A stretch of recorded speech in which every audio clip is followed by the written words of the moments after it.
The emergence of the Dacian people as a singular entity can only be fully comprehended by first delving into the intricate fabric of Thracian tribal confederations that held sway over the southeastern European landscape during the nascent stages of the Iron Age.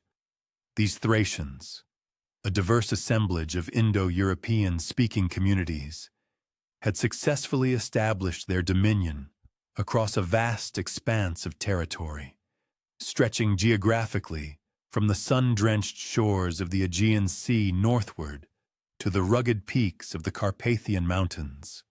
By the 8th century BC, within this expansive Thracian realm, the direct forebears of the Dacians embarked upon a protracted journey of forging their own unique collective identity, a process characterized by gradual cultural differentiation and the strategic consolidation of their territorial holdings. The Thracian Tribal Confederation functioned as a rather loosely organized network, comprising various kindred yet fundamentally autonomous groups. Each of these groups diligently upheld its own distinct leadership, embodied by chieftains, maintained its own formidable warrior bands, and adhered to its particular local customs, all while sharing a bedrock of common linguistic, religious, and broader cultural tenets. Ancient Greek chroniclers from the 7th and 6th centuries BC frequently depicted the Thracians as exceptionally fierce and formidable warriors, renowned for practicing elaborate and often mystifying burial rituals, and for possessing highly sophisticated traditions in metalworking that yielded impressive artifacts. Nevertheless, these same historical accounts gradually began to draw distinctions between the myriad Thracian subgroups, meticulously noting subtle variations in their preferred settlement patterns, their specific military organizational structures, and their unique religious observance practices. Compelling archaeological findings strongly suggest that the Proto-Dacian tribes initiated the assertion of their distinctive identity during the 6th century BC, a phenomenon particularly evident in the territories situated to the north of the formidable Danube River. This critical process of cultural differentiation gained considerable momentum as these northern Thracian communities encountered a markedly different array of environmental challenges and opportunities when contrasted with their counterparts dwelling further south. The formidable mountainous terrain of the Carpathians, coupled with the exceedingly fertile plains of Transylvania, collectively created a unique set of conditions that actively nurtured the development of highly specialized agricultural techniques, innovative defensive strategies, and expansive, intricate trade networks. The pervasive influence of the Hallstatt culture, which exerted its dominance across Central Europe from approximately 800 to 450 BC, played an undeniably pivotal role in shaping the early material culture of the Dacians. Hallstatt's advanced ironworking methodologies progressively spread eastward, traversing established trade networks and accompanying population movements, ultimately reaching the Carpathian Basin by the 7th century BC. Dacian smiths, demonstrating remarkable ingenuity, adeptly assimilated and adapted these techniques to suit their specific local requirements, thereby developing a distinctive range of iron tools, formidable weapons, and efficient agricultural implements. The iconic Dacian curved sword, famously known as the phalanx, represents a prime example, having evolved during this transformative period from earlier Hallstatt ironworking traditions, skillfully combined with indigenous innovations in blade design and metallurgical processes. Furthermore, Hallstatt burial practices also left an indelible mark on Dacian funerary customs. though the Dacians judiciously modified these traditions to align with their own profound spiritual convictions. Extensive archaeological excavations conducted at significant sites, such as Ferrig and Balta Verde, have unearthed a wealth of evidence, revealing numerous cremation burials. These interments were invariably accompanied by a diverse array of grave goods, including finely crafted iron weapons, exquisite bronze ornaments, and distinctive pottery that unmistakably exhibits clear Hallstatt influences, while simultaneously retaining unequivocally local characteristics. The pottery, in particular, stands out for its singular combination of recognizable Hallstatt decorative motifs seamlessly integrated with indigenous Thracian geometric patterns, thereby forging a hybrid stylistic expression that progressively became a standardized hallmark across the expanding Dacian territories. The significant transition from the cultural ascendancy of Hallstatt to the distinct influences of the Latin culture, commencing around 450 BC, heralded another profoundly important phase in the ongoing trajectory of Dacian cultural development. Latin's characteristic artistic styles, celebrated for their fluid curvilinear designs and exceptionally sophisticated metalwork, began to permeate Dacian lands primarily through the migratory movements of Celtic peoples and their extensive trade contacts. However, the Dacians, demonstrating a keen sense of cultural discernment, selectively adopted specific Latin elements, while steadfastly preserving their own deeply rooted artistic traditions. This resulted in a truly distinctive cultural synthesis, the tangible manifestations of which archaeologists can meticulously trace through the intricate jewelry, formidable weaponry, and diverse decorative objects recovered from numerous excavation sites throughout the region. Dacian fortifications, critical to their defense and territorial control, began to acquire their characteristic features precisely during this dynamic period of cultural synthesis. The earliest Dacian settlements were typically strategically situated on elevated positions, ingeniously exploiting natural defensive attributes such as commanding hilltops, winding river bends, and precipitous slopes. These foundational fortifications primarily consisted of substantial earth and timber ramparts, often meticulously reinforced with robust stone foundations, a construction methodology that skillfully blended innovative Celtic defensive engineering with established local building traditions. The legendary Murus Daciacus, or Dacian Wall, a testament to their engineering prowess, ultimately evolved from these earlier defensive structures, incorporating highly sophisticated dry stone masonry techniques that culminated in the creation of fortifications that were, for all practical purposes, virtually impregnable. The prevailing settlement patterns observed across the Dacian territories consistently reveal a sophisticated hierarchical organization, wherein prominent fortified centers exercise control and influence over their surrounding agricultural communities and critical resource extraction sites. Large, strategically important settlements invariably functioned as pivotal political and religious hubs, serving as focal points for governance and spiritual life. Conversely, smaller, strategically positioned hill forts were established to control crucial mountain passes, vital river crossings, and economically important mining areas. The meticulous distribution and arrangement of these settlements unequivocally indicate a remarkably sophisticated understanding of territorial control and resource management, a level of organization that extended far beyond the rudimentary structures of simple tribal affiliations. The geographical distribution of the Dacian tribes encompassed an impressively vast area, with its primary focus centered upon the Carpathian Basin, yet extending considerably beyond these natural geographical confines. Dacian territory, at its zenith, included the majority of what constitutes modern-day Romania, with the fertile and strategically important region of Transylvania serving as its undisputed political and cultural heartland. Nevertheless, Dacian influence radiated outward, extending northward into portions of contemporary Ukraine, westward into territories now part of Hungary, southward across the Danube River into present-day Bulgaria, and eastward into Moldovan lands.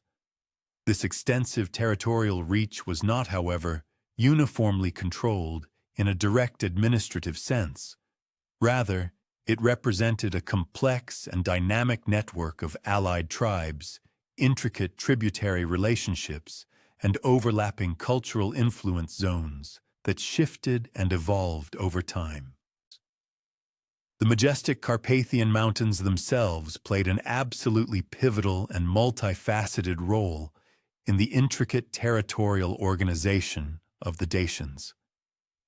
These formidable mountain ranges provided not only natural and highly effective defensive barriers against external incursions, but also contained extraordinarily rich deposits of precious gold, gleaming silver, vital iron, and invaluable salt, all of which formed the very bedrock of Dacian wealth, and consequently, their considerable power.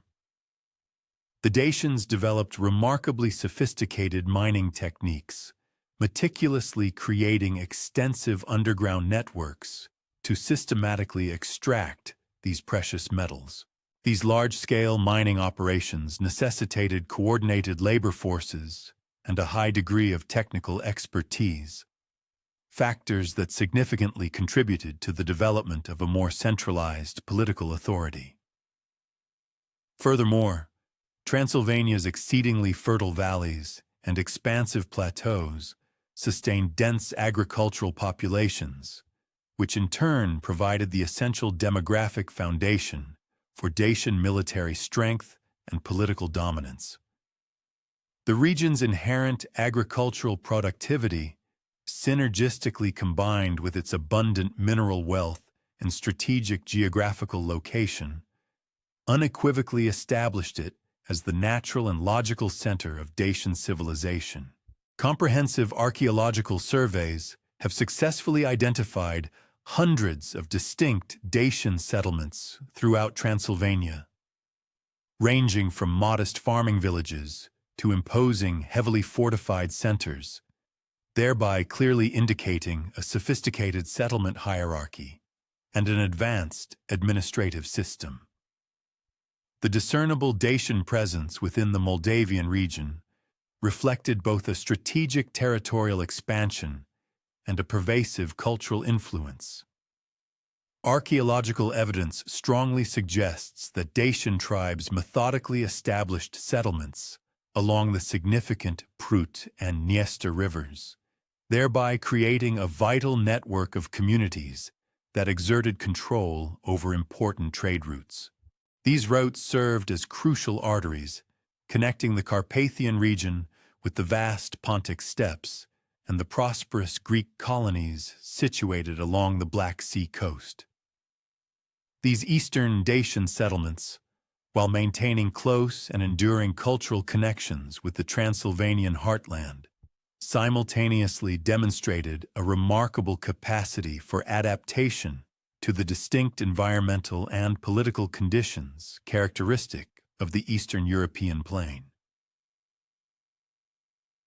Religious practices among the early Dacians were fundamentally centered upon the fervent worship of Zalmoxis, a revered deity whose cult represented a truly unique synthesis of ancient Thracian spiritual traditions, integrated with indigenous local innovations and possibly augmented by external influences. According to ancient Greek sources, most notably the historian Herodotus, Zalmoxis was perceived as both a divine being and a legendary historical figure who had imparted to the Dacians profound teachings concerning the immortality of the soul and the principles of proper religious conduct. The cult of Zalmoxis placed a powerful emphasis on the enduring continuity of existence beyond corporeal death, a deeply held belief that profoundly influenced Dacian attitudes toward warfare, the practice of ritual sacrifice, and the fundamental organization of their society. Zalmoxis worship conspicuously incorporated elements of sky god veneration, a common spiritual thread among many Indo-European peoples. Yet the Dacians developed distinctive and unique ritual practices that unmistakably set their religion apart from other Thracian traditions. Sacred groves played an absolutely central and indispensable role in Dacian religious practice, with specific forest areas meticulously designated as hallowed sites where highly important ceremonies and solemn sacrifices took place. These sacred spaces were vigilantly maintained and zealously protected, often strategically located in close proximity to major settlements or fortifications, enabling them to fulfill both essential religious and crucial political functions.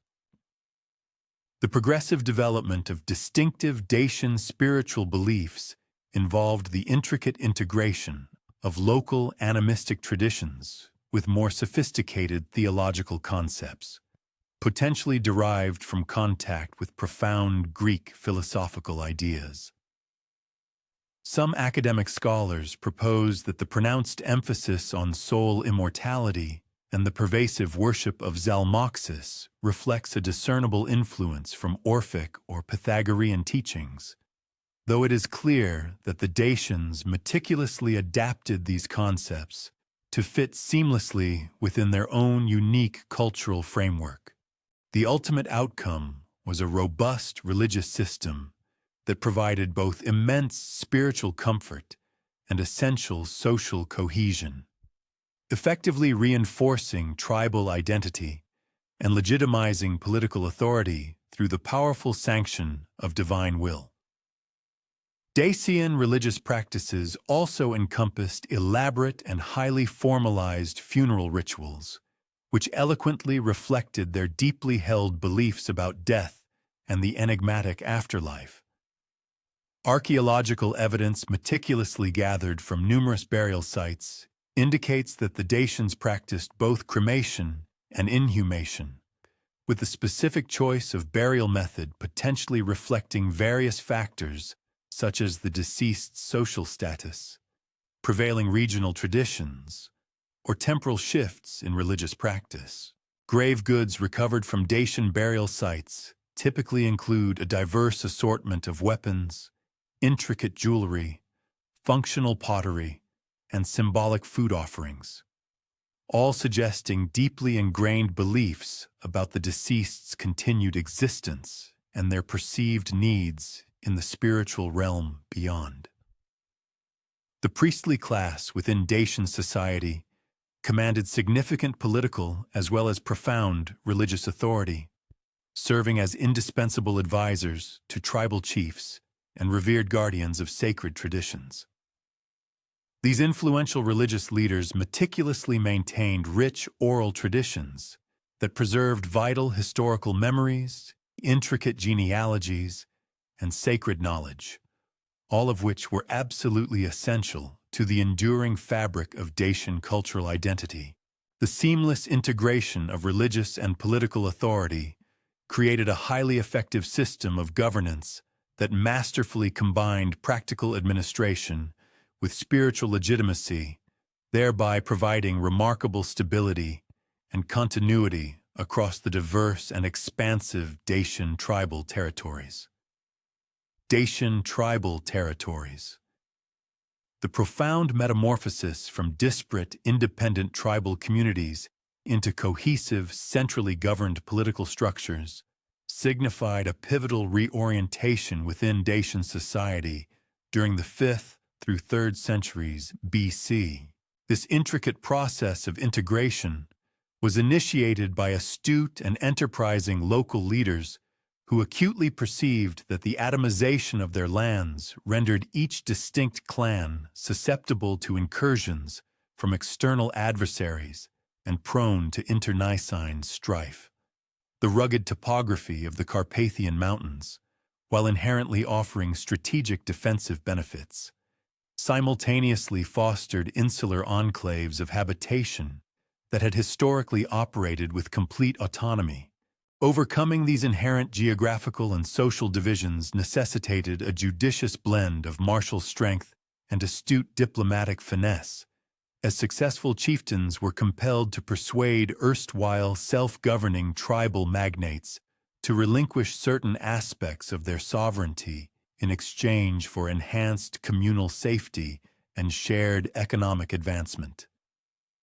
The nascent, centrally organized Dacian political formations first manifested within the resource-abundant territories of Transylvania, where dominion over precious gold and silver extraction endeavors furnished the requisite fiscal bedrock to sustain more substantial martial contingents and elaborate governmental frameworks. Excavations at various historical locales unequivocally demonstrate the erection of considerably more advanced defensive strongholds throughout this epoch, featuring intricate, multi-tiered protection mechanisms capable of safeguarding not merely isolated habitations, but comprehensive riverine systems and their surrounding environs.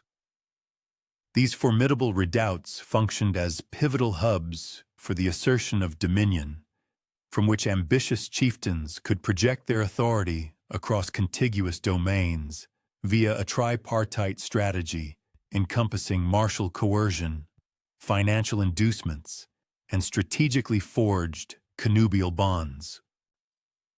The overarching trajectory of territorial unification generally adhered to a discernible sequence wherein victorious tribal leaders initially solidified their dominion over their immediate geo-historical precincts.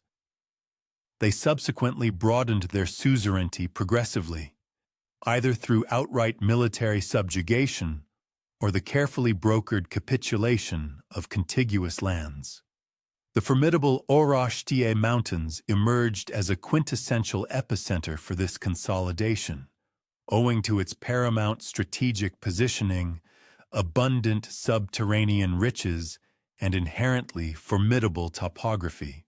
Those chieftains who commanded pivotal mountain thoroughfares possessed the capacity to meticulously govern commercial conduits, levy imposts, and simultaneously project their martial might across numerous interconnected vales. This inherent topographical superiority enabled particular potentates to amass vital provisions and human capital at an accelerated pace, vastly surpassing their rivals, thereby galvanizing the nascent development of rudimentary state formations or proto-kingdoms. Matrimonial compacts proved instrumental in territorial consolidation, as chieftains ardently sought to interweave erstwhile antagonists into expansive familial webs, thereby significantly diminishing the propensity for subsequent hostilities. These alliances frequently involved intricate parleys concerning demarcated land limits, accords for the equitable distribution of vital assets, and reciprocal martial duties during periods of foreign aggression. The assimilation of previously autonomous tribal groups necessitated a meticulous equilibrium between sustaining ingrained indigenous traditions while simultaneously instituting cohesive, centralized governance frameworks.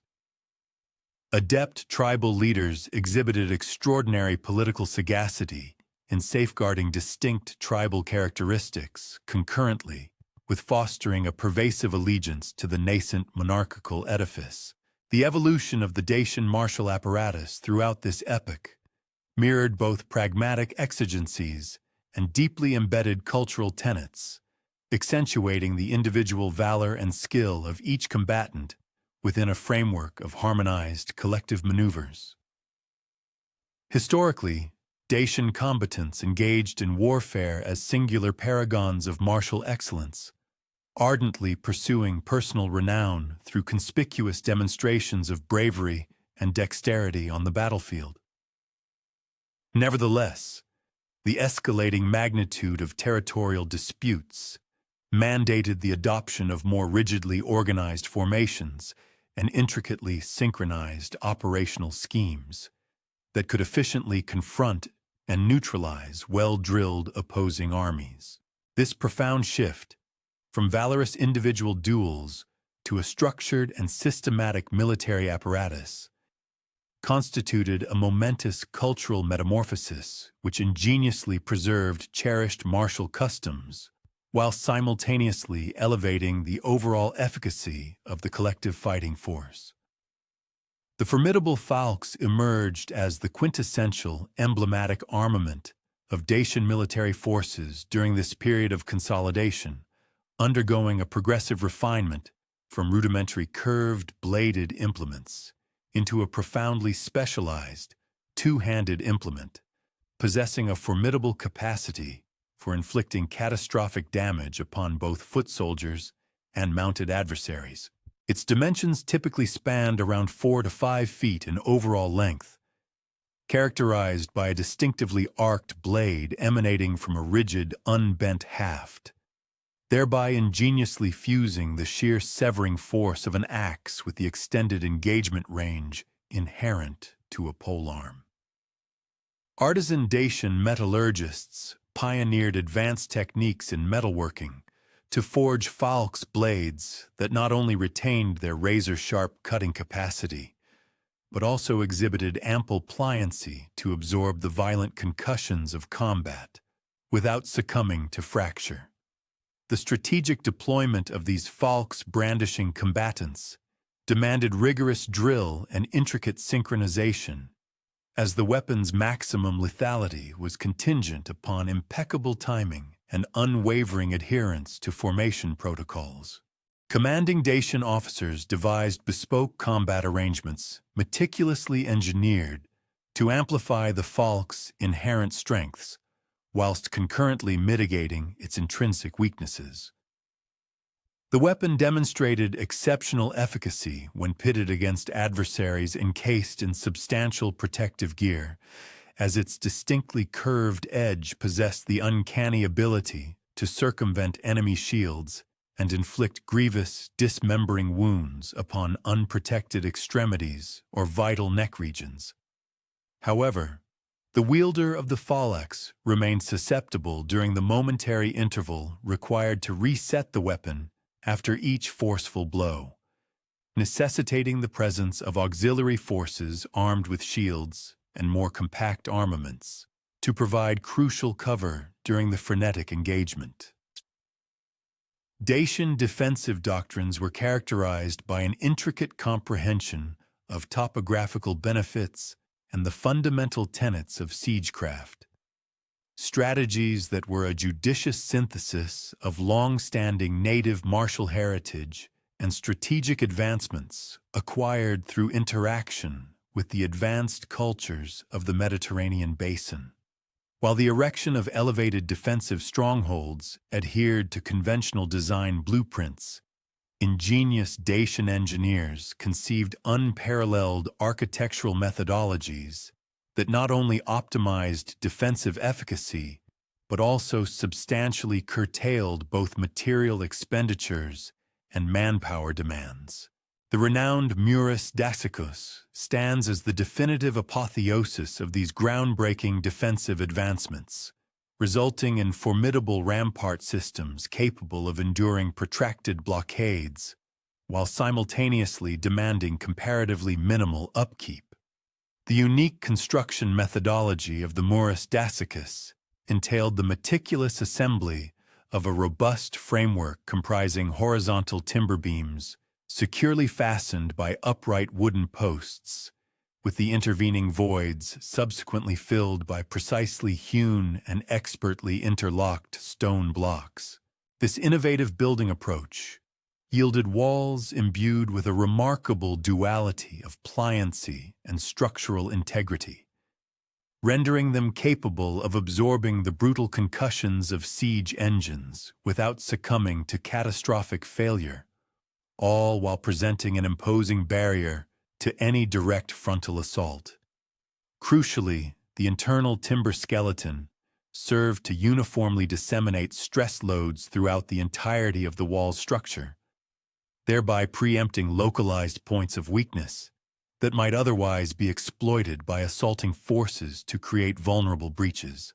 Furthermore, astute Dacian engineers ingeniously integrated sophisticated drainage mechanisms within their wall edifices, effectively mitigating the detrimental effects of water ingress and the destructive forces of frost heaving, both of which posed significant threats to the long-term integrity of the stone foundations. The deeply ingrained martial ethos prevalent among the Dacian populace underscored paramount values such as individual bravery, unwavering fealty to their tribal leaders, and profound spiritual commitment. These tenets collectively forged exceptionally zealous military contingents, renowned for their capacity to mount protracted and resolute opposition even when confronted by numerically superior adversaries. The seamless incorporation of the veneration of Zalmoxis into the fabric of their martial culture offered a profound spiritual rationale for offensive campaigns, concurrently alleviating the inherent dread of mortality among combatants who held an unshakable conviction in the eternal persistence of the soul. This pervasive religious facet of Dacian military psychology conferred distinct psychological benefits, frequently confounding foreign adversaries who habitually misjudged the extraordinary Dacian resolve and their indomitable fortitude in the crucible of armed conflict. The genesis and proliferation of significant Dacian urban centers throughout this epoch were a direct consequence of both pressing defensive requirements and burgeoning economic prospects, factors that fundamentally contoured the nascent monarchical framework. Specifically, Sarmizegetusa Regia, strategically situated within the formidable Orashti Mountains, commenced its formative stages as a fortified habitation during the 3rd century BC, albeit its eventual transformation into the preeminent Dacian political and sacerdotal nexus unfolded incrementally across a span of multiple generations. The judicious choice of this particular locale was predicated upon a meticulous evaluation of its inherent defensive benefits, dependable access to vital water supplies, considerable agrarian fertility, and immediate vicinity to valuable mineral deposits, all crucial elements capable of sustaining a substantial and enduring populace.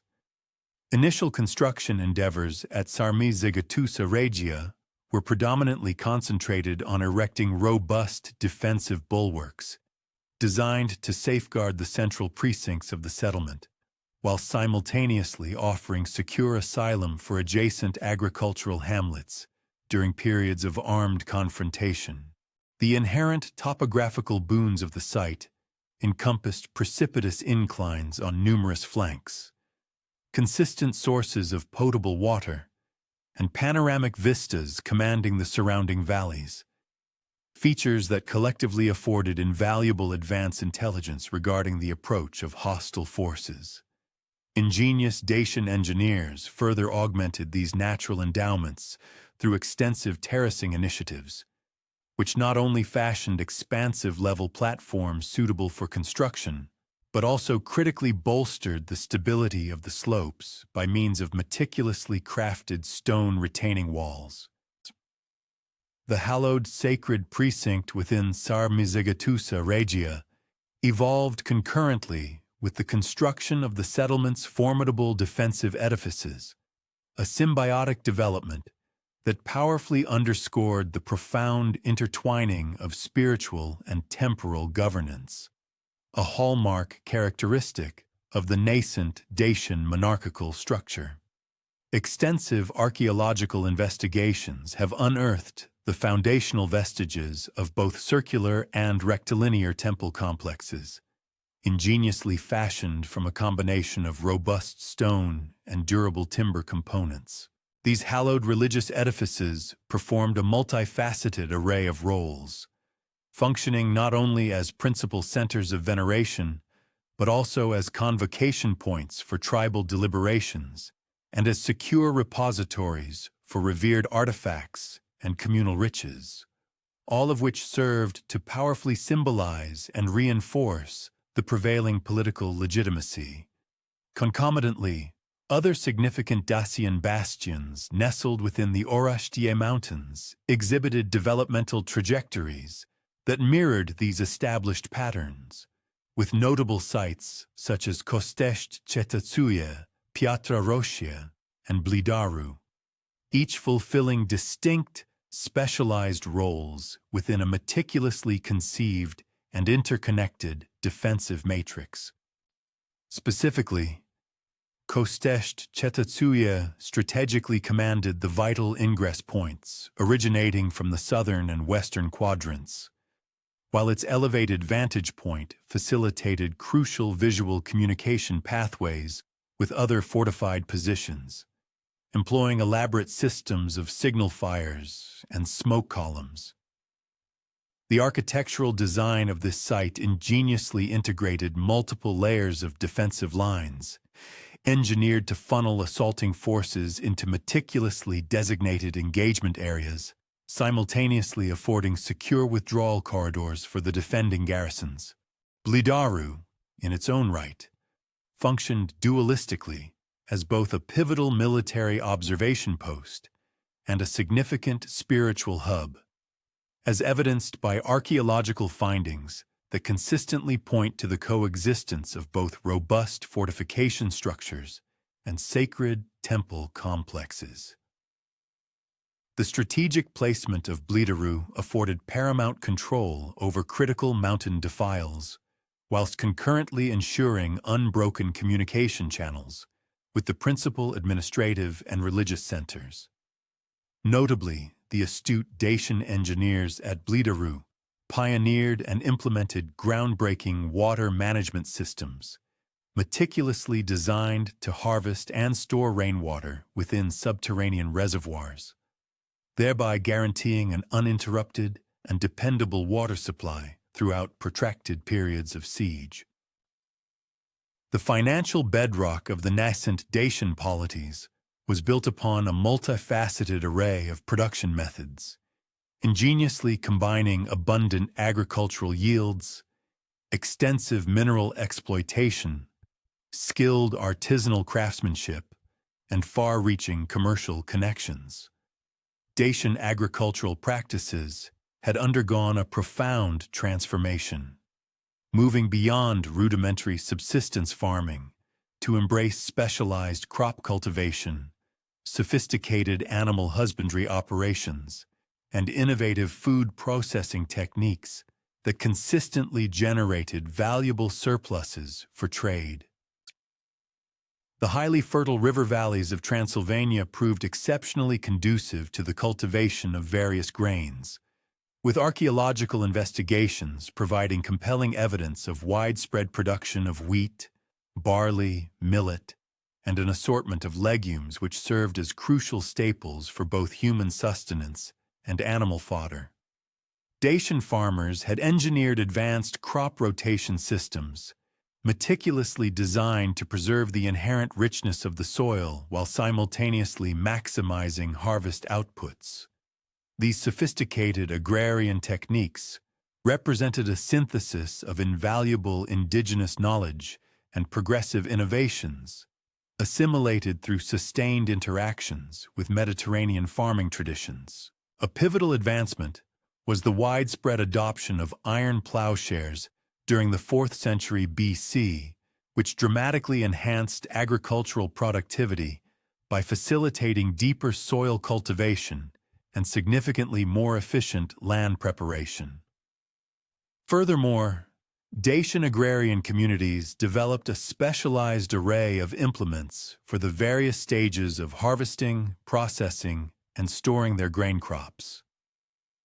These purpose-built tools were instrumental in significantly reducing manual labor requirements, while simultaneously elevating the overall quality and extending the preservation period of their foodstuffs.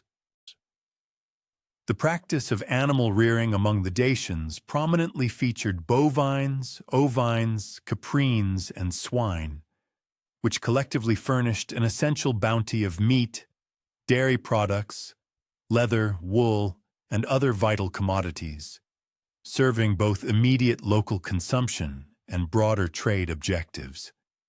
Dacian herders skillfully implemented transhumance practices, strategically moving their livestock between distinct seasonal pastures.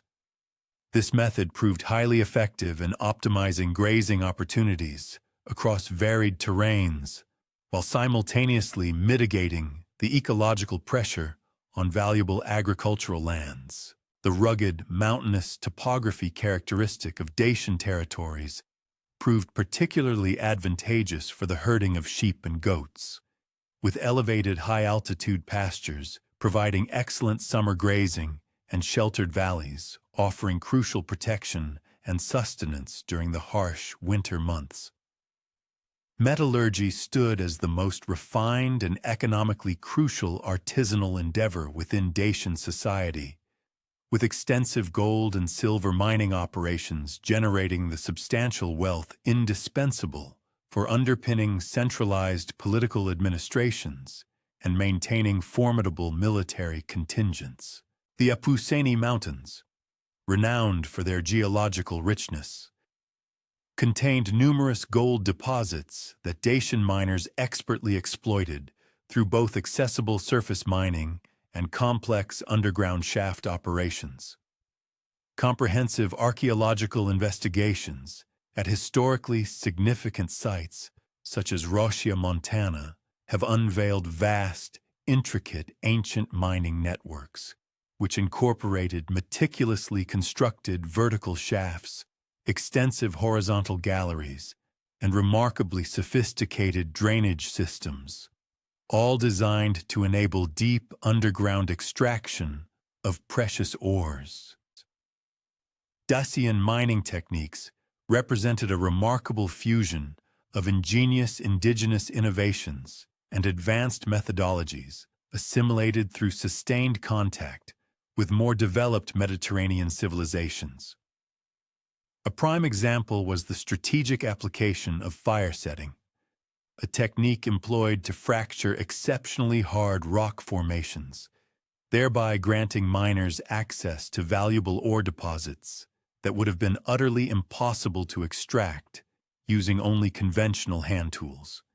This intricate process involved intensely heating rock faces with large fires, followed by their rapid cooling with water, a method that induced thermal shock fractures, which could then be exploited with picks and wedges. Dacian miners also pioneered effective hydraulic mining methods, skillfully diverting stream water to wash gold-bearing gravels and efficiently separate precious metals from extraneous, worthless material. Silver mining operations within Dacian territories primarily concentrated on the exploitation of lead-silver ore deposits, which inherently demanded more intricate extraction and processing techniques compared to the relatively simpler methods used for gold mining. Dacian metallurgists, through persistent innovation, developed sophisticated processes specifically designed to separate silver from lead, using meticulously controlled heating and oxidation procedures. The successful execution of these techniques necessitated specialized furnaces capable of reaching and maintaining precise temperatures, coupled with the expertise of highly skilled craftsmen who possessed a profound understanding of the complex chemical processes integral to metal purification. The resulting high-quality silver became an exceptionally crucial trade commodity, playing a pivotal role in facilitating robust commercial relationships with Greek colonies and other influential Mediterranean civilizations. Robust trade relationships between emergent Dacian kingdoms and established Greek colonies situated along the Black Sea coast flourished during the 4th and 3rd centuries BC, giving rise to expansive commercial networks. These networks facilitated a reciprocal exchange where Dacian raw materials were traded for sophisticated manufactured goods, coveted luxury items, and significant cultural influences. Greek colonies, including prominent centers like Histria, Tomis, and Calatis, functioned as vital intermediary trading hubs, effectively connecting the resource-rich Dacian territories with the broader, more extensive Mediterranean commercial systems. Dacian merchants meticulously transported valuable commodities such as gold, silver, diverse agricultural products, various forms of livestock, and finely crafted goods to these bustling coastal markets, receiving in return essential imports like wine, olive oil, pottery, intricate metalwork, and a wide array of other manufactured items. The concurrent development of standardized weights and measures proved instrumental in streamlining these burgeoning trade relationships by establishing universally accepted commercial benchmarks, which in turn significantly reduced transaction costs and mitigated potential disputes. Archaeological evidence gleaned from numerous sites distinctly indicates that Dacian territories judiciously adopted modified versions of Greek commercial standards for their external dealings, while simultaneously maintaining their traditional indigenous measurement systems for internal local transactions. This pragmatic dual system afforded Dacian merchants the flexibility and capacity to participate effectively in the lucrative arena of international trade, all while meticulously preserving their deeply rooted traditional commercial practices within their own sovereign territories. The intricate commercial networks and sophisticated political structures that had painstakingly developed over the preceding centuries collectively forged a robust foundation, upon which an extraordinary leader would ultimately erect the first truly unified Dacian state. Approximately around 70 BC, a charismatic chieftain named Burebista emerged from the historically significant power centers nestled within the Apuseni Mountains. His strategic ambitions and vision extended far beyond the localized regional kingdoms that had characterized Dacian political organization for many generations. In stark contrast to his predecessors, who had primarily concentrated their efforts on consolidating control within the confines of the Carpathian Basin, Burebista harbored a grander vision: to establish a formidable Dacian confederation that would exert its dominion over the entirety of southeastern Europe, stretching majestically from the Black Sea shores to the expansive Pannonian Plain. Burebista's ascent to paramount power occurred during a tumultuous era marked by escalating external pressures that increasingly jeopardized the traditional independence and sovereignty of the Dacian people. Celtic migrations from the Western territories had introduced novel military techniques and sophisticated political organizations, presenting formidable challenges to established territorial boundaries. Concurrently, the relentless expansion of Roman influence in the Balkans created unprecedented threats to vital Dacian commercial relationships and their cherished political autonomy. Greek colonies strategically positioned along the Black Sea coast found themselves under mounting pressure from both Roman and Pontic forces, a situation that severely disrupted the intricate trade networks which had become absolutely essential to Dacian economic prosperity. These converging and multifaceted challenges demanded coordinated responses that far exceeded the capabilities of individual Dacian kingdoms, thereby creating unique opportunities for visionary leaders who could articulate compelling visions of unified resistance and concerted action. The initial phase of Burebista's ambitious consolidation campaign was strategically directed towards securing absolute control over the diverse Dacian territories situated within Transylvania. This was achieved through a meticulously orchestrated combination of decisive military conquest, shrewd diplomatic negotiation, and potent religious legitimization. Archaeological evidence meticulously excavated from this period unequivocally indicates significant construction activity at major fortification sites, strongly suggesting that Burebista invested substantial resources into enhancing defensive infrastructure. Simultaneously, he was assiduously building and expanding the formidable military forces necessary for his envisioned territorial expansion. The extensive enhancement of existing fortifications at the strategically vital Sarmizegetusa Regia included the construction of additional, imposing defensive walls, the expansion of crucial storage facilities, and the enlargement of residential areas, all designed to accommodate an increased number of administrative personnel and a larger military garrison. Burebista's sophisticated military organization ingeniously integrated traditional Dacian warrior culture with groundbreaking innovations that significantly enhanced battlefield effectiveness against a diverse array of enemy forces. While the formidable falx remained the primary and most iconic weapon of Dacian heavy infantry, Burebista's forces also comprised specialized units.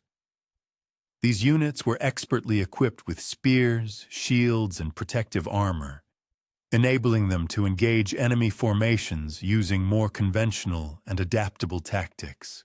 This strategic military diversification empowered Dacian armies to judiciously adapt their combat methods according to specific battlefield conditions and the unique capabilities of their adversaries, rather than relying exclusively on traditional fighting techniques that might prove ineffective against highly organized opponents. The comprehensive recruitment system that underpinned Burebista's rapid military expansion drew upon the entire Dacian population, imposing obligations that ingeniously combined traditional warrior service with a more systematic and professionalized military organization. Young men from the agricultural communities, forming the backbone of Dacian society, received rigorous training in weapons handling, disciplined formation fighting, and advanced siege warfare techniques.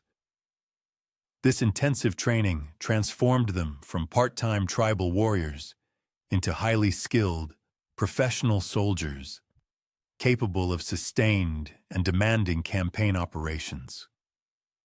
This unprecedented military professionalization, however, necessitated significant economic resources to support extensive training programs. The mass production of specialized equipment and complex campaign logistics that were vital for keeping large armies effectively deployed in the field for extended periods. Burebista's systematic unification of Dacian tribes proceeded meticulously across the vast Carpathian region.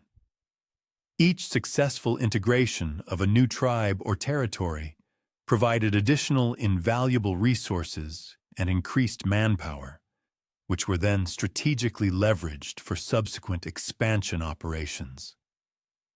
The process typically commenced with carefully orchestrated diplomatic overtures that skillfully emphasized a shared cultural identity, common religious beliefs, and the mutual benefits to be derived from political cooperation under a unified banner.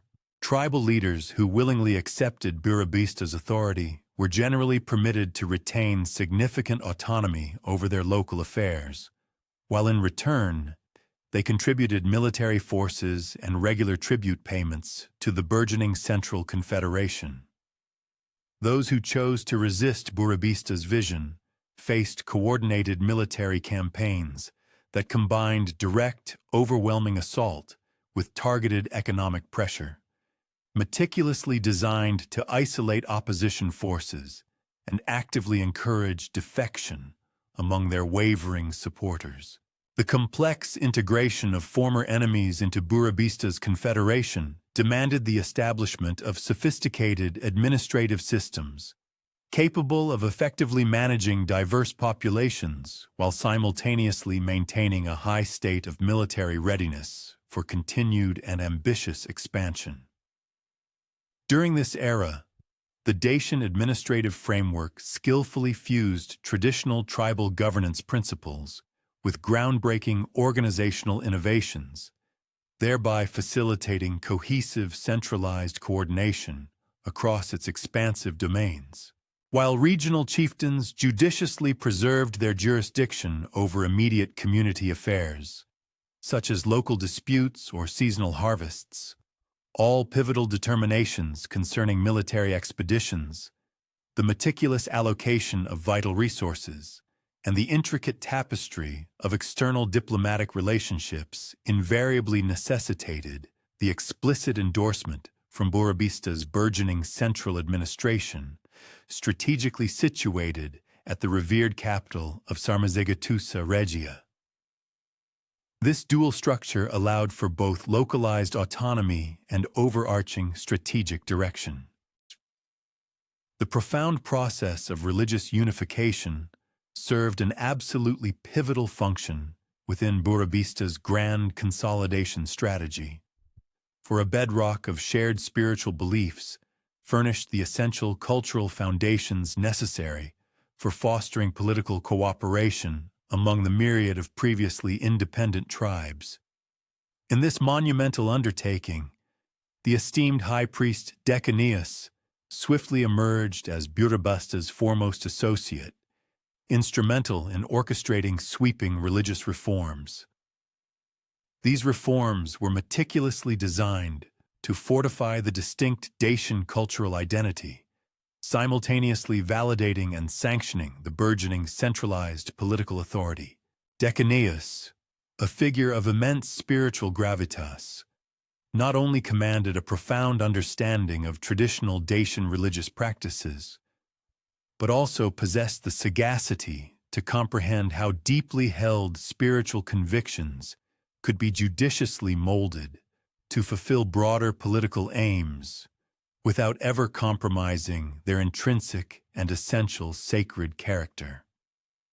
The ambitious religious purification campaign, spearheaded by Dacians, systematically entailed the widespread systematization of ritual practices throughout all territories falling under Burebista's dominion.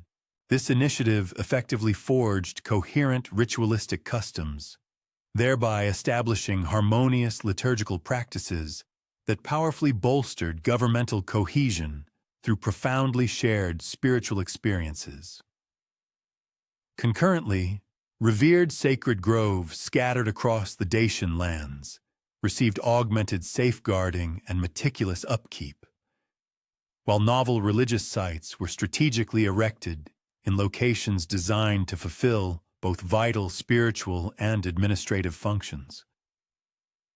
These burgeoning religious centers rapidly evolved into dynamic hubs for regular convocations, drawing together esteemed representatives from diverse tribal groups. Such assemblies not only created invaluable opportunities for enhanced political communication, but also fostered vibrant cultural exchange, ultimately strengthening the intrinsic bonds of the Confederation. In a far-reaching move, Dacians enacted an extensive interdiction against wine consumption, a policy that underscored both profound spiritual cleansing goals and astute pragmatic governmental concerns. This sweeping ban on wine fulfilled manifold objectives within Burebista's overarching unification strategy. Notably, it eradicated a wellspring of societal discord that had historically fueled internecine conflicts between disparate tribal groups. Simultaneously, it powerfully showcased the paramount power's capacity to regulate even personal behavior across the entire Confederation, asserting central control. Robust archaeological evidence unearthed from this era vividly indicates a striking decrease in wine-related artifacts at numerous Dacian sites, strongly suggesting extensive adherence to the prohibition, notwithstanding its potential unpopularity among certain segments of the populace. Furthermore, the wine interdiction bore significant fiscal consequences, effectively fortifying Dacian self-reliance by diminishing reliance on external trade relationships, while concurrently fostering the cultivation substitute agrarian commodities. Dacian farmers, who had previously dedicated their energies to cultivating grapes for viticulture, judiciously reoriented their endeavors towards cultivating grain crops, raising livestock, and pursuing other diversified agricultural activities that directly supported expanding military campaigns and burgeoning population growth. This strategic agricultural reorientation not only lessened Dacian reliance on imported wine, but also generated substantial excess yields, crucial for sustaining larger military forces and increasingly complex administrative structures. The deliberate strengthening of cultural identity under the joint leadership of Burebista and Decebalus encompassed the fervent advancement of uniquely Dacian artistic traditions, distinctive architectural styles, and specialized craft techniques. These cultural hallmarks served to set apart the confederation's constituents from adjacent populaces. Notably, Dacian metalworkers cultivated progressively refined ornamental methods, ingeniously integrating ancestral geometric motifs with novel aesthetic components that vividly commemorated martial triumphs and governmental successes. These burgeoning artistic developments effectively forged emblematic representations of Dacian identity, which in turn powerfully buttressed civic allegiance, while simultaneously showcasing the Confederation's refined cultural essence to inquisitive external observers. Subsequent to the successful Dacian unification, the Confederation embarked upon an ambitious territorial expansion that unfolded concurrently across several strategic fronts. Burebista's formidable forces initiated synchronized military operations, executing coordinated campaigns against the resilient Celtic tribes situated to the west, various Thracian groups inhabiting the southern regions, and the well-established Greek settlements arrayed along the Black Sea coast. This multi-directional offensive underscored the burgeoning power and strategic reach of the newly consolidated Dacian state. The subjugation of adjacent Celtic territories necessitated distinct martial approaches compared to those previously employed against Dacian tribes, primarily because Celtic warriors utilized diverse armaments, operational methods, and sophisticated defensive structures that compelled flexible reactions from Burebista's forces. Celtic settlements commonly displayed formidable earthen ramparts, often encircled by robust timber palisades, which could effectively resist direct frontal assaults, but ultimately proved susceptible to protracted encirclement tactics. In response, Dacian military engineers meticulously devised bespoke siege apparatus, specifically designed to overcome these formidable Celtic fortifications, while meticulously minimizing casualties among the attacking forces. These advanced siege techniques ingeniously integrated components of Hellenic and Roman tactical architecture, knowledge that Dacian forces had acquired through their extensive contacts with Greek colonies and observations of Roman military operations within the broader region. The intricate construction of towering siege towers, powerful battering rams, and precise catapult devices demanded not only highly skilled craftsmen, but also substantial material resources. Nevertheless, These strategic investments empowered Dacian legions to subdue entrenched strongholds that would have been impregnable using traditional assault methods. The assimilation of subjugated Celtic domains into Burebista's burgeoning confederation largely mirrored the patterns established during the earlier Dacian unification process, whereby local leaders who submitted peacefully generally preserved governance over their communities, while those who offered resistance faced direct replacement by Dacian administrators. Furthermore, Celtic populations held significant expertise in metalwork, agriculture, and trade, all of which substantially augmented the Confederation's fiscal prowess. And Celtic warriors who accepted Dacian authority readily furnished supplementary martial personnel for subsequent expansion campaigns. The campaigns against Thracian populations posed distinct complexities, largely owing to the shared cultural and linguistic connections these groups held with the Dacians, which intrinsically intricated martial and governmental interactions. Consequently, some Thracian tribes genuinely perceived Dacian encroachment as emancipation from external subjugation, while others, conversely, interpreted it as annexation by estranged kinsmen who had regrettably abandoned traditional ways of life. Burebista's forces, therefore, faced the delicate task of differentiating among Thracian factions, identifying those amenable to integration through negotiation versus those necessitating outright military conquest. This nuanced process imperatively demanded astute reconnaissance and refined ambassadorial proficiencies.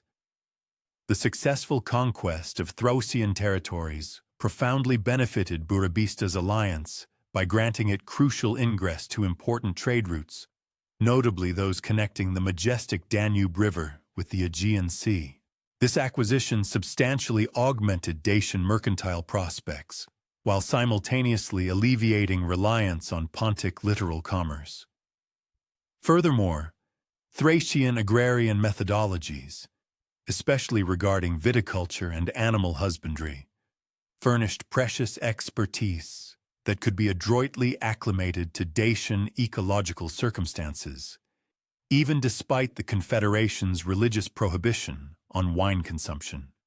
The strategic integration of Thracian populations also provided invaluable dialectal and ethnological facilitators who could effectively expedite ambassadorial connections with other Thracian groups and the Hellenic cities. The Greek cities arrayed along the western Black Sea coast constituted the preeminent formidable objectives for Dacian expansion, primarily because these ancient settlements boasted elaborate protective frameworks, maintained highly trained martial contingents, and enjoyed prospective backing from foreign potentates, including the formidable Republic of Rome and various Hellenistic kingdoms. These Greek colonies, furthermore, had cultivated far-reaching mercantile conduits that furnished them with vital provisions and martial aid, resources that vastly surpassed the self-generated capacities of solitary urban centers. Consequently, attacking these formidable cities demanded meticulous planning and synchronized tactical deployment to forestall the arrival of outside auxiliary forces during siege operations. Burebista's campaigns against the Greek cities ingeniously utilized integrated terrestrial and maritime maneuvers, which effectively cordoned off intended urban centers while hindering any maritime egress or replenishment. Dacian forces resourcefully fabricated provisional maritime craft using locally sourced timber and ingeniously repurposed captured Greek ships to create ad hoc naval formations capable of sealing off port facilities and interdicting logistical convoys. These complex naval operations necessitated that Dacian warriors acquire proficiency in novel combat methods and nautical competencies, powerfully evidencing the Confederation's pliancy and acquisitive aptitude under Burebista's astute leadership. The successful capture of these Greek cities provided Dacian forces with crucial ingression to sophisticated martial apparatus, including formidable siege engines, advanced naval equipment, and refined metallurgical techniques, all of which significantly augmented their prowess for successive expeditions. Greek craftsmen and engineers who survived the conquest often chose to join Dacian employ, imparting their expert acumen to the confederation's military and economic development. This strategic fusion of Hellenic technological proficiency with ancestral Dacian craftsmanship engendered composite innovations that demonstrated clear supremacy over either tradition alone. The intricate diplomatic relationships between Burebista's burgeoning confederation and the mighty Republic of Rome unfolded amidst an epoch of profound internal strife within the Roman state, a tumultuous period that engendered both propitious junctures and perilous exigencies for Dacian foreign policy. Rome's relentless expansion into the Balkans had already precipitated immediate proximity between Roman legions and Dacian territories, thereby forging a duality of prospective collaboration and potential confrontation, contingent upon the specific circumstances and influential personalities involved. The succession of Roman civil wars, however, afforded Burebista unique avenues to sway Roman political machinations via judicious backing of divergent parties. Yet, these strategic interventions invariably hazarded inciting Roman reprisal, irrespective of which faction ultimately achieved victory. Burebista's calculated involvement in these Roman internal conflicts evinced a nuanced comprehension of Roman political dynamics and a prudent assessment of prospective advantages and inherent perils associated with various policy options. The astute Dacian king recognized that Roman internal conflicts inherently created temporary weaknesses that could be leveraged to further Dacian objectives. Nevertheless, he also fully understood that Roman martial prowess endured redoubtable, even during periods of profound political instability.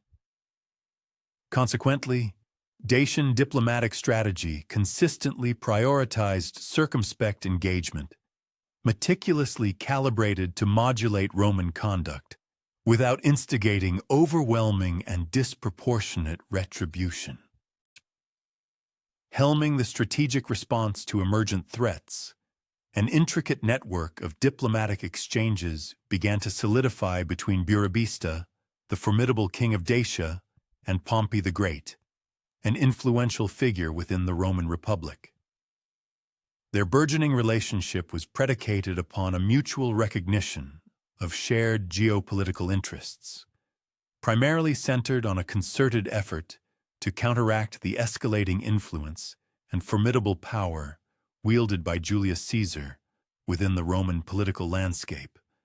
Pompey's established dominion over the vast territories of the eastern Mediterranean naturally fostered a strategic alignment with Dacian aspirations for enduring independence from the inexorable tide of Roman expansionism. Concurrently, Burebista's well-disciplined and potent military forces were perceived as invaluable potential confederates, capable of posing a significant strategic threat to Caesar's firmly entrenched positions in regions such as Gaul and Germania. Tangible archaeological findings provide compelling indications of a marked surge in diplomatic engagements and extensive communication channels between the Dacian realms and the territories under Roman suzerainty during this specific historical epoch. This heightened interaction underscored a period of regular and substantive dialogue between these two formidable powers. Burebista's prospective endorsement and active military support for Pompey's cause against Caesar necessitated intricate and protracted negotiations. These discussions encompassed crucial aspects such as the provision of military assistance, the precise delineation of territorial boundaries, and the establishment of post-conflict political frameworks that would subsequently govern the multifaceted interactions between Dacian and Roman domains. Such demanding diplomatic exchanges required Dacian envoys to skillfully navigate the complex and rigid Roman political conventions, all while meticulously safeguarding vital Dacian interests and preserving the necessary operational flexibility to adapt to unforeseen geopolitical shifts. The profound geopolitical ramifications of Julius Caesar's assassination in 44 BC served to fundamentally reconfigure the prevailing strategic landscape.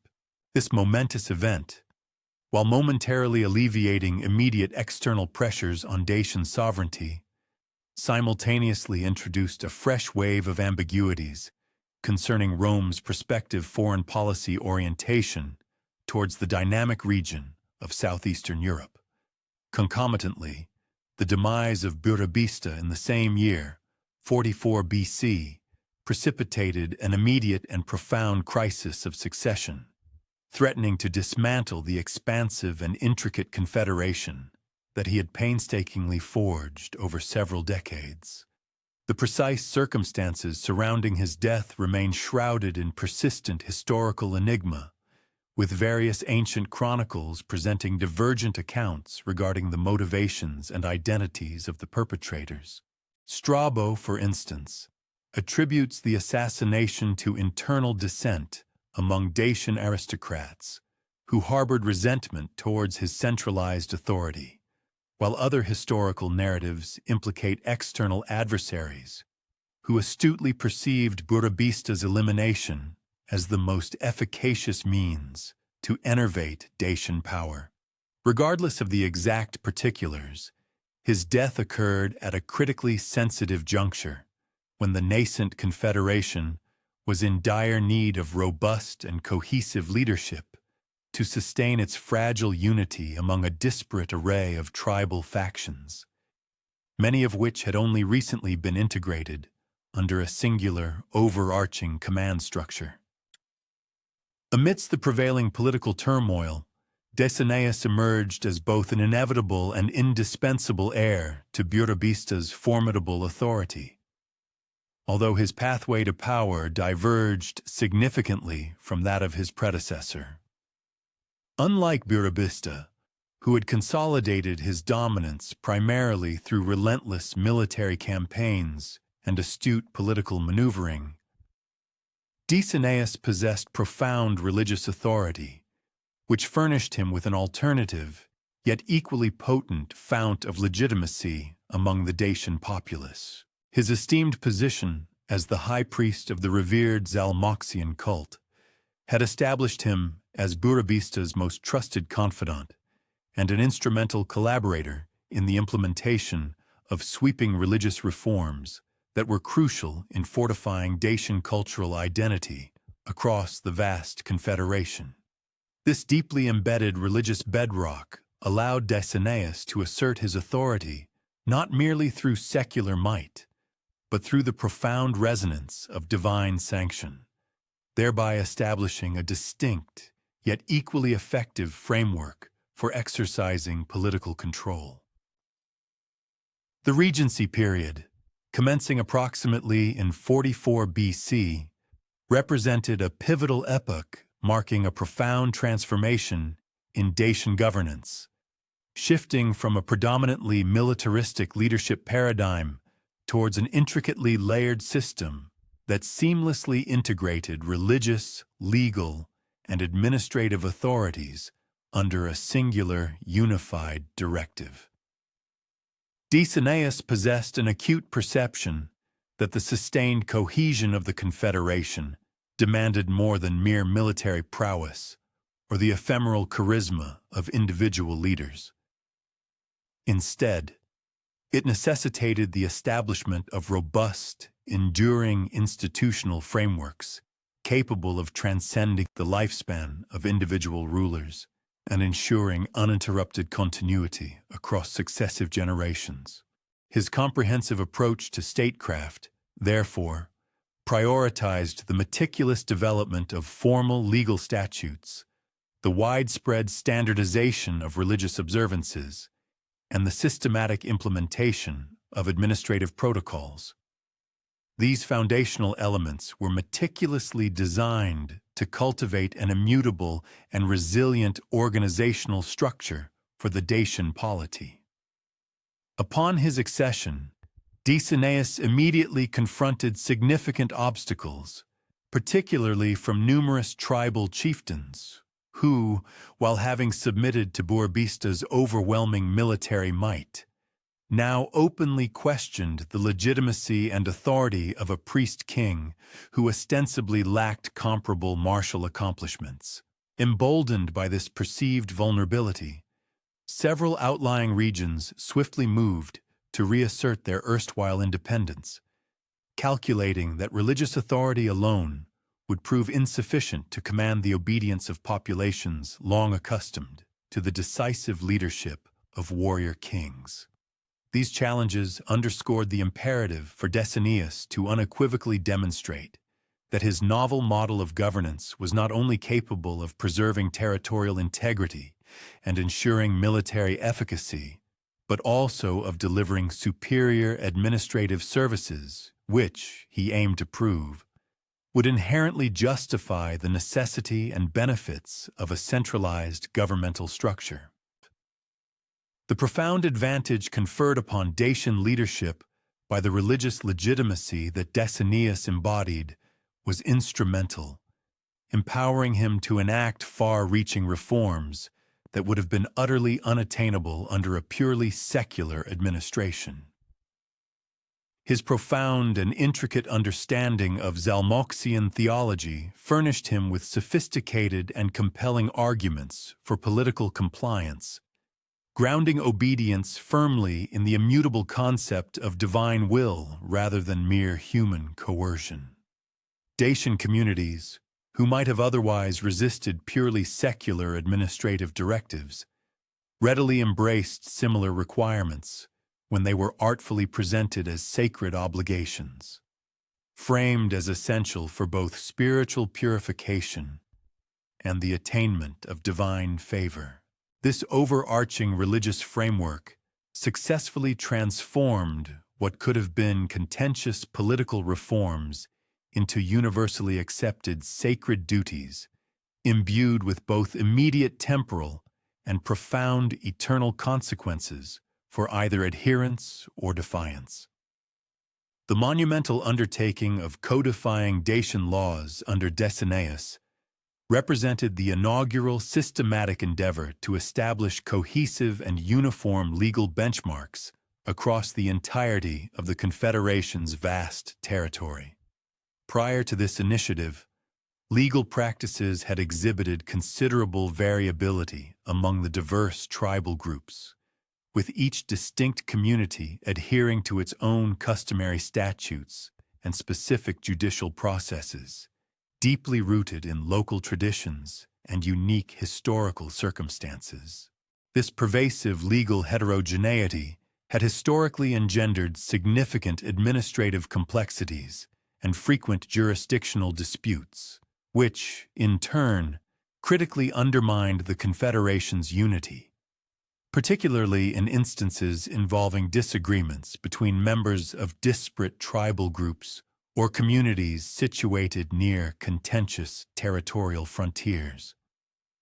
Dacianus's sagacious methodology for legal codification involved a meticulous synthesis of extant tribal laws rather than the imposition of entirely novel legal frameworks. A nuanced approach designed to circumvent potential resistance from deeply traditional communities. His cadre of erudite legal scholars conducted comprehensive investigations into customary practices prevalent across all Dacian territories, their objective being to discern shared principles and procedures that could form the bedrock of a unified legal corpus. In instances where tribal practices diverged, Dacianus masterfully established standardized procedures that ingeniously integrated elements from multiple traditions.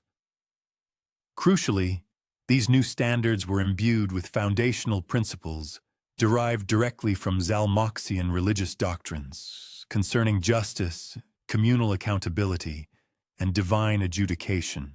The resultant legal code meticulously addressed fundamental facets of societal order, including property entitlements, protocols for inheritance, the administration of criminal justice, and the intricate dynamics of commercial interactions, all of which had previously been governed by a patchwork of inconsistent local customs. The specific provisions of the Dacian legal code meticulously delineated clear and unequivocal procedures governing land ownership, the rights pertaining to resource extraction, and the precise demarcation of territorial boundaries. These provisions were instrumental in mitigating intercommunal conflicts, while simultaneously providing a robust legal scaffolding for sustained economic advancement. Furthermore, the inheritance laws instituted standardized protocols for the seamless transfer of both material property and political authority across generational divides, thereby significantly curtailing the succession disputes that had historically been a potent source of political instability. The innovative approach to criminal justice procedures under the new legal framework notably emphasized restitution and community service over purely punitive measures, reflecting the core Zalmoxian tenets concerning spiritual redemption and the imperative of social harmony. While severe transgressions that jeopardized communal safety or religious sanctity could still incur penalties such as exile or death, the majority of offenses mandated that perpetrators compensate their victims and engage in community service, thereby demonstrating a tangible commitment to social reintegration and rehabilitation. These justice procedures skillfully incorporated traditional Dacian concepts of honor and shame, while simultaneously furnishing systematic methodologies for the equitable resolution of disputes and the diligent preservation of social order. The comprehensive codification of commercial law was specifically designed to address the intricate and burgeoning trade relationships that had developed throughout the Confederation. It established standardized systems for weights, measures, and currency, which served to greatly facilitate long-distance commerce and simultaneously safeguard local merchants from unscrupulous or fraudulent practices. The legal code meticulously specified clear procedures for contract enforcement, the collection of outstanding debts, and the systematic resolution of commercial disputes. These provisions instilled a profound sense of confidence in merchants, enabling them to conduct their business across disparate tribal boundaries without the apprehension of arbitrary legal judgments or inconsistent judicial processes. These robust commercial protections not only stimulated considerable economic development, but also generated substantial tax revenues, which were subsequently channeled to support the Confederation's vital administrative and military expenditures. The concerted effort to fortify the Zalmoxian cult under Dacianus's leadership encompassed both a significant theological evolution and a strategic institutional expansion. This dual approach successfully transformed traditional Dacian religious practices into highly sophisticated systems, capable of underpinning complex political and social organizational structures. While Zalmoxian theology had historically placed a primary emphasis on individual spiritual maturation and personal communion with divine forces, Dacianus ingeniously cultivated and expanded the communal dimensions of religious observance. These innovations were specifically designed to reinforce social cohesion and foster political allegiance among the diverse members of the Confederation. These theological advancements judiciously preserved established spiritual tenets while adeptly adapting them to meet the pragmatic requirements of a burgeoning, large-scale political entity. The substantial expansion of religious institutions under the sagacious leadership of Dacians encompassed the systematic establishment of intricate formal priesthood hierarchies. These structured bodies were meticulously designed to deliver comprehensive religious services across the vast expanse of confederation territories, simultaneously ensuring unwavering doctrinal consistency and seamless administrative coordination. Local priests, the spiritual conduits for their communities, underwent rigorous instruction at centrally located religious academies. This formalized training standardized their theological knowledge and ritualistic procedures, thereby cultivating a cadre of professional religious classes capable of fulfilling both profound spiritual duties and essential administrative functions within their respective communities. These esteemed priests thus became crucial intermediaries, bridging the gap between the central governing authority and the diverse local populations. Adeptly articulating governmental policies through a religious lens, while meticulously relaying local concerns and prevailing conditions back to the central administrators. The period of Dacians witnessed significant sacred site development, characterized by both the reverential enhancement of pre-existing religious locations and the ambitious creation of novel ceremonial centers. These new hubs were conceived to serve overarching confederation-wide religious and political objectives. Sarmizegetusa Regia, in particular, underwent extensive religious construction, a monumental transformation that elevated it to the status of the foremost pilgrimage destination for all Dacian populations scattered throughout the Confederation. Archaeological discoveries provide compelling evidence of multiple temple complexes, expansive ceremonial plazas, and comprehensive residential facilities, all designed to comfortably accommodate vast throngs of religious visitors during the Confederation's major festivals and solemn ceremonies. The sacred calendar, meticulously instituted by Dacians, orchestrated regular occasions for Confederation-wide religious observances. These gatherings drew together representatives from every tribal group and territorial region, fostering a profound sense of unity.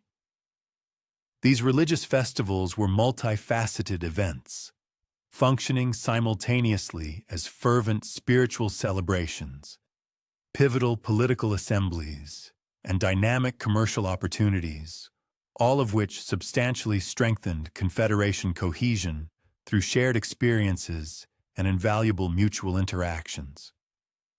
The precise timing of these major festivals ingeniously corresponded with traditional agricultural seasons and significant astronomical events, while seamlessly integrating novel elements that specifically commemorated the Confederation's remarkable achievements and its enduring political unity. The sophisticated elements of theocratic governance introduced by Dacians represented a remarkably refined endeavor to seamlessly integrate religious authority with the practical exigencies of administration. This intricate system was devised without ever compromising either the profound spiritual authenticity of Dacian beliefs or the governmental effectiveness required for sound rule. Central to this model were religious councils, sagacious bodies composed of senior priests drawn from the various regions, who provided invaluable advisory services to political administrators. Crucially, these councils maintained an inviolable independence in matters pertaining purely to spiritual doctrine and practice. This thoughtful separation of religious and political spheres was a masterful stroke, effectively preventing potential conflicts between secular and sacred authority.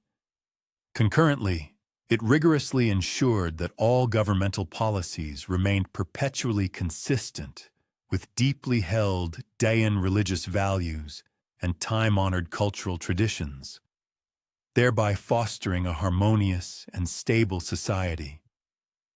The impressive architectural achievements realized during Dacianus's extensive rule served a dual purpose, embodying both essential practical defensive requirements and potent symbolic expressions of Dacian cultural sophistication.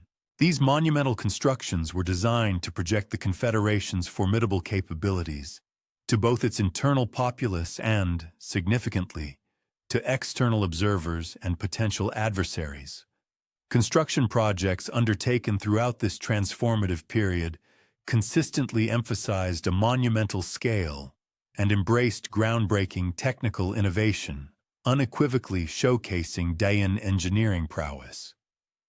Simultaneously, these structures fulfilled critical practical functions related to defense, administration, and religious observance, forming the bedrock of a burgeoning civilization. Such ambitious building programs necessitated the meticulous coordination of vast labor forces, the application of highly specialized technical skills, and the allocation of significant material resources, all of which powerfully demonstrated the Confederation's advanced organizational capabilities and its burgeoning economic strength. Improvements in defensive architecture during this epoch primarily concentrated on the robust enhancement of existing fortification systems, concurrently with the pioneering development of novel construction techniques. These innovations were meticulously engineered to offer superior protection against an evolving spectrum of military threats. The Murus Dacius construction method, a hallmark of Dacian engineering, reached its zenith of development during the Dacianus period. Engineers meticulously perfected intricate stone-fitting techniques and refined structural engineering principles, culminating in the creation of defensive walls that were, to all intents and purposes, virtually impregnable. These formidable fortifications incorporated a myriad of sophisticated features, including multiple defensive lines for staggered protection, cleverly concealed sally ports for surprise sorties, extensive underground storage facilities to sustain garrisons, and ingeniously integrated water management systems, all designed to enable the garrisons to withstand prolonged and arduous sieges. The development of sacred architecture during this particularly fertile period gave rise to some of the most sophisticated religious structures found in ancient Europe. These edifices masterfully combined traditional Dacian building techniques with innovative approaches that reflected an increased depth of technical knowledge and a refined aesthetic sensibility. Temple construction, most notably at Sarmizegetusa Regia and other significant religious centers, incorporated precise astronomical alignments. This intricate feature not only connected religious ceremonies with profound celestial events, but also powerfully demonstrated the advanced state of Dacian astronomical knowledge. These revered religious buildings were characterized by complex stonemasonry, intricate wooden framework systems, and exquisitely crafted decorative elements, all contributing to the creation of truly impressive architectural compositions, perfectly suited for grand religious and pivotal political ceremonies. Engineering achievements flourishing under Dacianus's reign included the implementation of sophisticated water management systems. These critical infrastructures were designed to provide reliable and consistent water supplies for major settlements, simultaneously supporting and expanding agricultural development in areas previously considered marginal or unproductive. Dacian engineers meticulously developed advanced techniques for constructing extensive underground aqueducts, robust storage systems, and efficient distribution networks, capable of delivering life-sustaining water across considerable distances and overcoming significant elevation changes. These ambitious hydraulic engineering projects demanded precise surveying, advanced construction methodologies, and meticulous ongoing maintenance, all of which unequivocally demonstrated the Confederation's impressive capabilities for large-scale infrastructure development. Furthermore, road construction during the Dacian period resulted in significantly improved communication and transportation networks. These vital arteries effectively connected all major Confederation centers, while simultaneously providing crucial military advantages for rapid troop movement and strategic coordination across the diverse terrain. Dacian road builders skillfully adapted proven Roman engineering techniques to suit local terrain conditions, thereby creating transportation systems that could function effectively even in challenging mountainous environments, all while requiring remarkably minimal maintenance. These well-constructed roads facilitated both swift military operations and vibrant commercial activities, thereby profoundly strengthening Confederation unity and fostering significant economic development. The fragmentation that regrettably commenced following Dacianus's death, occurring around 27 BC, was a direct consequence of inherent structural weaknesses within the Confederation system. These vulnerabilities had, until then, been skillfully masked and contained by his exceptional leadership capabilities and his profound religious authority. Unlike Burebista, whose formidable military charisma had established clear and relatively unambiguous succession expectations, Dacianus's unique theocratic leadership model inadvertently created ambiguous succession procedures. This lack of clarity regrettably enabled multiple claimants to assert what they perceived as legitimate authority, thereby sowing seeds of discord. The very integration of religious and political authority, which had been the bedrock of Dacianus's governance and a source of immense strength during his lifetime, paradoxically transformed into a potent source of instability when no single successor possessed comparable credentials or perceived legitimacy in both the spiritual and secular spheres. Regional leaders, who had willingly accepted centralized authority under Dacianus's compelling religious legitimacy, began to reassert traditional tribal autonomy with renewed vigor when confronted with the profound uncertainty of succession and the emergence of competing authority claims. The sheer territorial extent of the Confederation had by this point grown beyond the practical capacity of any single leader to maintain direct personal control, thereby creating opportune circumstances for ambitious regional commanders to establish and consolidate independent power bases.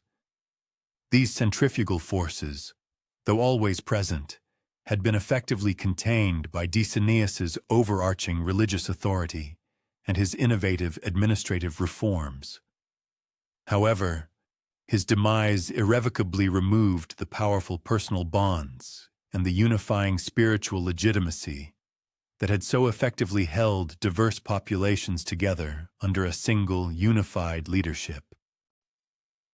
The subsequent emergence of multiple distinct Dacian kingdoms following the Confederation's fragmentation gave rise to an intricate and complex political landscape, a configuration that would profoundly define southeastern European politics for the entirety of the subsequent century.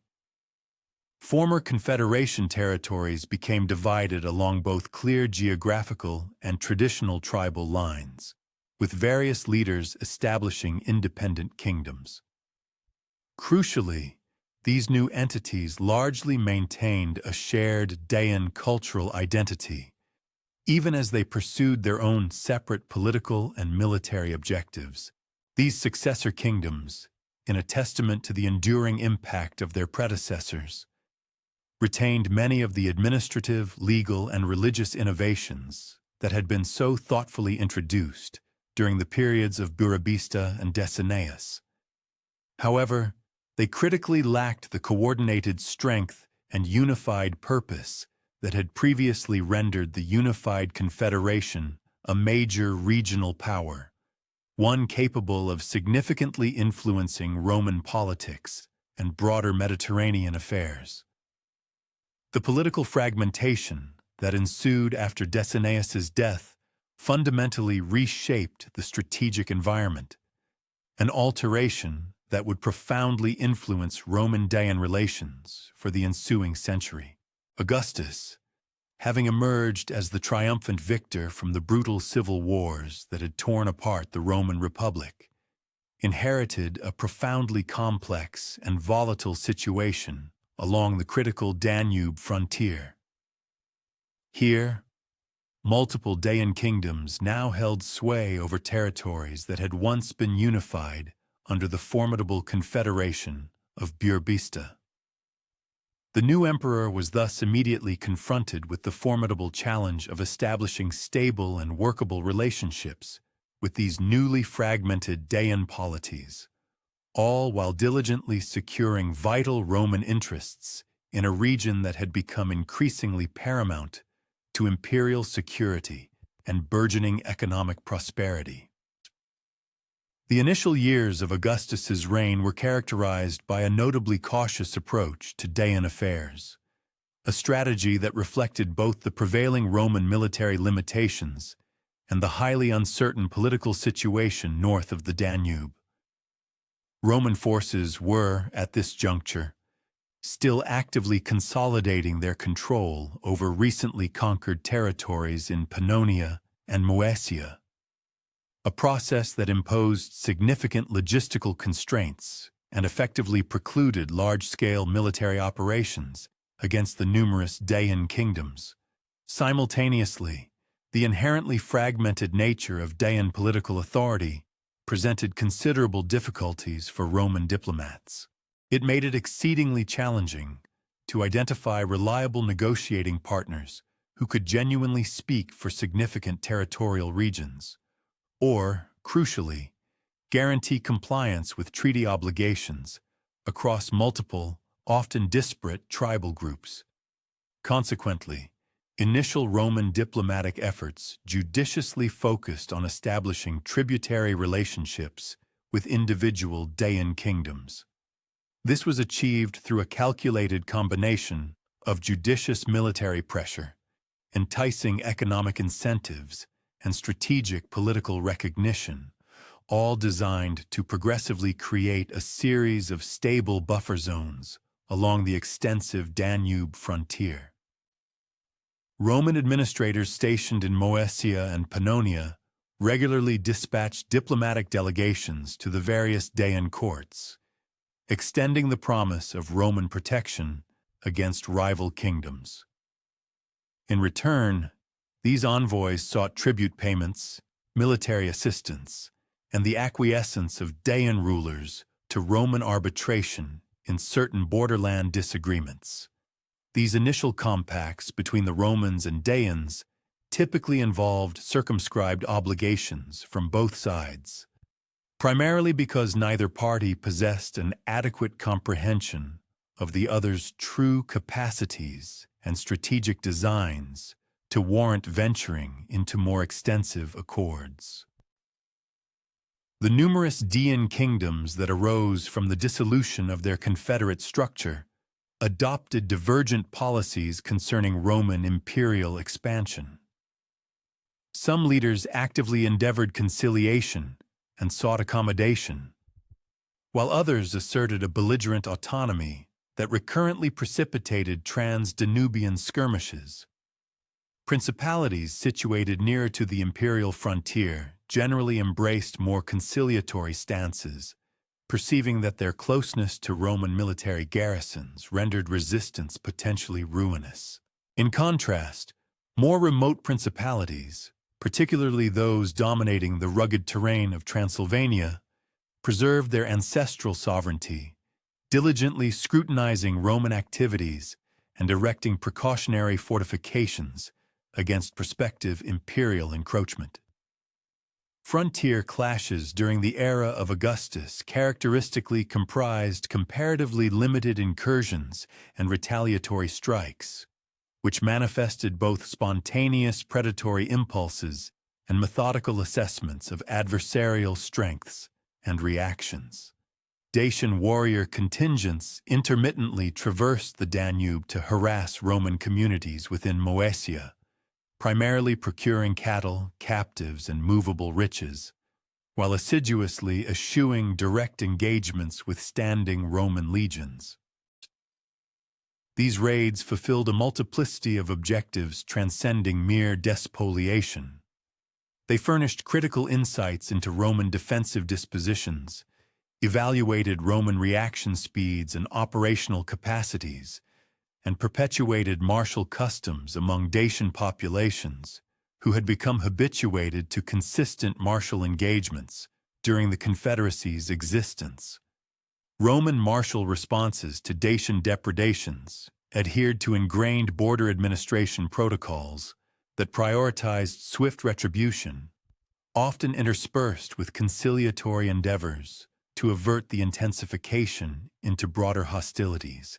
Roman commanders typically dispatched retaliatory incursions that crossed the Danube to assail Dacian communities implicated in depredations, seizing captives and herds, while circumvention clashes with principal Dacian armies that might escalate circumscribed retaliatory measures into extensive combat.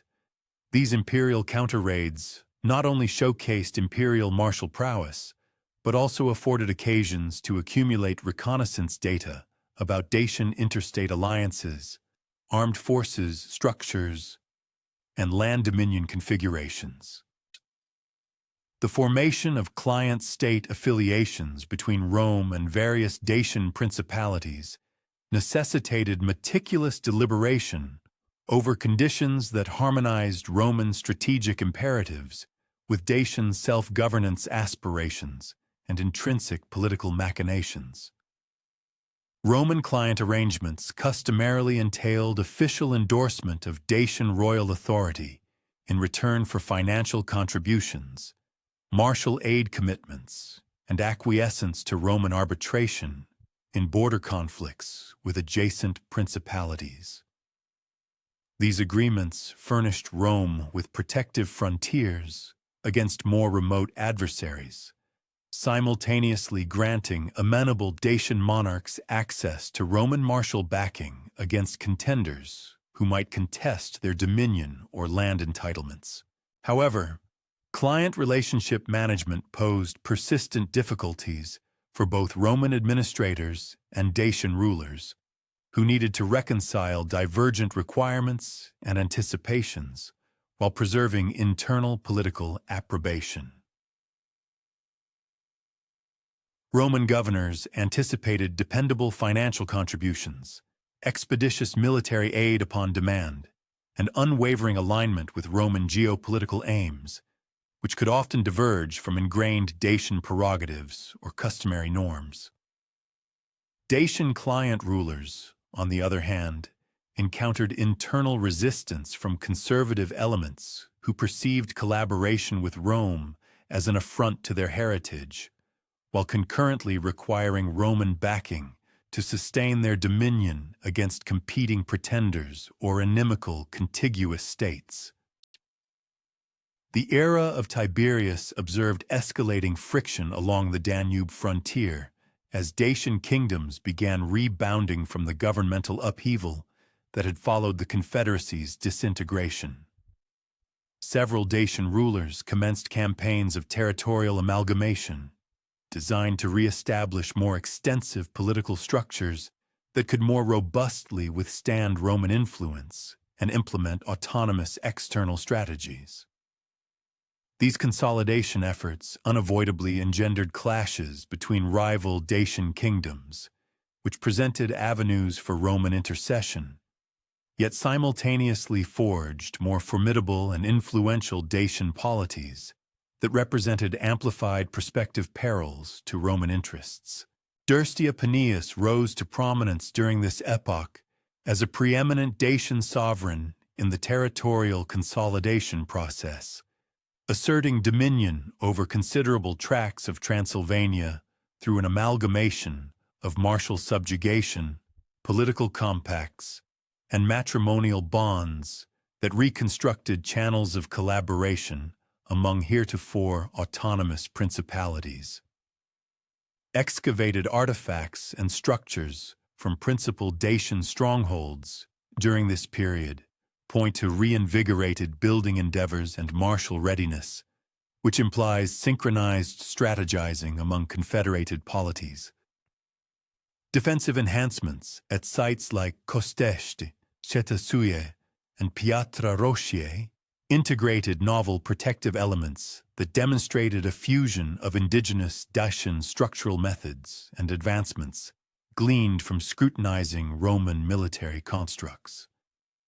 The martial structure cultivated by Dacia amalgamated ancestral Dacian martial ethos with methodical instruction and armament uniformity, forging more potent combat units adept at prolonged engagements against seasoned Roman legions.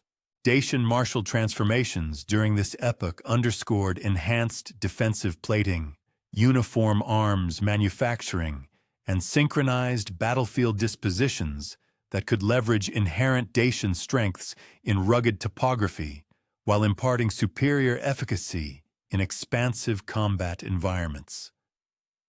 The falx persisted as the emblematic armament of Dacian shock troops, yet martial contingents presently incorporated bespoke detachments furnished with lances, bucklers, and defensive accoutrements, capable of confronting Roman legions employing orthodox maneuvers. Roman reconnaissance efforts concerning Dacian martial advancements depended significantly upon data supplied by vassal monarchs, traders, and emissarial delegations, which furnished consistent accounts of governmental shifts, armed forces readiness, and borderland disagreements across Dacian domains.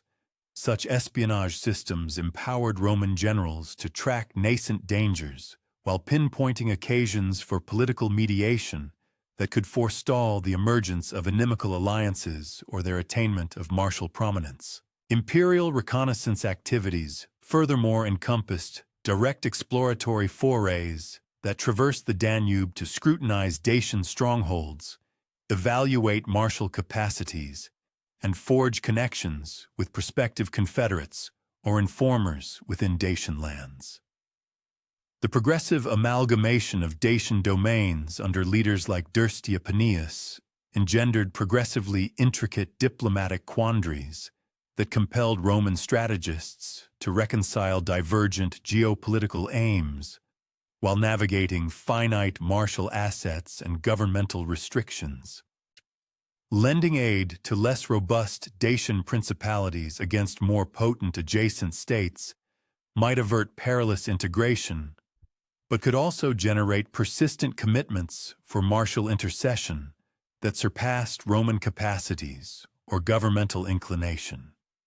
Conversely, countenancing Dacian consolidation might alleviate bureaucratic intricacies while simultaneously forging more formidable prospective adversaries that could jeopardize Roman frontier integrity and financial prerogatives.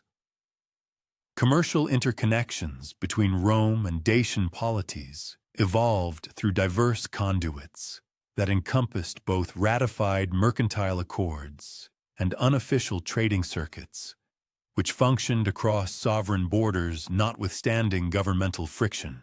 Dacian aurum and argentum persistently entered Roman emporiums via diverse middlemen, while Roman industrial products, vintages, and opulent commodities secured eager clientele amidst Dacian aristocrats who endeavored to exhibit their affluence and refined tastes.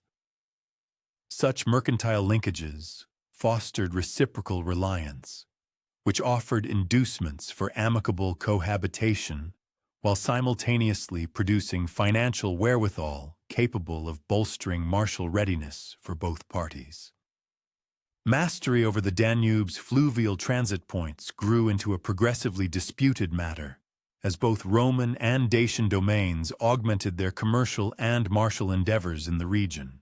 Crucial riverine transit locations afforded vital passage for commerce, armed campaigns, and emissarial exchanges, rendering their command paramount for both protective and aggressive geopolitical foresight. Roman martial architects erected reinforced bridgeheads at pivotal transit locations, while Dacian contingents established reciprocal protective emplacements that could challenge Roman riverine passage endeavors during prospective hostilities. The persistent financial demands for tribute created continuous friction between the Roman governing bodies and the Dacian vassal rulers. These local leaders frequently encountered strong domestic opposition to payments, which many Dacian populations perceived as demeaning acts of subjugation to an external power. The precise quantities and acceptable forms of these tribute remittances necessitated intricate negotiations, aiming to strike a delicate balance between Rome's fiscal requirements and the Dacian kingdom's capacity for payment, alongside the broader political palatability of such arrangements. Rome's insistence on receiving tribute in gold and silver posed particular challenges for the Dacian monarchies, as these precious metals were indispensable for sustaining their own internal monetary systems and facilitating their crucial international trade relationships. The imperial rule of Claudius heralded a notable reorientation in Roman frontier strategy, as the priorities for imperial expansion increasingly gravitated towards solidifying dominion over territories situated closer to the Danube border. Concurrently, Rome began to cultivate more methodical approaches to managing its interactions with barbarian peoples. Claudius's successful subjugation of Britain unequivocally showcased Roman capabilities for executing large-scale military campaigns. Yet this monumental undertaking also consumed substantial military assets. This absorption of resources consequently curtailed opportunities for concurrent expansionist endeavors in the southeastern European theater. This strategic recalibration, focusing imperial might elsewhere, inadvertently presented Dacian kingdoms with valuable opportunities to fortify their own positions without enduring immediate Roman military pressure. During the Claudian era, Dacian military preparations unmistakably conveyed a burgeoning confidence that Roman expansion could indeed be effectively thwarted through meticulous defensive planning and harmonized resistance efforts. Archaeological findings from across Dacian lands reveal considerable capital expenditure dedicated to the construction and enhancement of fortifications. A pronounced emphasis was placed on strategically vital locations that commanded control over mountain passes and river crossings, points deemed indispensable for any potential Roman invasion. These comprehensive defensive measures shrewdly integrated tactical insights gleaned from observing Roman siege warfare methodologies, all the while expertly leveraging traditional Dacian advantages inherent in their mountainous topography, which inherently favored defensive operations. The burgeoning development of Dacian diplomatic ties with other barbarian communities fostered the potential for expansive alliance networks. Such intricate webs of cooperation had the capacity to significantly complicate Roman strategic foresight while simultaneously furnishing Dacian kingdoms with augmented military and economic wherewithal. Dacian sovereigns proactively cultivated relationships with Germanic tribes dwelling along the northern reaches of the Danube, with Sarmatian populations inhabiting the expansive eastern plains, and with diverse Thracian factions that had successfully preserved their autonomy from Roman suzerainty. These concerted diplomatic overtures were meticulously designed to forge cohesive resistance networks, thereby aiming to preclude Roman forces from concentrating overwhelming military superiority against any single target. Roman responses to these Dacian diplomatic endeavors encompassed a dual strategy: direct military intimidation and sophisticated counter-diplomatic initiatives. These efforts were meticulously crafted to thwart the formation of hostile coalitions, or failing that, to render them militarily ineffectual. Roman commanders periodically orchestrated impressive military demonstrations along the Danube frontier, serving as stark reminders to potential adversaries of the empire's formidable military prowess. These displays also provided invaluable intelligence-gathering opportunities, allowing Roman observers to appraise barbarian military readiness and the strength of their alliance structures. Concurrently, Roman diplomats assiduously worked to preserve existing client relationships and to sow discord among potential enemies through the judicious and selective application of incentives, deterrence, and official political recognition. The reign of Emperor Nero was characterized by a perceptible surge in Dacian self-assurance and a marked increase in territorial expansion. This assertive posture inevitably led to more frequent encounters between Dacian forces and Roman frontier defenses. Dacian military operations during this tumultuous period were multifaceted, encompassing both their customary raiding forays and more systematic campaigns of territorial acquisition. These aggressive actions directly challenged established Roman client relationships and posed a tangible threat to the integrity of imperial territorial security. The successes achieved by Dacian military forces during this time were attributable to both their enhanced military organization and Rome's preoccupation with other pressing imperial concerns, which consequently diminished the resources available for safeguarding the Danube frontier. Domitian's ascension to imperial power in 81 AD signified the onset of a distinctly more aggressive Roman stance concerning Dacian affairs, a posture that would ultimately culminate in direct military confrontation. The newly enthroned emperor grappled with considerable domestic political pressures, rendering military triumphs absolutely essential for the preservation of his imperial authority. The continued Dacian territorial expansion, guided by increasingly adept leadership, directly menaced crucial Roman strategic interests. These threats had grown too pronounced to be either disregarded or managed solely through diplomatic overtures. The stage was meticulously prepared for the inevitable direct military confrontation, an eventuality that both adversaries had been diligently anticipating and planning for over the preceding decades of cautious diplomatic maneuvering and sporadic border skirmishes. The paramount strategic significance of Dacia to Roman imperial interests had become unequivocally clear, primarily because the province's rich gold mines constituted an indispensable source of revenue for the imperial treasury. While Dacia's geographical positioning offered pivotal advantages for asserting control over the entirety of the Danube frontier region, Roman military strategists acutely recognized that the consolidation of Dacian territory under effective leadership presented existential threats to Roman dominion over southeastern Europe.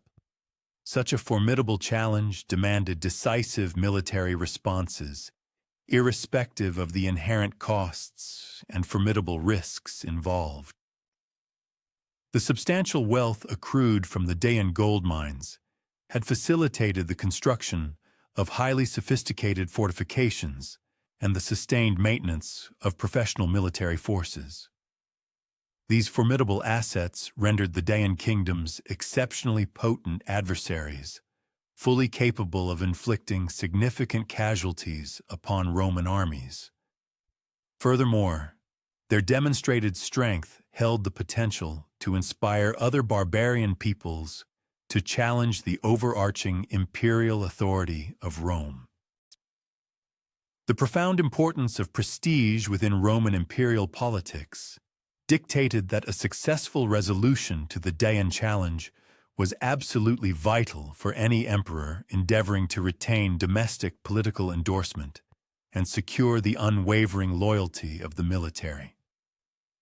Previous emperors had deliberately refrained from engaging in direct confrontation with unified Dacian forces. However, this policy of restraint had, in the eyes of some Roman political observers, been misconstrued as a sign of weakness, thereby eroding imperial credibility and inadvertently encouraging barbarian aggression across the extensive frontier regions. Domitian's precarious political standing necessitated decisive military victories that would unequivocally project imperial strength. Such triumphs also promised opportunities for territorial expansion and the acquisition of wealth, resources critical for underwriting domestic political initiatives and covering substantial military expenditures. The calculated strategic decisions that had propelled Domitian's increasingly aggressive Dacian policies were soon to encounter their most formidable adversary in the person of Decebalus. He emerged as the preeminent Dacian leader around 87 AD, consolidating his authority through an exceptional blend of military prowess, astute political acumen, and profound religious authority, accomplishments that arguably surpassed even the legendary achievements attributed to Burebista. In stark contrast to his predecessors, who had typically forged their power primarily through military conquest or spiritual leadership, Decebalus showcased an unparalleled capacity to synthesize military, diplomatic, and administrative competencies. This unique ability transformed the previously fragmented Dacian kingdoms into a cohesive, unified state, one now capable of challenging Roman imperial expansion on what appeared to be equal terms. Decebalus's ascent to power transpired during a period when Dacian resistance against Roman pressure had reached a critical juncture. Individual kingdoms, acting in isolation, had proven insufficient to counteract the formidable Roman military capabilities and conspicuously lacked the coordination essential for effective collective defense. The very name Decebalus, signifying strong as 10 men, served as a powerful emblem reflecting both his personal martial renown and a symbolic representation of a newly unified Dacian strength. This newfound cohesion, bolstered by superior leadership and astute strategic planning, now possessed the potential to match Rome's formidable organizational advantages. Archaeological evidence unearthed from major Dacian sites during this specific historical period unequivocally points to immediate and systematically organized military preparations, strongly suggesting that Decebalus possessed a lucid and comprehensive strategic vision concerning the inevitable confrontation with Roman forces. The methodical consolidation of Dacian territories under Decebalus's overarching authority was accomplished through meticulously orchestrated campaigns. These initiatives expertly blended military coercion with skillful diplomatic negotiation and strategic religious legitimization. This multifaceted approach effectively minimized internal dissent while simultaneously maximizing the collective strength of the Dacian populace. Unlike earlier unification endeavors that had predominantly relied upon outright conquest or the sheer force of spiritual authority, Decebalus demonstrated a sophisticated grasp of the diverse motivations and specific concerns that influenced the various Dacian communities.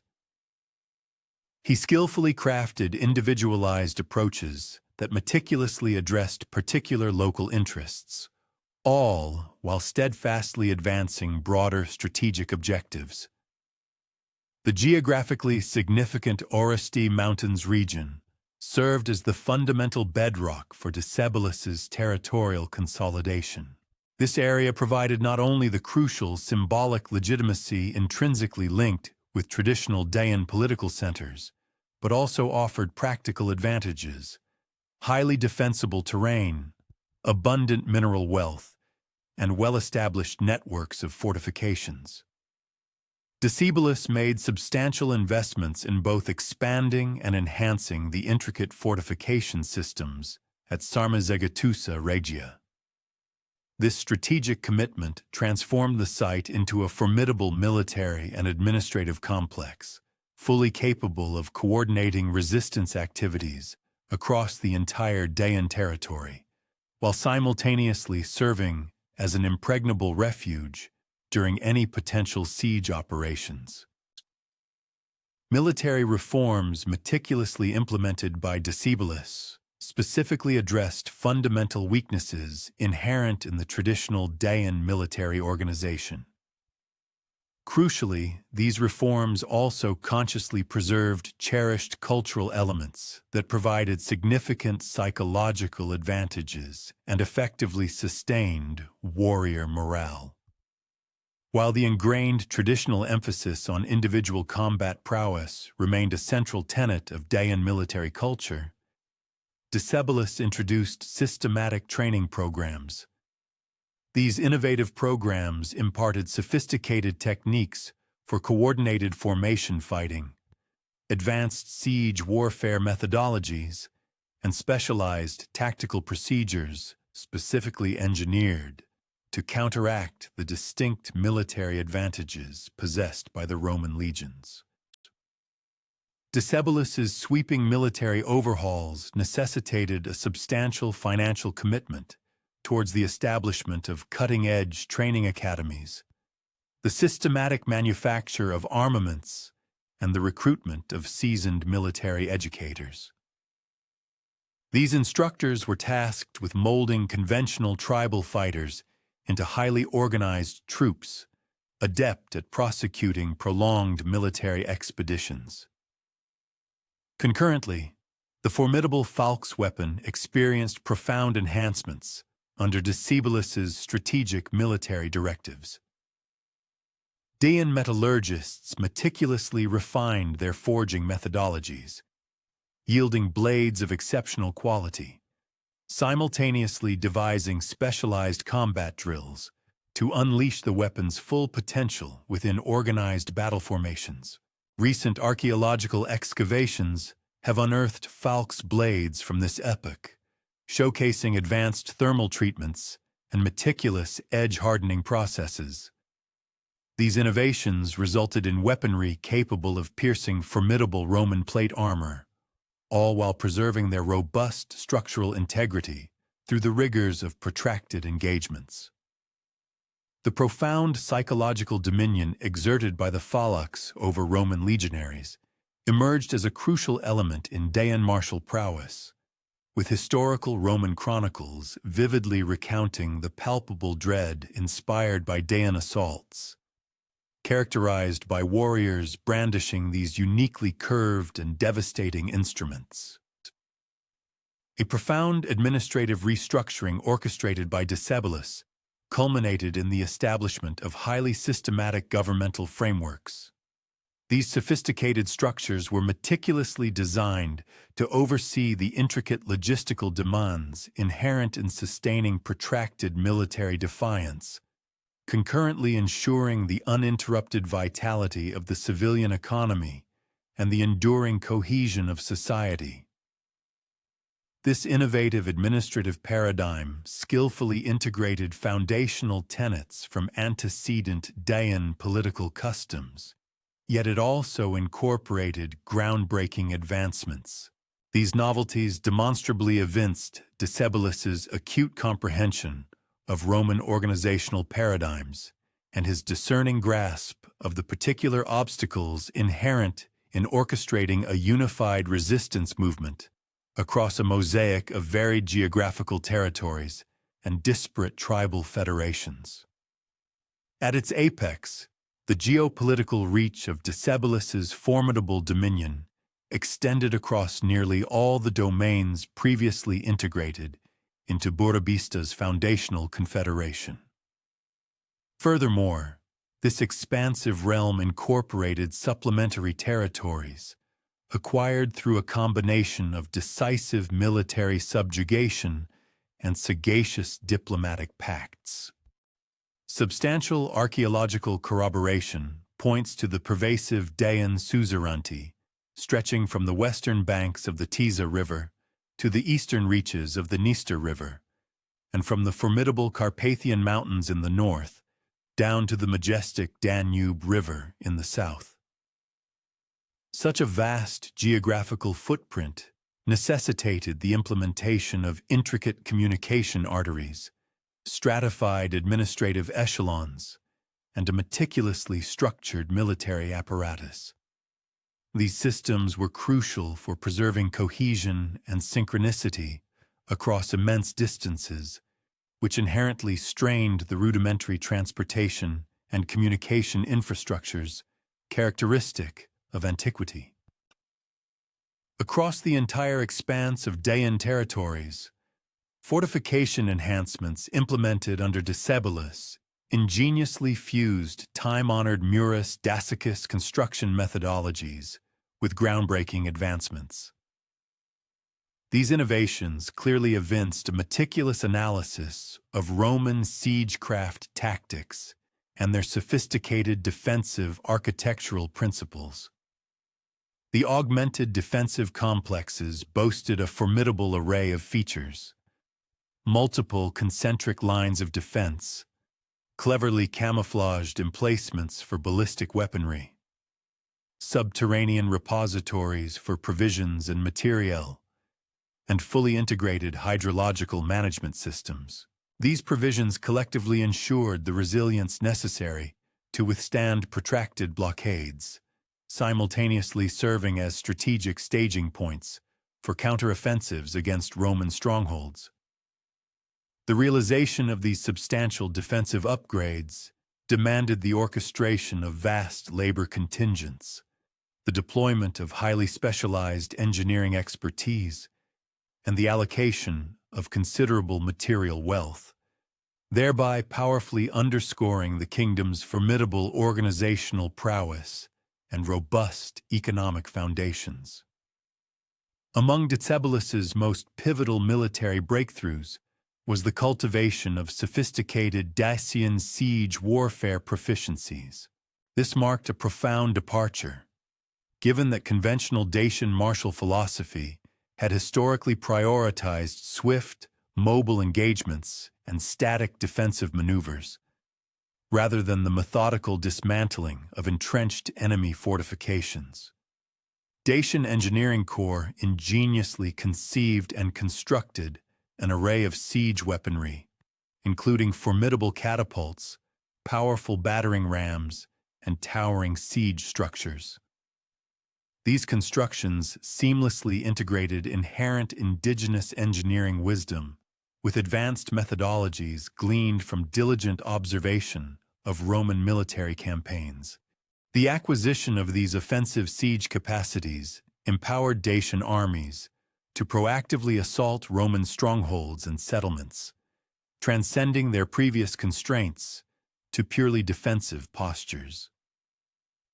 This strategic shift dramatically broadened their tactical repertoire, compelling Roman generals to disperse their legions across expansive defensive fronts, rather than consolidating their strength for concentrated offensive thrusts.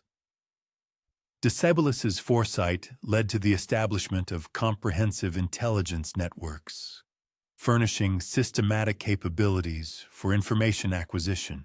These sophisticated systems empowered Dacian military strategists to meticulously track Roman military readiness, accurately appraise adversary strengths and weaknesses, and precisely pinpoint opportune moments for launching aggressive campaigns. Such intelligence endeavors encompassed both conventional diplomatic delegations, which assiduously collected data via official conduits, and clandestine reconnaissance missions. These covert operations yielded granular military intelligence pertaining to Roman troop deployments, logistical provisions, and overarching strategic blueprints. The remarkable efficacy of Dacian intelligence operations subsequently manifested itself in later military engagements, where Dacian forces conspicuously displayed an intimate understanding of Roman military arrangements and their underlying strategic objectives. The extensive diplomatic endeavors spearheaded by Decebalus were meticulously designed to forge formidable anti-Roman alliances. These coalitions were envisioned to furnish crucial military aid, economic sustenance, and synchronized strategic oversight, thereby impeding Roman legions from massing an insurmountable numerical advantage against Dacian domains. These far-reaching diplomatic overtures spanned the entirety of southeastern Europe and extended even further afield, cultivating liaisons with diverse entities. Germanic tribal confederations, the nomadic Sarmatian populations, various Thracian factions, and even distant empires such as the Parthian Empire, all of whom shared a vested interest in curbing Roman imperial ambitions. The sheer breadth and intricate nature of these diplomatic machinations eloquently testified to Decebalus's astute realization that effective, prolonged resistance unequivocally demanded both widespread international collaboration and meticulously synchronized strategic foresight. So, the intricate rapport between Decebalus and the chieftains of various Germanic tribes was characterized by convoluted deliberations concerning military support, the delineation of territorial boundaries, and the prospective political dynamics following any cessation of hostilities. These discussions necessitated a delicate equilibrium between pressing immediate military imperatives and overarching, long-range strategic aspirations.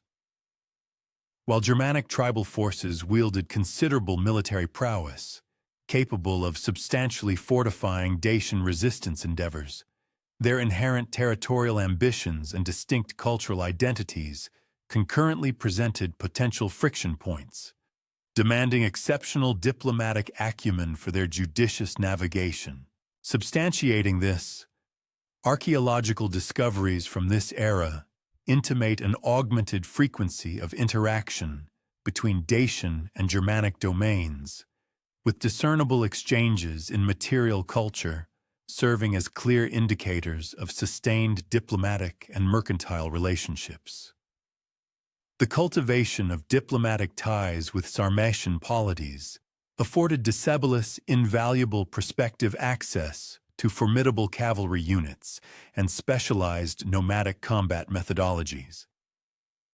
These assets were poised to augment the conventional strengths of Dacian infantry, simultaneously conferring crucial strategic advantages in mobility against Roman military deployments. The renowned Sarmatian heavy cavalry, characterized by their formidable long lances and protective panoply, embodied a martial capacity that Roman legions had, throughout history, struggled to effectively neutralize. The judicious integration of Sarmatian equestrian tactics with established Dacian infantry formations thus forged potent combined arms capabilities. This synergy not only substantially amplified Dacian military efficacy, but also endowed them with unparalleled strategic versatility for conducting both aggressive offensives and resilient defensive maneuvers. The astute economic strategies put into practice by Decebalus were meticulously calibrated to optimize the extraction of natural resources and elevate productive capacities, all while rigorously preserving societal equilibrium and fostering widespread popular endorsement for the ongoing military resistance. The opulent gold and silver mines, which constituted the very bedrock of Dacian prosperity, were recipients of augmented capital injections. This investment was channeled into advanced extraction apparatus, sophisticated processing plants, and robust transportation infrastructure, all designed to sustain high output volumes even amidst the duress of Roman military incursions and the specter of prolonged sieges. Crucially, these comprehensive economic preparations also encompassed the pioneering development of alternative commercial arteries, engineered to remain operational irrespective of Roman endeavors to enforce economic embargoes or to sever established mercantile connections. Under the sagacious direction of Decebalus, agricultural directives placed paramount importance on ensuring robust food security and cultivating an abundance of surplus yields. This strategic surplus was intended to comprehensively provision military operations, concurrently sustaining civilian populations throughout potential periods of siege or geographical upheaval precipitated by martial engagements. Dacian agrarian communities were systematically educated in advanced food preservation methodologies, the construction of durable storage infrastructure, and the strategic diversification of crops. Such measures were designed to guarantee dependable provisions of sustenance, irrespective of prevailing military or political contingencies. These meticulous agricultural preparations underscored a highly refined comprehension of the intricate logistical demands essential for protracted military opposition and the critical imperative of sustaining popular morale and civilian cooperation amidst extended periods of warfare. The significant expansion of artisanal production during Decebalus's era was strategically channeled towards the meticulous fabrication of military armaments, all while assiduously upholding ancestral artistic and cultural pursuits. These cultural endeavors served to fortify Dacian ethnic identity and reinforce communal solidarity. Throughout the vast expanse of Dacian territories, numerous weapons manufacturing facilities considerably augmented their production quotas for falx blades, spearheads, arrow tips, and protective gear. Concurrently, they instituted rigorous quality control protocols to guarantee unwavering standards of performance. These substantial manufacturing advancements necessitated the deployment of highly proficient artisans, the utilization of bespoke specialized implements, and a reliable flow of raw material provisions, thereby unequivocally showcasing the kingdom's impressive industrial capacities and its sophisticated economic structuring. Under Decebalus's reign, religious policies meticulously preserved the venerable Zalmoxian worship traditions, yet simultaneously ingeniously reoriented spiritual practices to fortify military opposition and foster political cohesion amongst his heterogeneous populace. Sacred rites and public ceremonies increasingly foregrounded themes of selfless immolation for the communal defense, the invocation of divine sanction for a just struggle against external subjugation, and the promise of transcendent recompense for those who perished, upholding Dacian sovereignty. These astute religious modifications furnished crucial psychological conditioning for the rigors of warfare, all the while safeguarding the distinctive cultural heritage that sharply delineated Dacian identity from encroaching Roman influences. The deliberate amalgamation of religious authority with military command under Decebalus established cohesive leadership frameworks, capable of orchestrating both the spiritual and secular dimensions of the resistance movement. This strategic fusion concurrently upheld the legitimacy of the leadership among communities deeply rooted in traditional religious observance. Throughout the Dacian territories, spiritual exemplars provided not only profound spiritual counsel, but also tangible practical assistance for military readiness. They expertly leveraged their considerable communal sway to stimulate enlistment, encourage the generous contribution of resources, and secure civilian compliance with martial exigencies. This profound integration of ecclesiastical and military power forged an exhaustive resistance capacity, adept at addressing both the tangible material necessities and the intangible psychological dimensions inherent in protracted warfare. Under the astute leadership of Decebalus, the existing social framework of Dacia skillfully preserved its ancestral tribal configurations, yet simultaneously underwent strategic modifications aimed at significantly bolstering both military efficacy and administrative streamlined operations. Nomadic warrior collectives, which had historically functioned as autonomous entities, were systematically woven into more expansive military contingents. This integration facilitated the synchronized execution of tactical maneuvers, all while meticulously upholding the deeply ingrained personal bonds of fealty that served as the bedrock of individual motivation and collective unit solidarity. Such profound structural transformations necessitated a delicate equilibrium, harmonizing the demands of martial prowess with the imperative of cultural authenticity. This ensured the enduring legacy of time-honored warrior customs, concurrently forging the necessary capacities to stand resolute against the formidable, highly trained legions of Rome. Furthermore, the deliberate cultivation of specialized military vocations within Dacian society gave rise to distinct professional cadres, encompassing engineers, covert intelligence operatives, diplomatic envoys, and expert logistical coordinators. These individuals possessed an invaluable repertoire of proficiencies indispensable for conducting intricate military campaigns. These highly specialized positions, in turn, mandated comprehensive instructional curricula, clearly defined pathways for career progression, and widespread societal commendation, thereby drawing in exceptionally gifted individuals.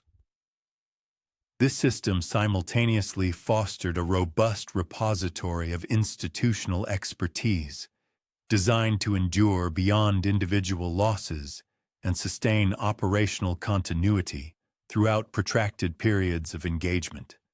The advent of such military professionalization within the inherently traditional Dacian social fabric constituted a momentous cultural evolution, profoundly augmenting the collective strengths of the nation while assiduously safeguarding its foundational cultural attributes. The remarkable cultural accomplishments witnessed throughout the reign of Decebalus elegantly manifested a fusion of ingrained Dacian artistic heritage and innovative departures. These innovations judiciously absorbed stylistic currents stemming from extensive interactions with a multitude of diverse civilizations. Yet critically, they steadfastly upheld a singularly identifiable Dacian character.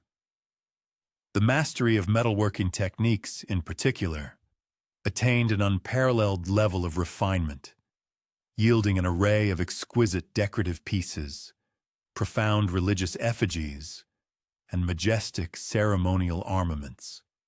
Each item unequivocally showcased not only highly advanced technical proficiency, but also a deeply cultivated aesthetic discernment.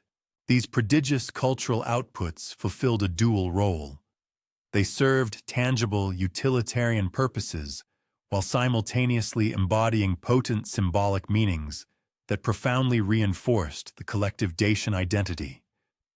Concurrently, they projected an undeniable aura of cultural sophistication to discerning external observers. Concomitantly, the architectural strides made during this era seamlessly integrated formidable defensive practicality with an eloquent symbolic articulation of Dacian might and cultural zenith. Expansive construction endeavors at pivotal locations prominently featured a monumental scale and groundbreaking technical ingenuity, serving as a vivid testament to Dacian capabilities. These structures concurrently performed vital military and administrative roles.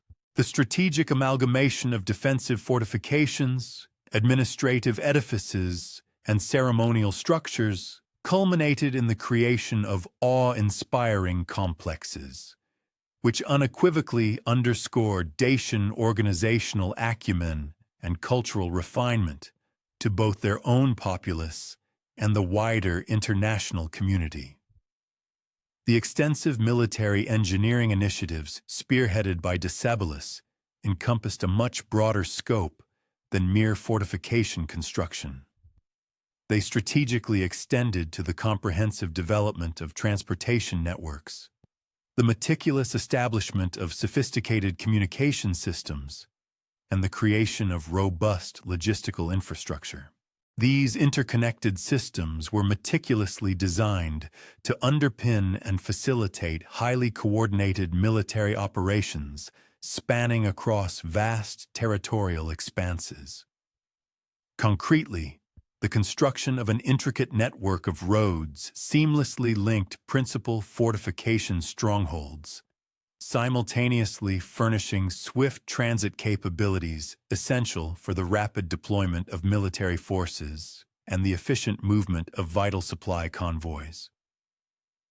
Complementing this, an ingenious system of signal tower networks was strategically positioned to enable instantaneous communication across the challenging and often impassable mountainous topography, a feature that would otherwise have severely impeded or entirely precluded the execution of synchronized tactical maneuvers.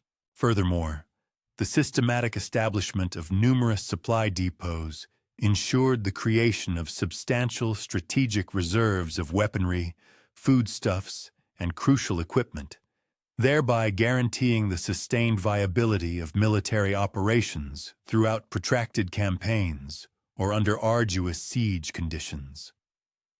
The comprehensive readying of defensive emplacements across the entirety of Dacian domains necessitated an exceedingly meticulous analysis of the landscape coupled with astute strategic foresight. This intricate planning was designed to exploit every conceivable natural topographical advantage, simultaneously forging interconnected defensive networks engineered for reciprocal reinforcement and adaptable strategic maneuverability. Crucially, vital mountain passes were heavily fortified, serving the dual purpose of funneling encroaching enemy forces into predefined engagement zones, or killing zones, while concurrently guaranteeing secure and protected avenues of retreat for the defending Dacian contingents.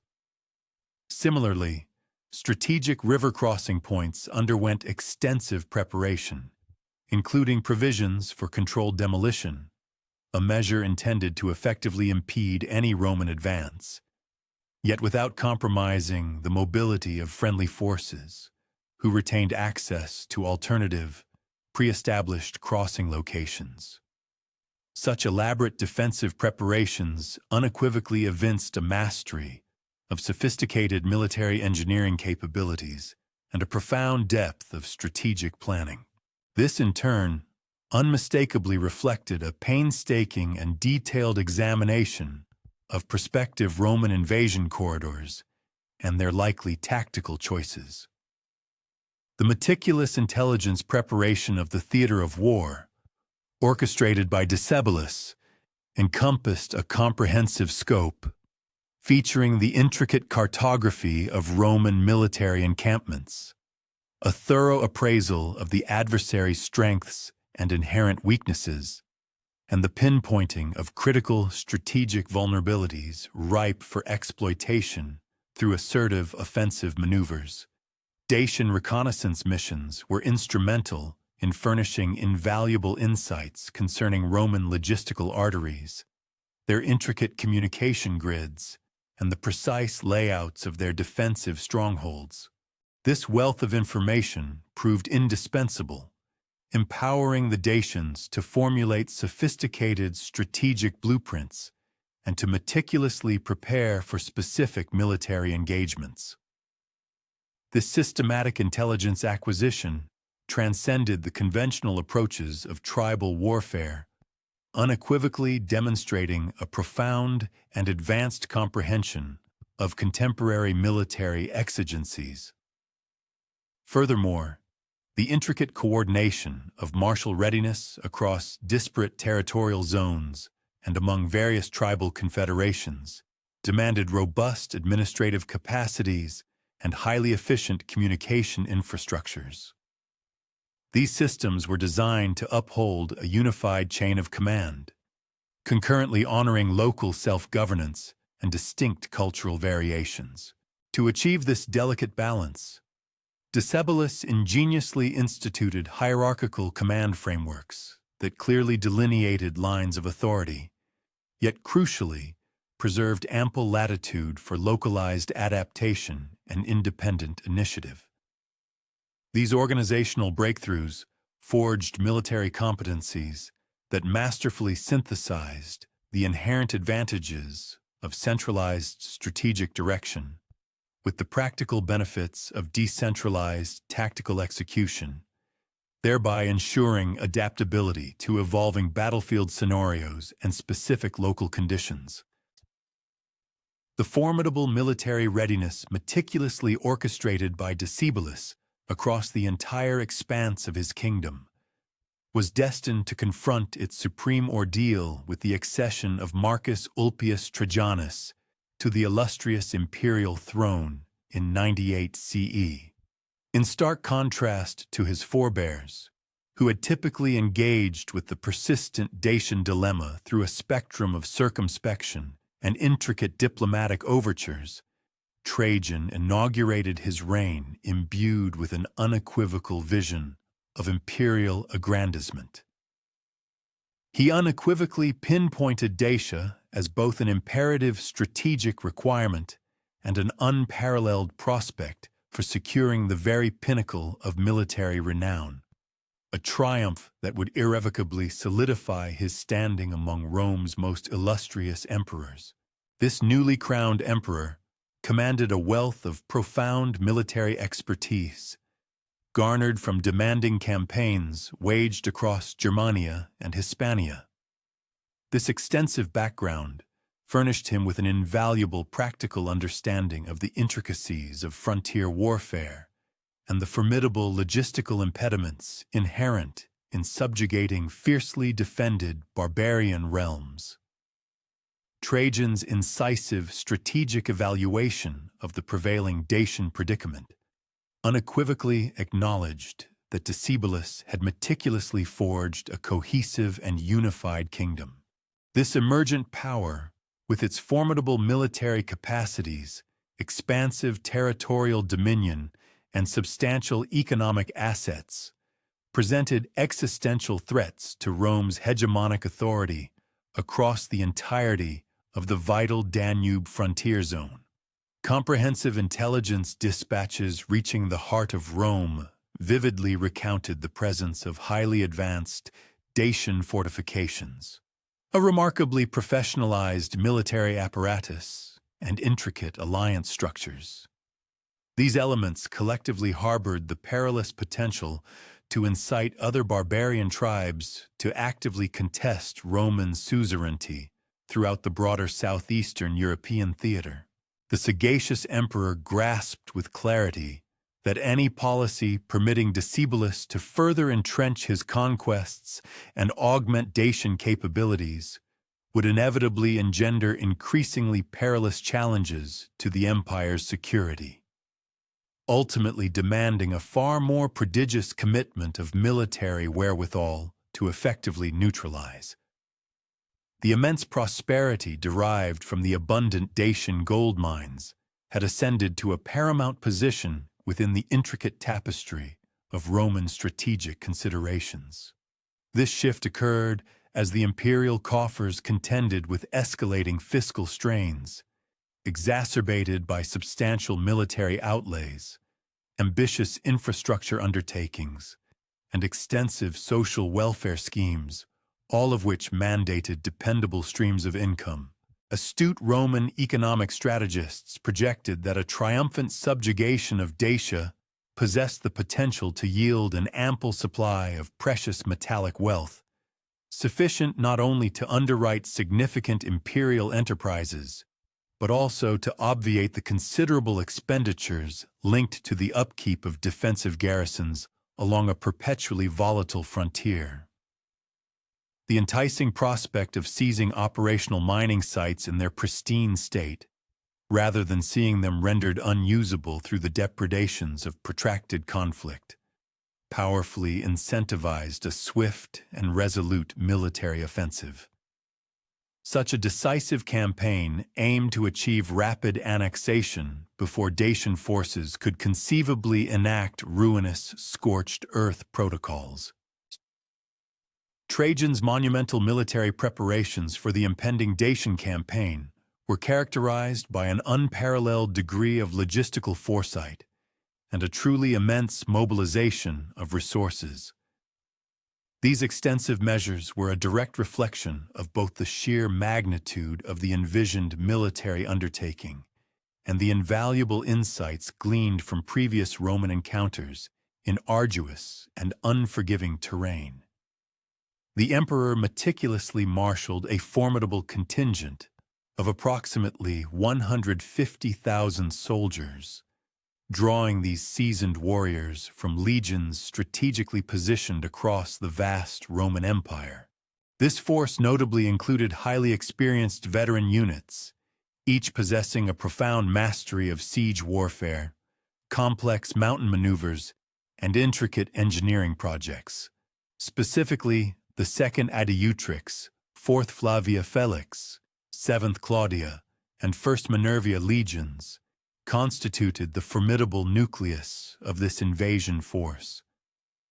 They were further augmented by a plethora of auxiliary units, which furnished specialized proficiencies in cavalry engagements, precision archery, and advanced siege engineering, thereby creating a well-rounded and versatile fighting machine.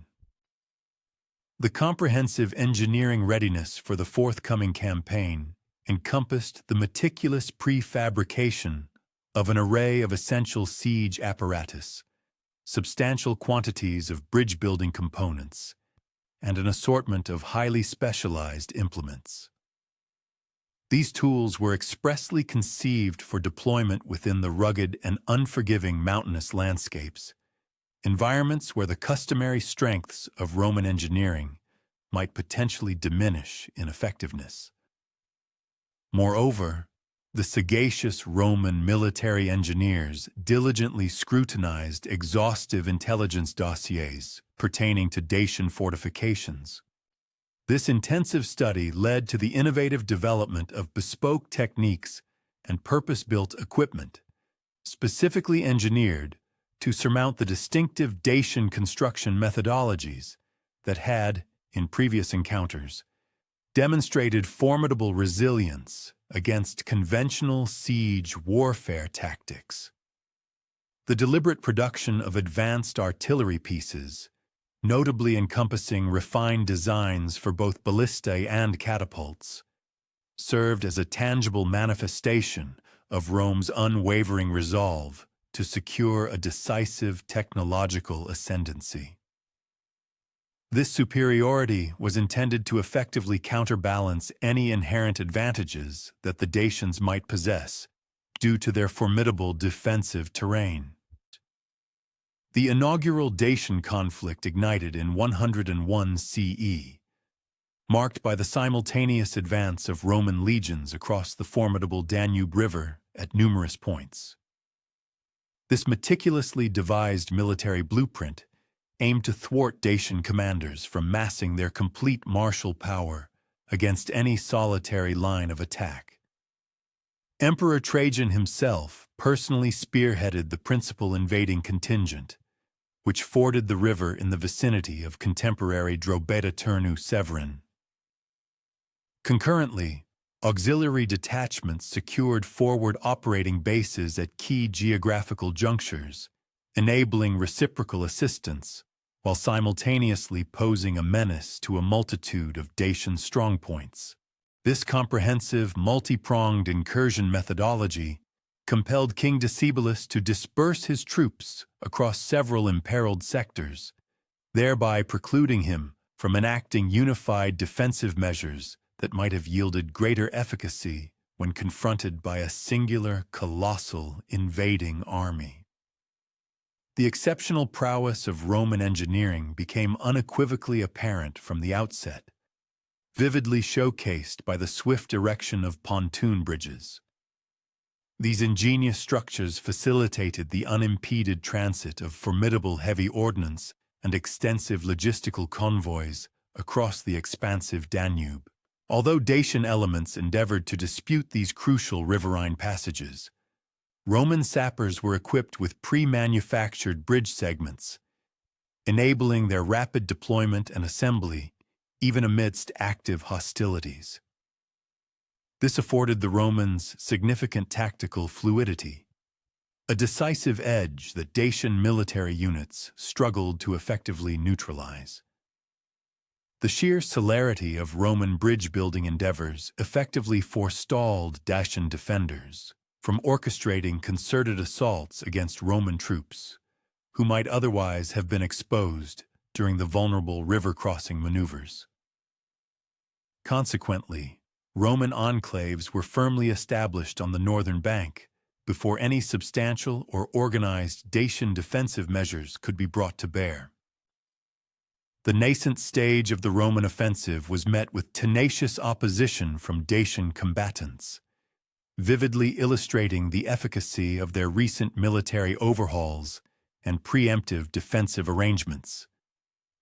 Dacian warriors, wielding their distinctive falx weapons, formidable curved blades, demonstrated a formidable capacity for inflicting grievous losses upon Roman infantry cohorts.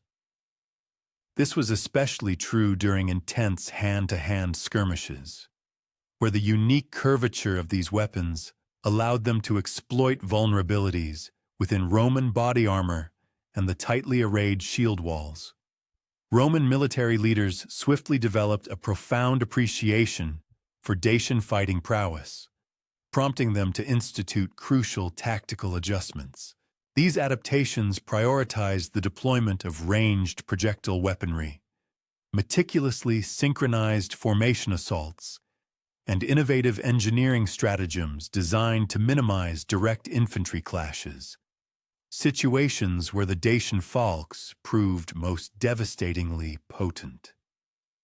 The onward march towards the principal Dacian bastions necessitated that Roman legions surmount a plethora of entrenched defensive emplacements, meticulously arrayed by Decebalus along the access corridors leading to his formidable mountain fortresses.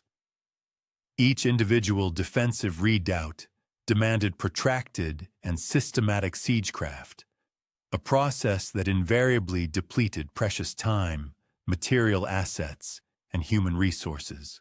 Simultaneously, these engagements afforded Dacian units opportunities to inflict attrition and impede the Roman advance toward their overarching strategic goals.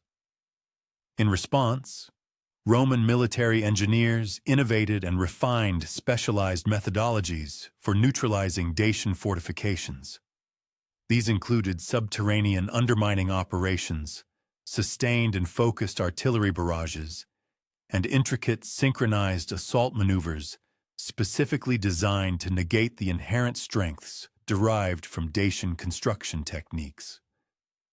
The momentous Second Battle of Tapai emerged as the pivotal confrontation of the initial campaign.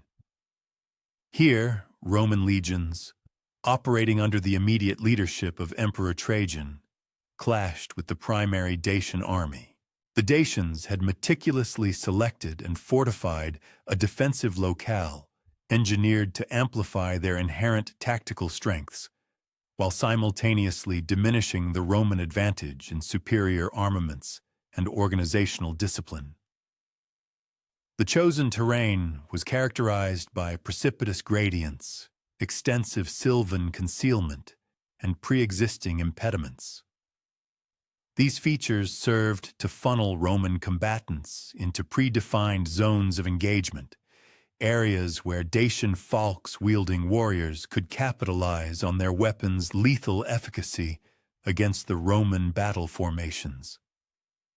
The engagement itself was inaugurated by a prolonged period of probing skirmishes, as both opposing armies skillfully jockeyed for positional supremacy, concurrently evaluating the adversary's capacities and strategic designs. Roman tactical dispositions at Tapai distinctly evinced the critical insights gleaned from preceding clashes with Dacian adversaries.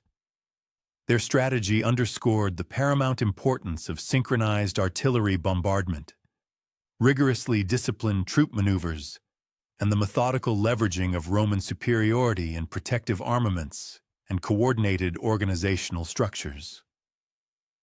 Roman field commanders strategically arrayed their ballista and catapult detachments to unleash sustained suppressive volleys upon Dacian strongholds. Concurrently, legionary formations progressed in meticulously orchestrated echelons, ensuring the preservation of their structural cohesion despite the challenging topography and the ferocity of the opposition.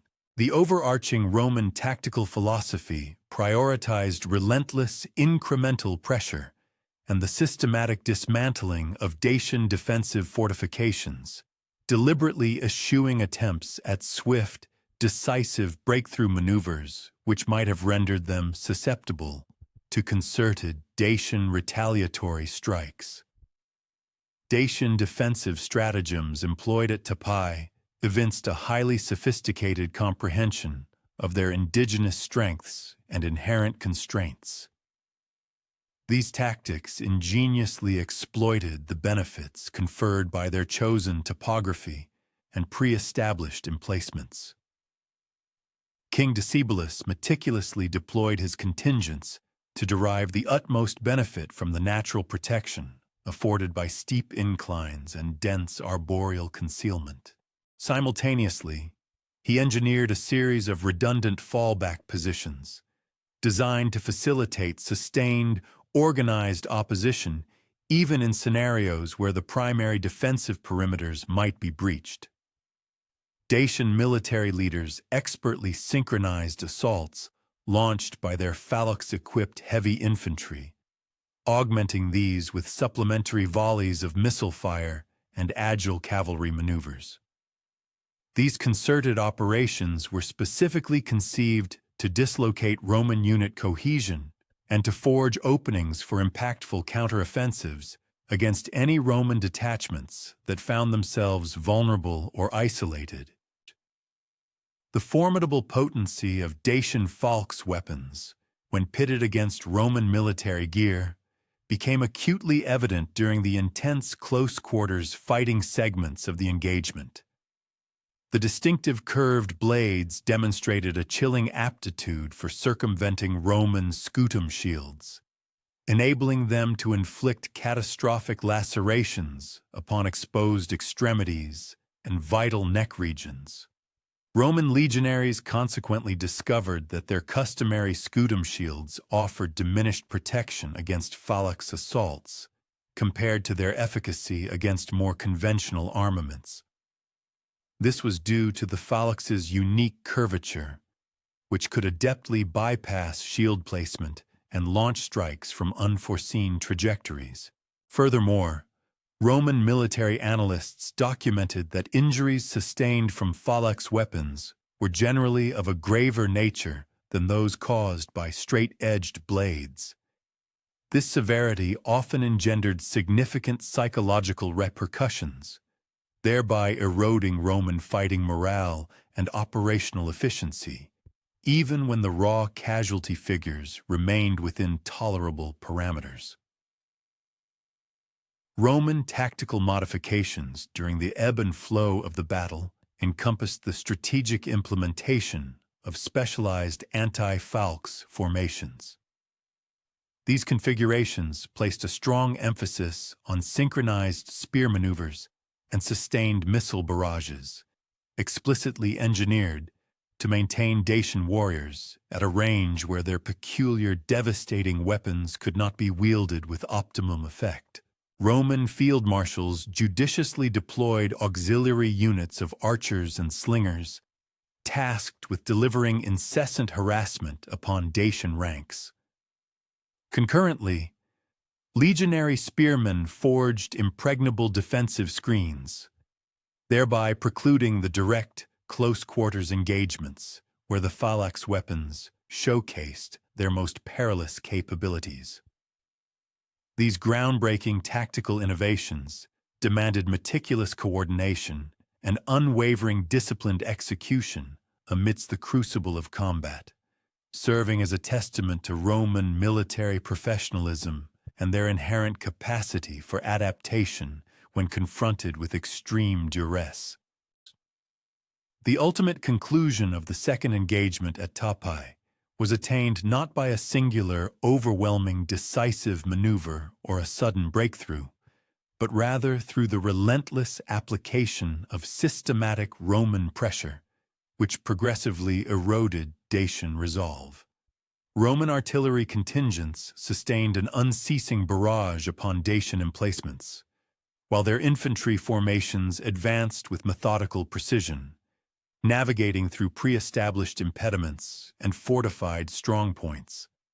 The cumulative effect of Roman technological superiority, their highly developed logistical framework, and their impeccably disciplined tactical execution eventually surmounted the indigenous Dacian advantages in rugged topography, fervent motivation, and individual martial prowess.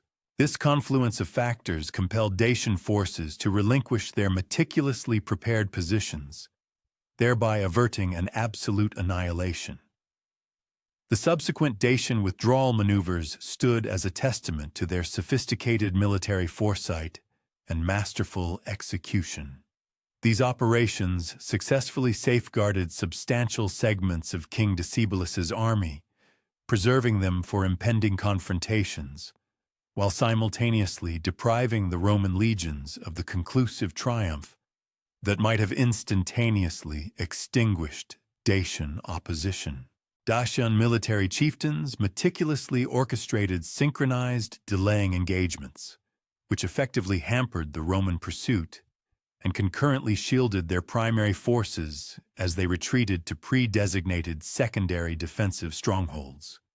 The demonstrable efficiency of these Dacian disengagement procedures thus precluded the Roman forces from achieving the utterly decisive obliteration of enemy martial capacities, an outcome which would have rendered any further organized resistance utterly untenable. In the wake of the Tapai engagement, Roman forces were compelled to persist in the methodical dismantling of Dacian defensive fortifications. This arduous task coincided with the necessity of overseeing increasingly protracted supply conduits and contending with escalating casualty figures, which served as stark indicators of the ferocity of Dacian opposition. Roman engineering ingenuity proved indispensable for sustaining the impetus of their offensive.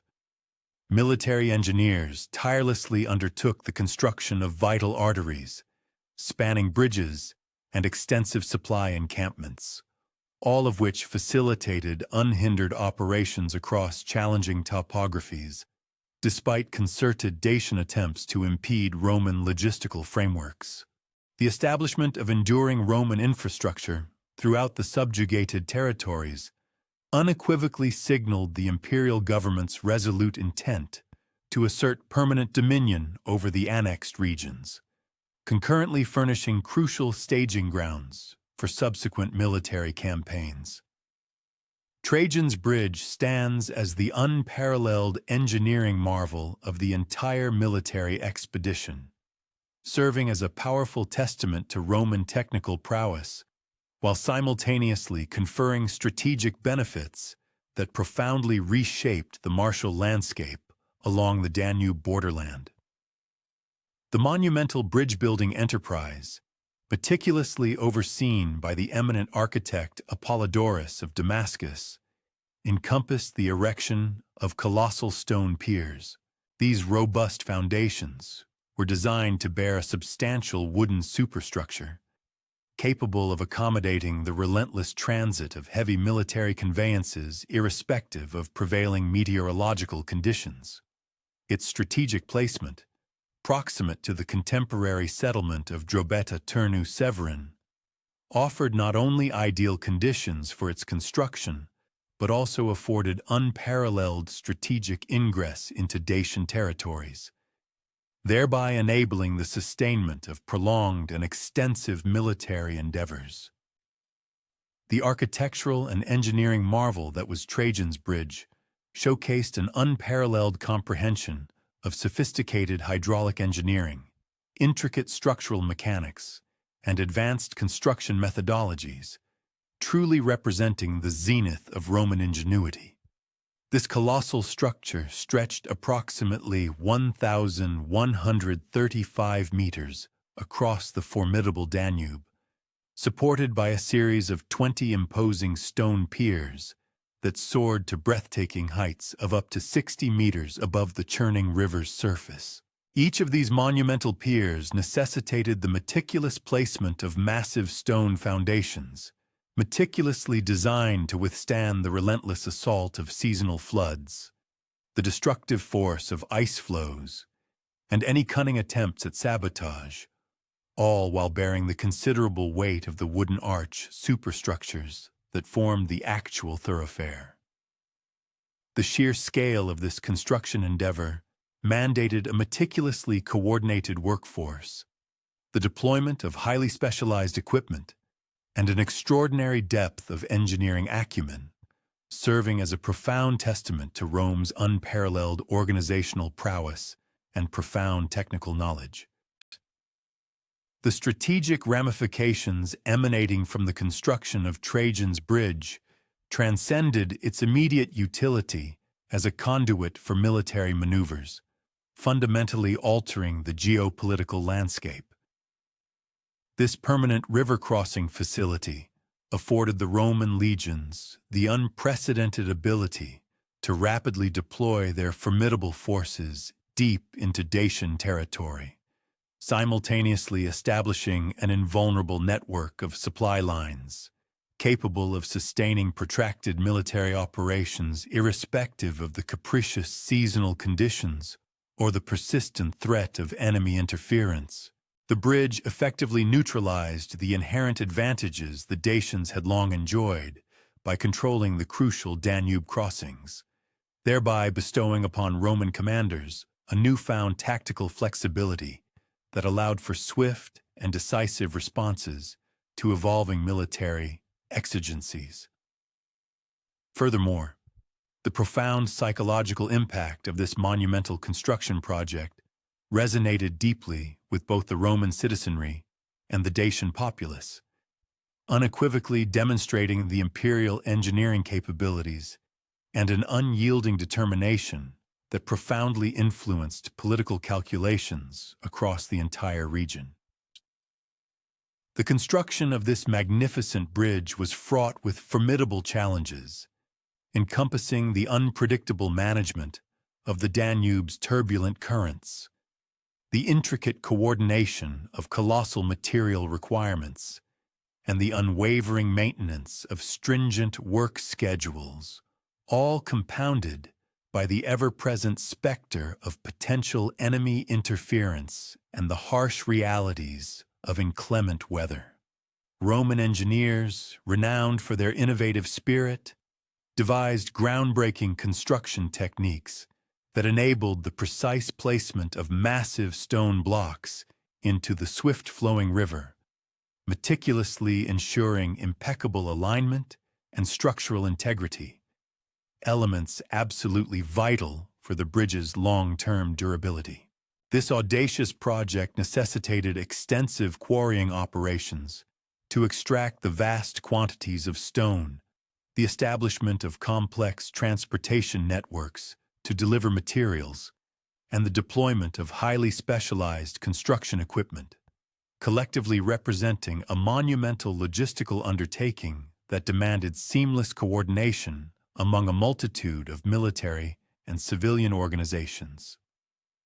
The successful completion of Trajan's bridge empowered Roman forces to exert relentless and sustained pressure upon Dacian positions, concurrently providing secure and readily accessible withdrawal routes that significantly mitigated the inherent risks associated with extended military campaigns deep within hostile territory.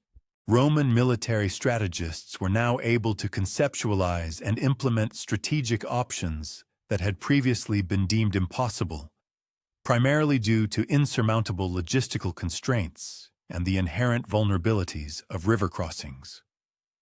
The bridge facility, therefore, furnished the Roman war machine with unprecedented capabilities for rapid reinforcement, efficient supply-resupply, and unparalleled tactical flexibility, fundamentally recalibrating the strategic balance of power between the formidable Roman and resilient Dacian forces.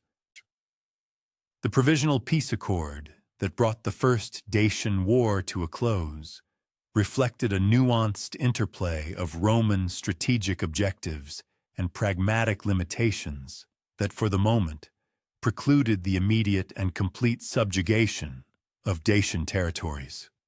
While Roman forces had indeed secured significant tactical victories and seized crucial Dacian strongholds, the arduous campaign had simultaneously underscored the substantial human and material costs, as well as the formidable challenges inherent in conquering well-defended mountainous regions held by fiercely determined adversaries.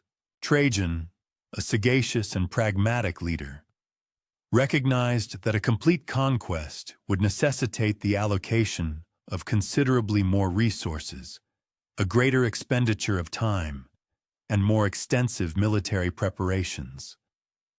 Objectives that might be more effectively achieved through a temporary settlement, which would provide invaluable opportunities for more thorough and deliberate preparation.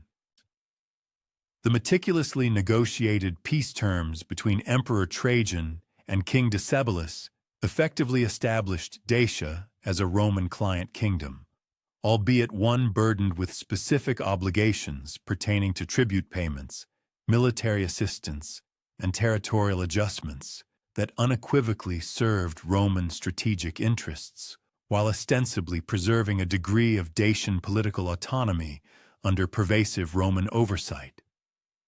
As part of this accord, Decebalus consented to the dismantling of certain fortifications, the provision of hostages as tangible guarantees of compliance, and the acceptance of Roman garrisons strategically positioned at key locations. These garrisons served a dual purpose. They could vigilantly monitor Dacian activities and simultaneously act as forward operating bases for any future military operations deemed necessary.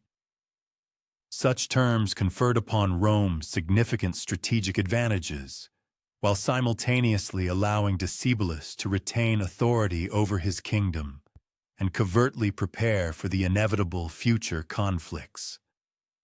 Roman strategic deliberations concerning the temporary peace settlement were acutely aware that this period of accommodation could furnish invaluable opportunities for comprehensive intelligence gathering, meticulous logistical preparation, and astute political development, all of which would substantially enhance the prospects for ultimately successful future military operations. Roman administrators were poised to leverage this interim peace to establish more robust and efficient supply networks, to meticulously gather detailed intelligence regarding Dacian military capabilities and strategic intentions, and to cultivate crucial political relationships with potential Dacian allies who might be persuaded to support Roman objectives during subsequent conflicts.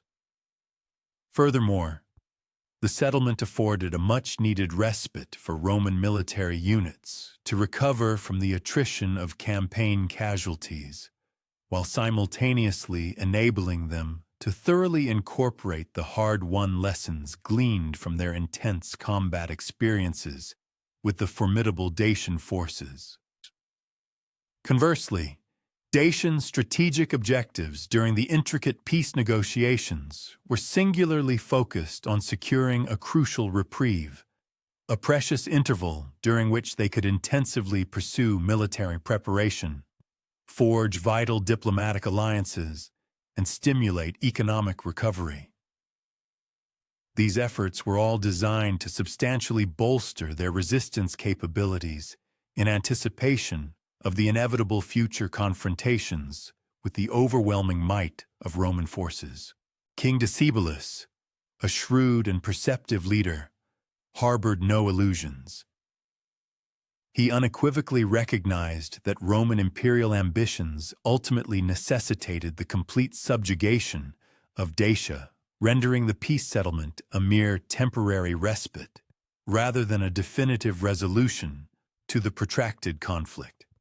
Consequently, the Dacian king astutely utilized this period of fragile peace to assiduously strengthen his kingdom's fortifications, to significantly expand and refine military training programs, and to diligently cultivate alliance relationships that could potentially furnish invaluable supplementary support during future military operations. The very implementation of these peace terms inherently generated persistent tensions and irresolvable disputes, starkly reflecting the fundamental incompatibilities between the expansive Roman imperial objectives and the deeply ingrained Dacian aspirations for unyielding independence. Roman demands for substantial tribute payments, significant territorial concessions, and stringent military restrictions inherently clashed with deeply entrenched Dacian traditions and their imperative political requirements, rendering complete compliance an arduous, if not impossible, undertaking. These intractable implementation difficulties regrettably provided a convenient pretext for future military intervention, while simultaneously creating immense political pressures that inexorably pushed both sides towards a renewed conflict, despite the existence of the temporary accommodation agreements. Intelligence operations during this tense interlude of peace were characterized by an extensive and relentless gathering of information by both Roman and Dacian representatives. Each side assiduously sought to assess the enemy's precise capabilities, strategic intentions, and inherent vulnerabilities, all with the ultimate goal of securing decisive advantages during future conflicts.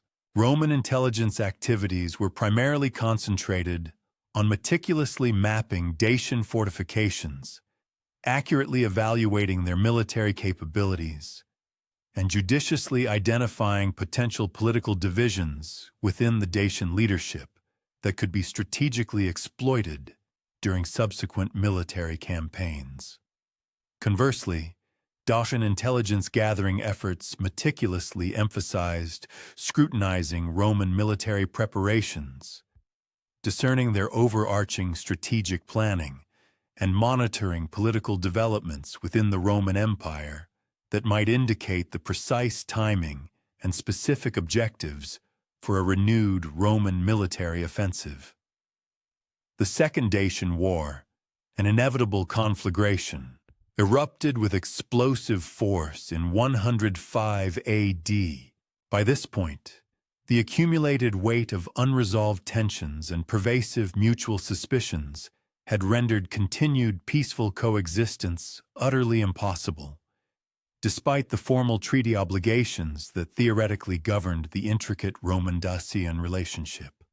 Roman accusations of brazen Dacian treaty violations provided a convenient and potent justification for renewed military action, while the extensive Dacian preparations for resistance unequivocally signaled their clear recognition that conflict had become an inescapable reality, irrespective of any last-ditch diplomatic efforts to preserve the fragile peace. Both formidable powers had astutely utilized the intervening period to substantially enhance their respective military capabilities and fortify their strategic positions, thus meticulously setting the stage for a far more decisive and cataclysmic military confrontation than had transpired during the initial campaign. The resounding and decisive victory achieved at Sarmizegetusa Regia in 106 AD marked not merely the tragic conclusion of Dacian independence, but rather heralded the auspicious commencement of one of Rome's most ambitious and transformative provincial experiments. As the acrid smoke gradually dissipated from the smoldering ruins of the Dacian capital, and the tragic suicide of King Decebalus extinguished the last vestiges of organized resistance, Emperor Trajan was confronted with the monumental and intricate task of meticulously transforming a fiercely independent warrior kingdom into a productive and integrated Roman province. The emperor's expansive vision extended far beyond a simplistic military occupation. He harbored a profound ambition to forge a model province, one that would unequivocally demonstrate Rome's unparalleled capacity for profound cultural transformation, while simultaneously extracting the maximum possible economic benefit from Dacia's legendary and abundant mineral wealth. The meticulous establishment of the Roman province of Dacia necessitated a series of immediate and critical administrative decisions, choices that would profoundly shape the region's development and trajectory for generations to come. Trajan, with characteristic foresight, appointed Decimus Terentius Scarianus as the inaugural provincial governor, selecting an eminently experienced and demonstrably competent administrator who possessed a proven track record in deftly managing complex territorial transitions and diverse, often resistant, populations. Scorianus arrived in Dacia bearing explicit and comprehensive instructions. He was to meticulously implement an overarching policy of Romanization across the newly conquered lands, while simultaneously maintaining a sufficiently robust military presence to preempt any renewed resistance from the scattered remnants of Dacian populations, particularly those entrenched within the mountainous regions where Roman control remained, at best, tenuous. The imperial grip, however, remained somewhat precarious. The intricate administrative framework governing Roman Dacia meticulously adhered to established provincial blueprints, yet it judiciously integrated specific adjustments necessitated by the region's distinctive geographical contours and complex demographic composition. Initially, the province underwent a strategic bifurcation into two principal administrative zones.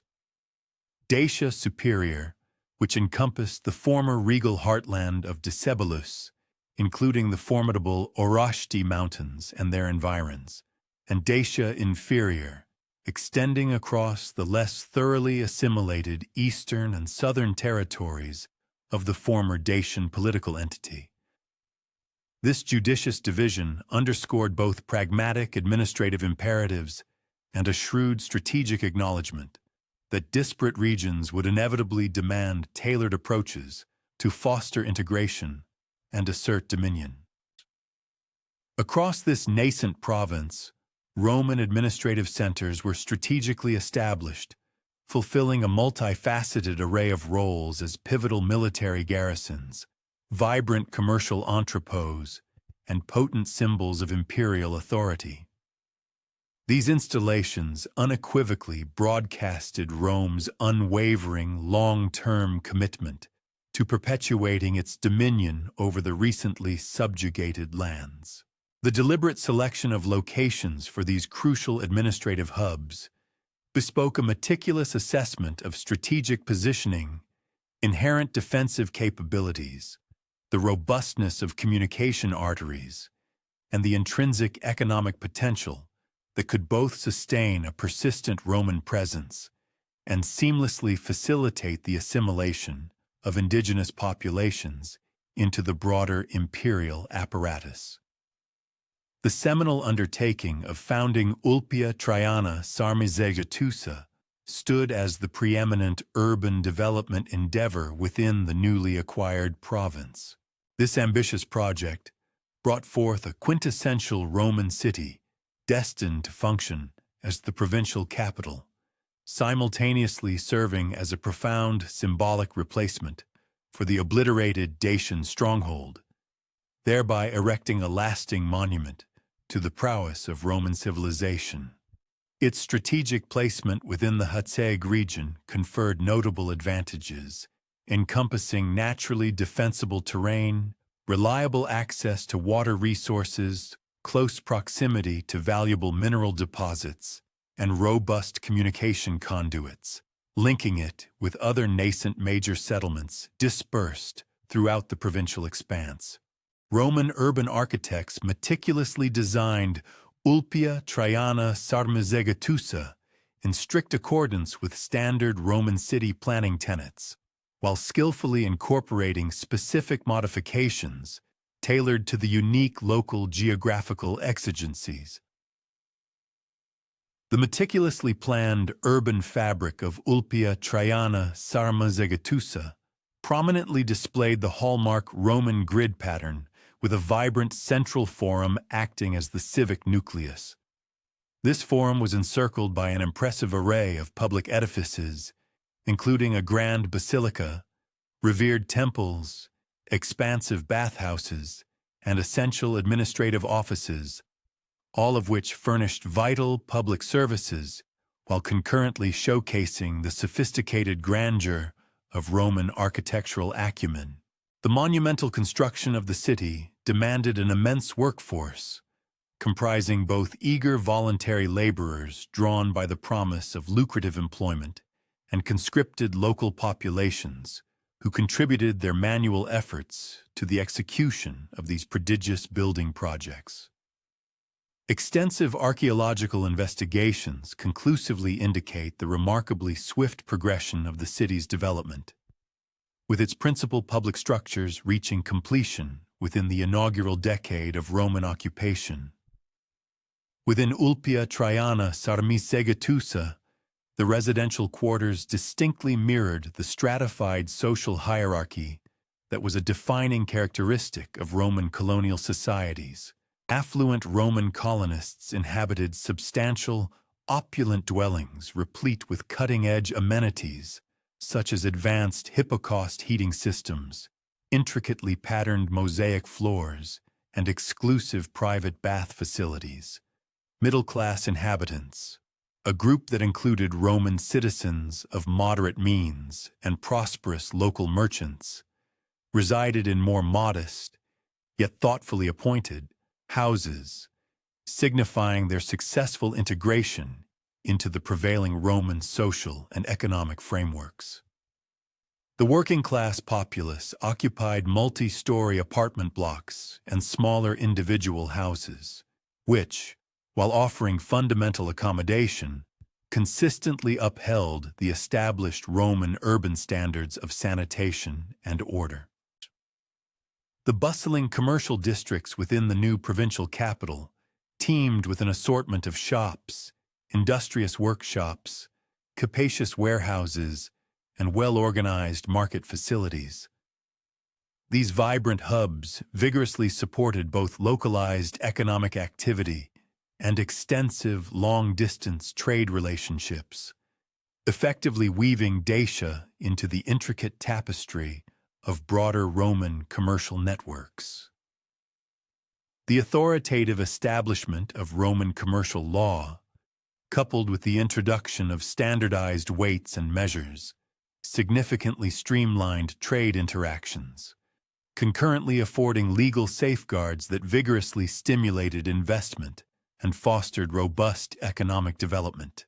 The market facilities themselves were intelligently segmented into specialized zones catering to diverse categories of goods, with a pronounced emphasis on the exchange of precious metals, staple agricultural produce, and a variety of manufactured items, each reflecting the province's paramount economic priorities and its contribution to the imperial treasury. The religious architecture gracing Ulpia Traiana Sarmizegetusa skillfully integrated both the venerable traditional Roman temples and innovative syncretic religious edifices. These latter structures thoughtfully accommodated indigenous spiritual traditions within the parameters of acceptable Roman theological frameworks, demonstrating a pragmatic tolerance. The grand construction of a Capitoline temple, consecrated to the principal deities Jupiter, Juno, and Minerva, unequivocally solidified the official Roman religious presence. Simultaneously, numerous other temples dedicated to a pantheon of Roman deities provided ample opportunities for worship to colonists hailing from the diverse regions of the sprawling empire. Archaeological findings consistently suggest that certain Dacian religious practices persisted, albeit in modified iterations, ensuring they posed no perceived challenge to Roman political authority or the established social order. The monumental colonization initiative systematically implemented across Roman Dacia constituted one of the most expansive population transfer programs ever witnessed in Roman imperial annals.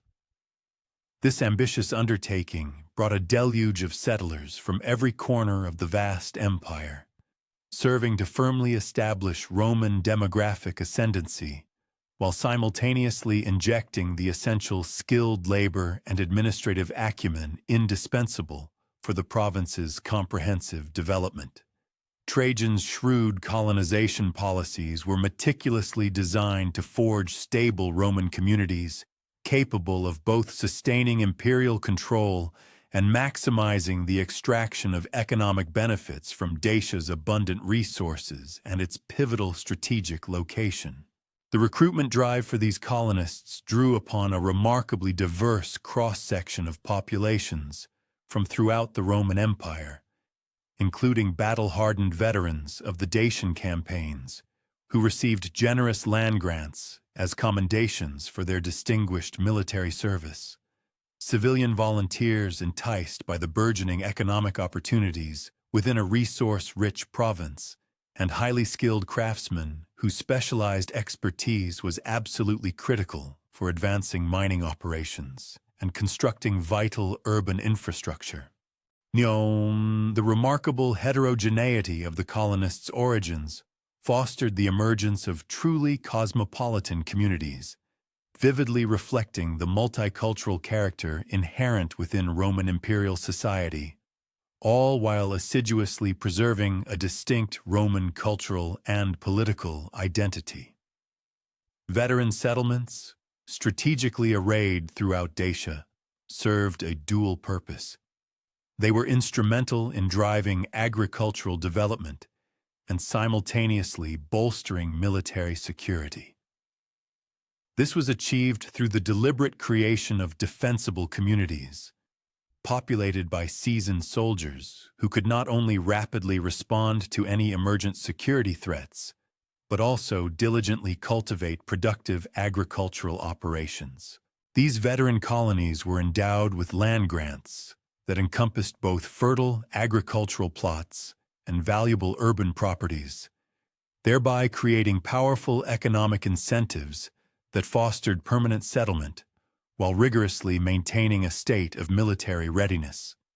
Archaeological evidence unequivocally illustrates that veteran settlements adhered to standardized layouts, featuring robust central defensive positions encircled by extensive agricultural lands capable of sustaining the community populations during periods of crisis or emergency conditions.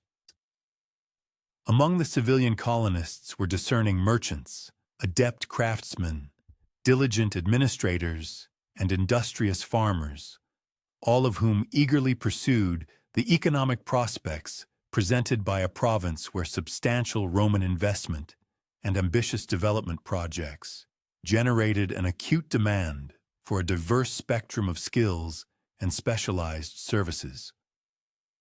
The colonial administration proactively furnished a range of compelling incentives, including generous tax exemptions, substantial land grants, and valuable legal privileges, all meticulously designed to encourage immigration.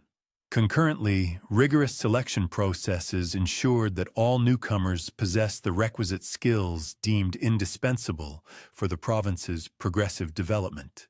The selection paradigm for civilian colonists placed a premium on individuals who could meaningfully contribute to economic growth while steadfastly upholding loyalty to Roman political ideals and cultural tenets.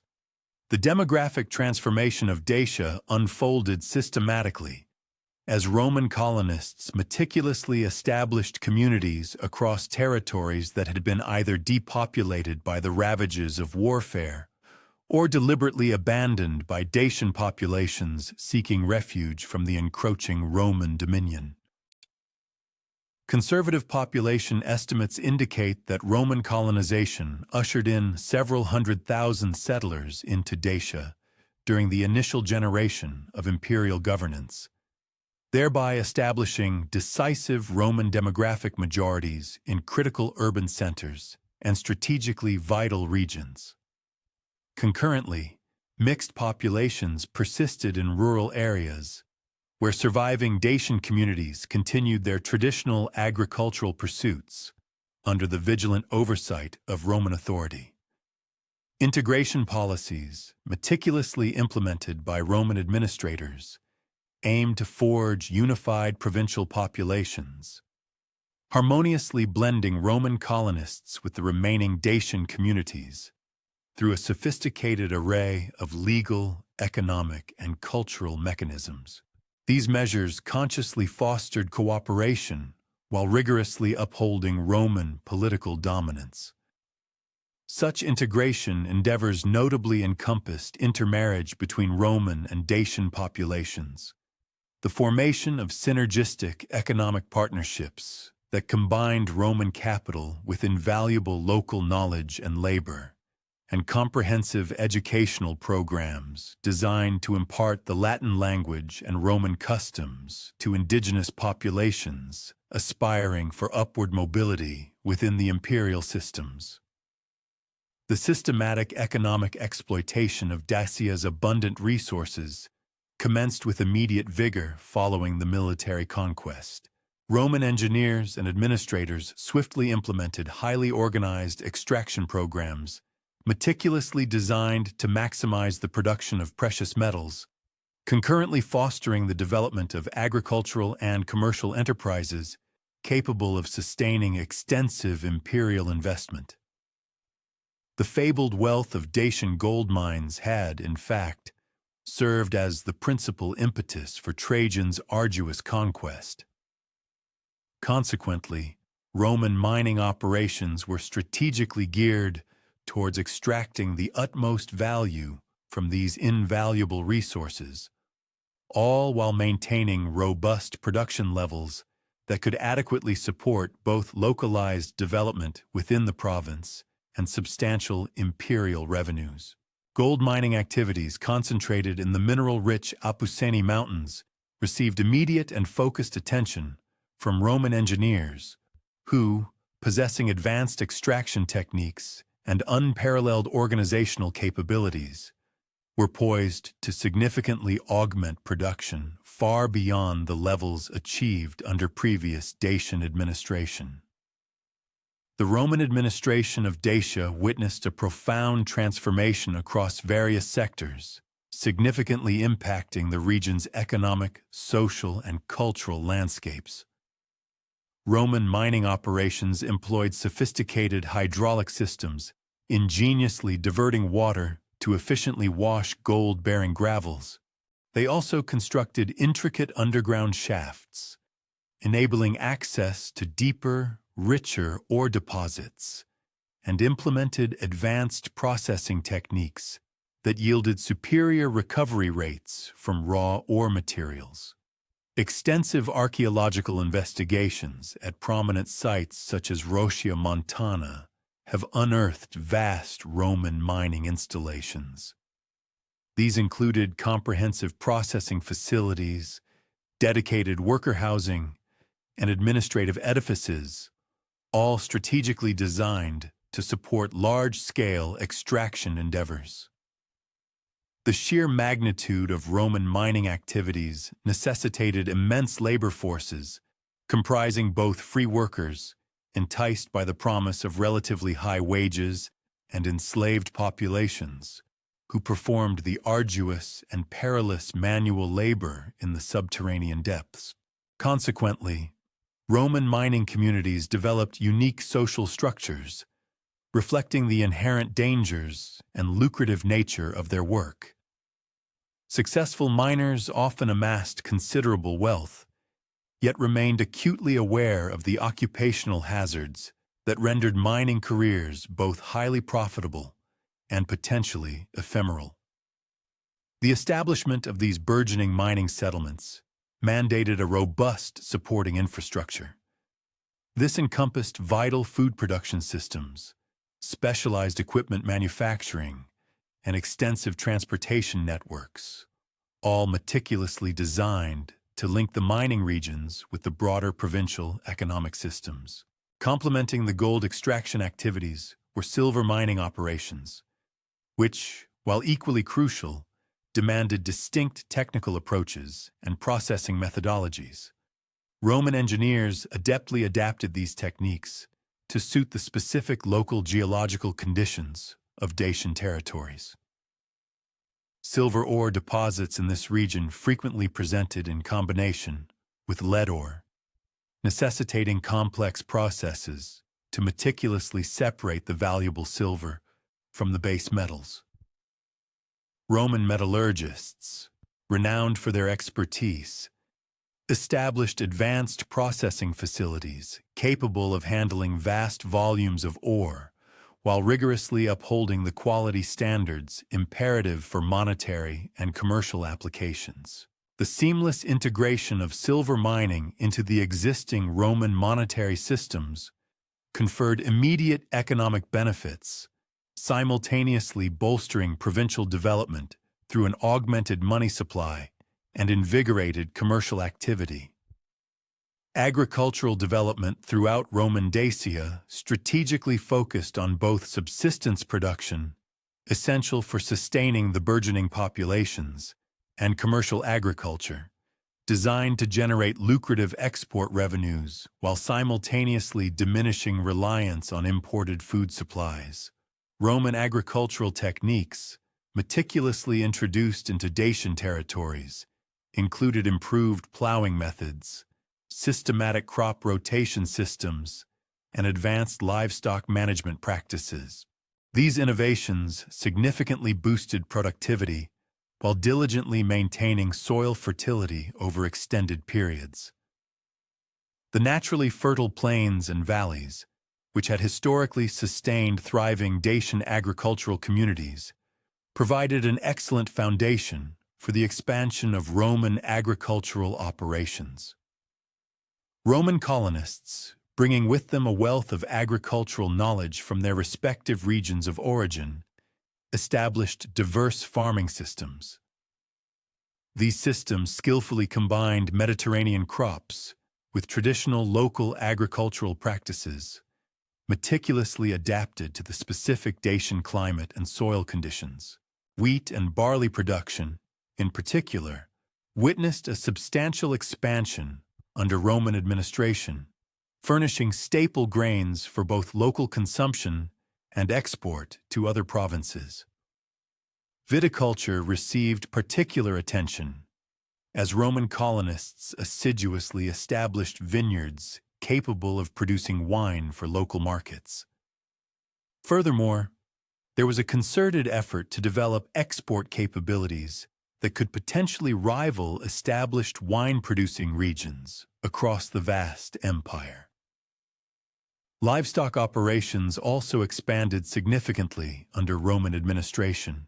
Colonists introduced improved breeding techniques and sophisticated management practices, which collectively increased the production of meat, dairy products, leather, and wool, all indispensable for both local consumption and commercial trade. Cattle rearing especially benefited from Roman veterinary knowledge and selective breeding programs, which markedly enhanced animal health and productivity. Sheep and goat operations expanded into the mountainous regions, where these resilient animals could effectively utilize marginal grazing lands, simultaneously producing wool and other valuable products for textile manufacturing and export trade. The seamless integration into Roman trade networks granted Dacian producers unparalleled access to markets throughout the vast empire. This integration simultaneously generated substantial demand for Dacian products, thereby fostering economic diversification and robust development within the province. Roman commercial law and standardized business practices played a pivotal role in reducing transaction costs and mitigating legal uncertainties that had previously constrained trade relationships. This newfound stability empowered Dacian merchants to participate effectively in long-distance commerce.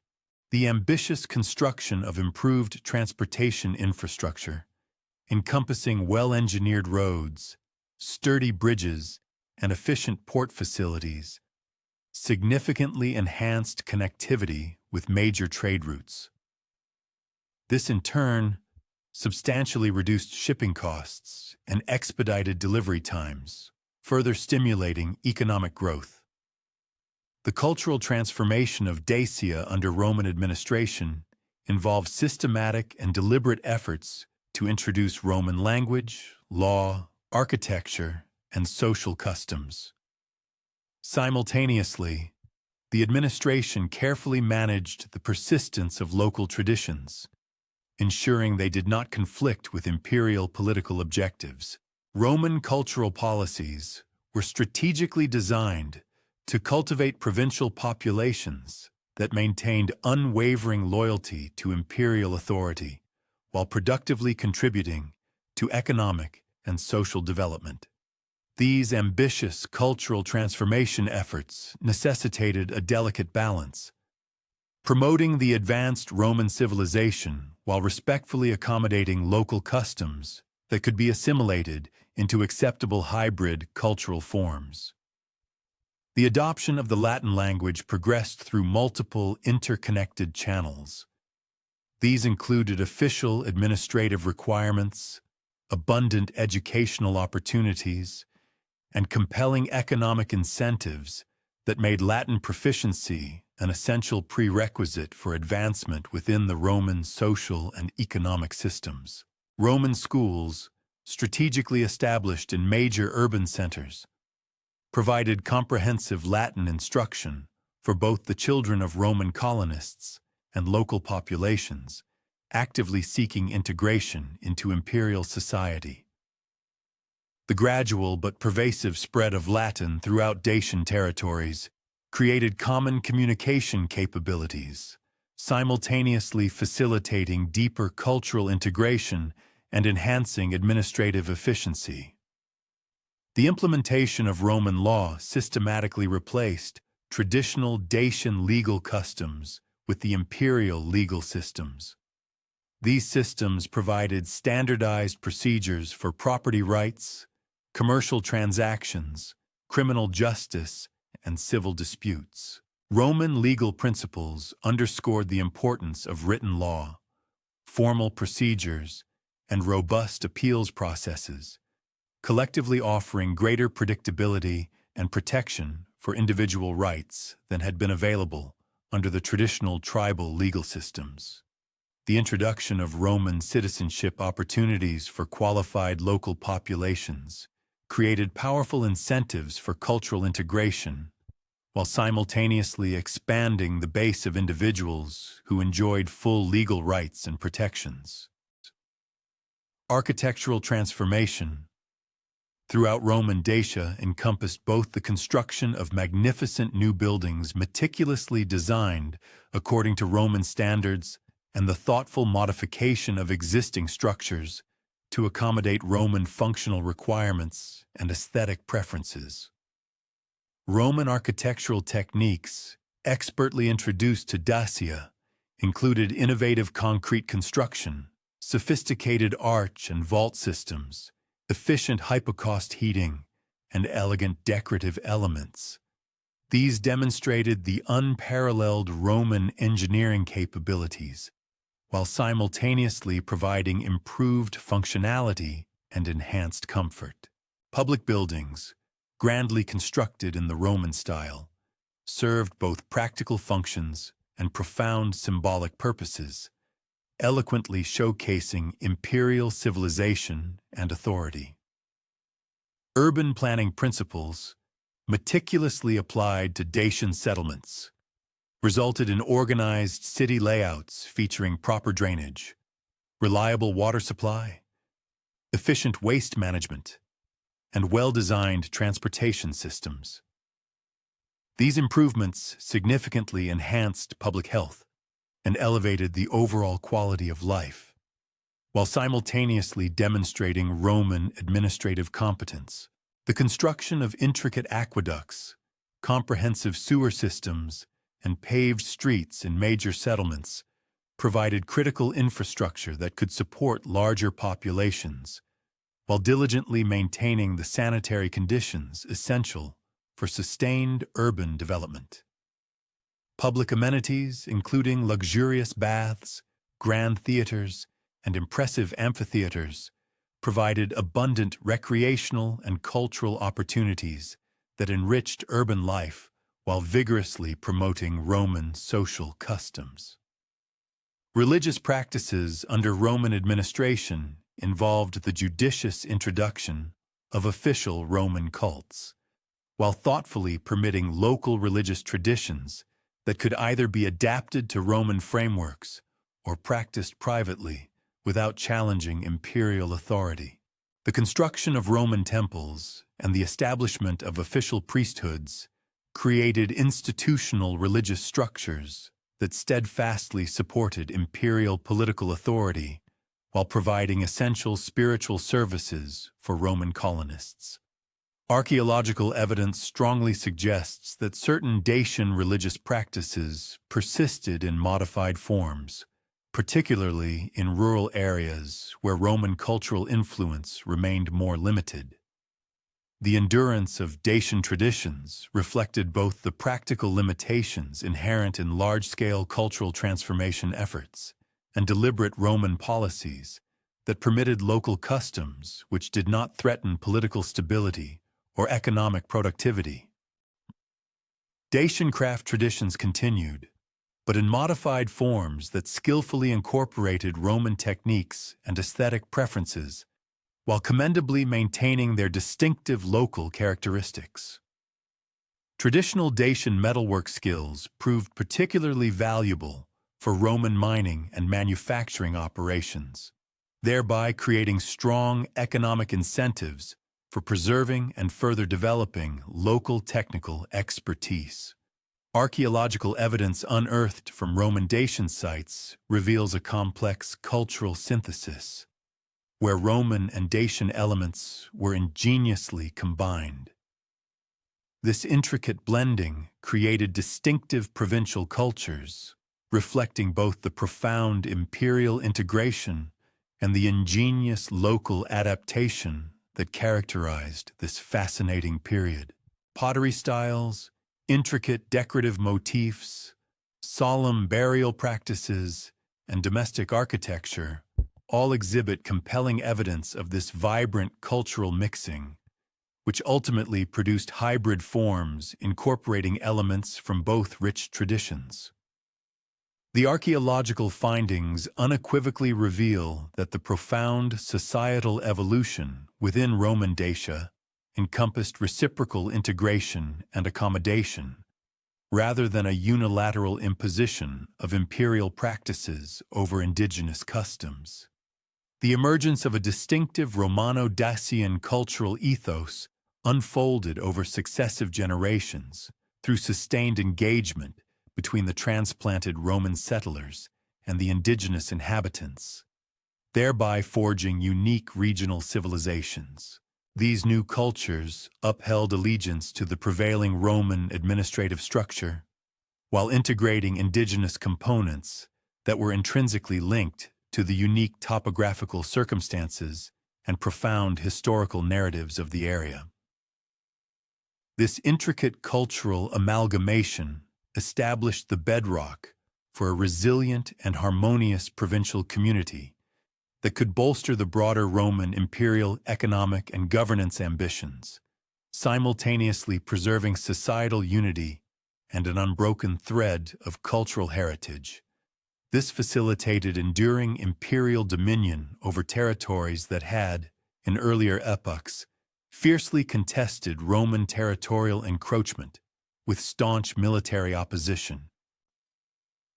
Despite the sweeping Romanization initiatives instituted across the entirety of Dacia during the governance periods of Emperor Trajan and subsequent rulers, and notwithstanding their methodical application and formidable imperial endorsement, these policies were ultimately unable to wholly obliterate the entrenched indigenous customs and distinct demographic clusters that had been forged over countless generations of autonomous Dacian societal evolution.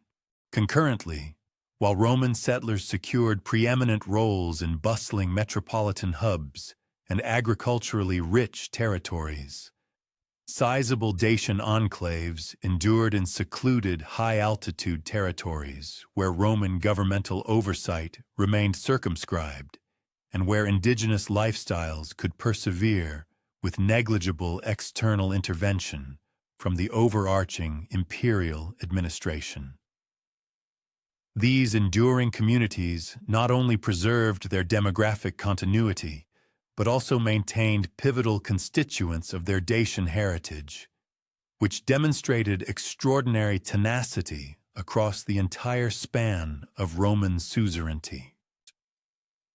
The formidable Carpathian mountain chains afforded inherent sanctuaries for Dacian groups who consciously opted for defiance rather than capitulation, thereby fostering secluded enclaves where ancestral societal frameworks, spiritual rites, and subsistence methods were meticulously safeguarded, far from the pervasive influence of systematic Roman assimilation initiatives.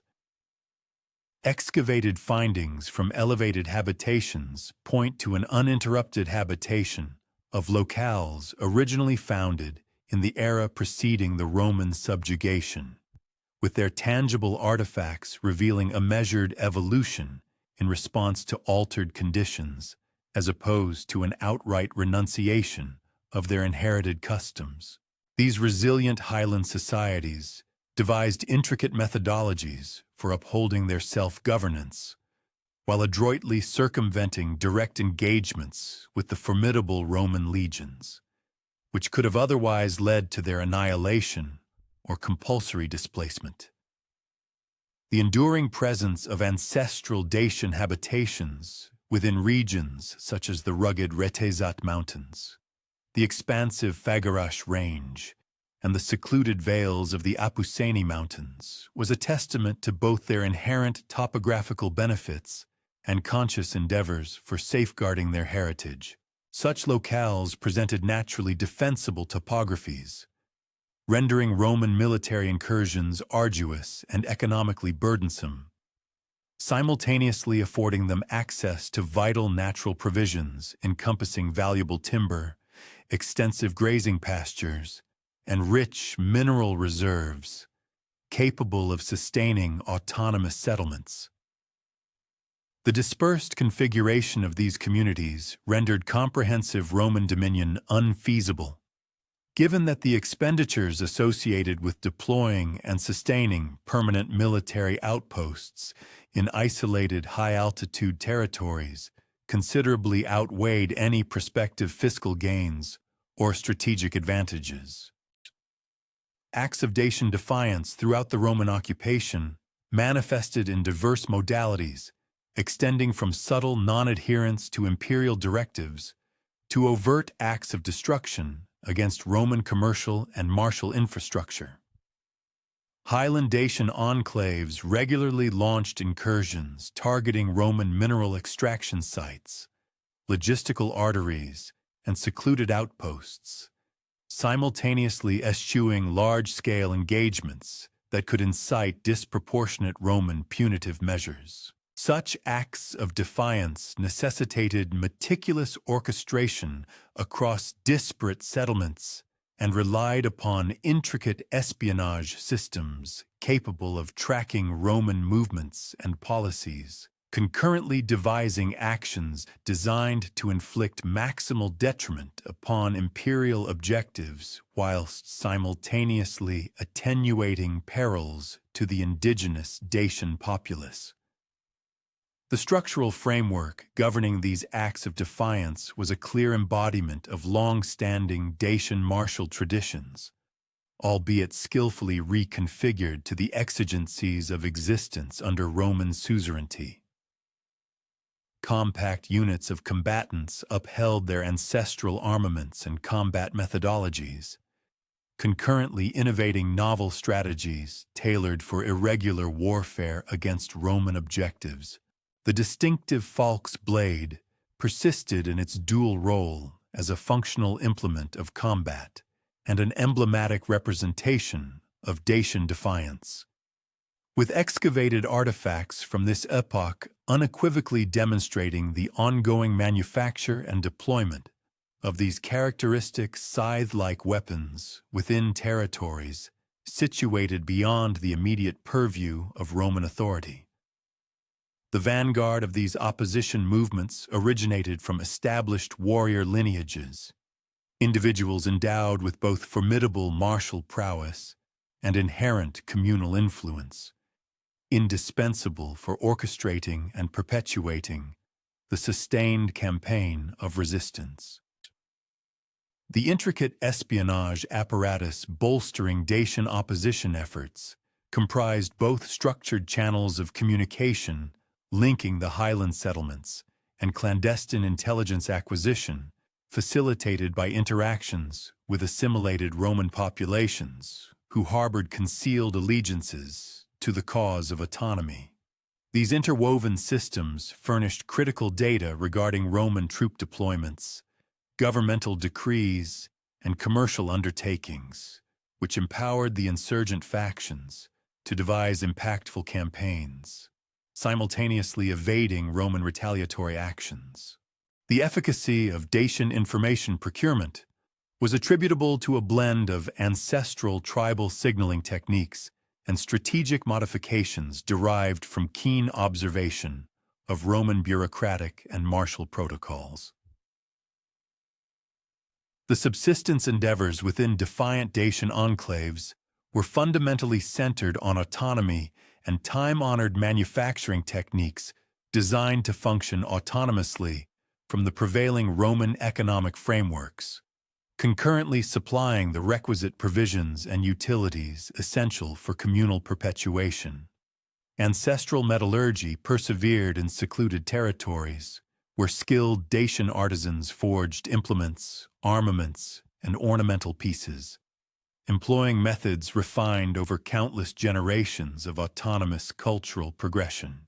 Agrarian pursuits preserved indigenous crop strains and cultivation techniques, which were intrinsically suited to the unique regional ecological parameters and demanded negligible external resources or mercantile affiliations.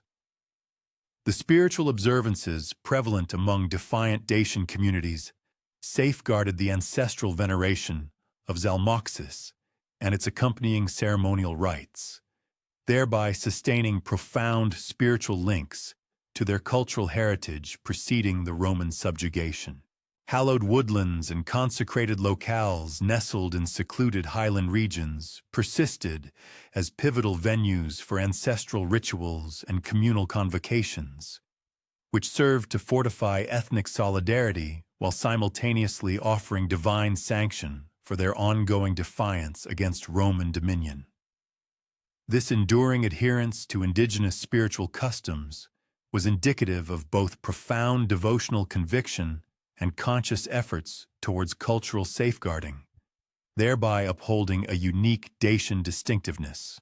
Notwithstanding Roman endeavors to propagate their own imperial theological frameworks, furthermore, beyond the formidable mountain sanctuaries of overt opposition, sizable contingents of autonomous Dacian clans preserved their sovereignty along the expansive peripheries of Roman territorial jurisdiction, where the reach of imperial governance progressively attenuated with increasing remoteness from principal administrative hubs and martial strongholds.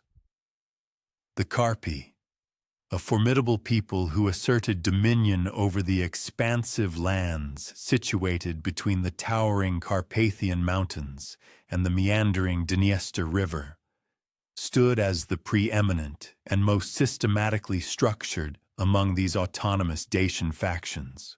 Substantial archaeological findings suggest that the Carpi possessed highly developed governmental frameworks, formidable martial prowess, and intricate economic infrastructures, which empowered them to operate as self-governing political powers, simultaneously navigating multifaceted diplomatic engagements with both the Roman administration and various other non-Roman tribal groups. The Carpi tribal alliance incorporated numerous constituent clans, exercising suzerainty over vast swathes of land corresponding to present-day eastern Romania and Moldova, upholding their inherited Dacian cultural norms while concurrently adjusting to the evolving geopolitical landscape engendered by Roman territorial aggrandizement. Carpi habitations were characterized by formidable defensive ramparts, which seamlessly integrated both time-honored Dacian building methodologies and strategic improvements gleaned from close study of Roman martial engineering. The spatial arrangement of Carpi excavated locations suggests a structured territorial management system that dominated crucial fluvial passages, commercial arteries, and fertile agrarian zones, simultaneously sustaining intricate communication channels linking their dispersed tribal contingents. The Carpi martial structure steadfastly upheld its inherited Dacian warrior ethos, concurrently cultivating the requisite proficiencies for engaging Roman legions and contending with rival non-Roman factions for geopolitical dominance and valuable commodities. Carpi combatants persistently utilized falx blades in conjunction with lances, defensive shields, and projectile weaponry, thereby affording them versatile strategic options for varied battlefield scenarios.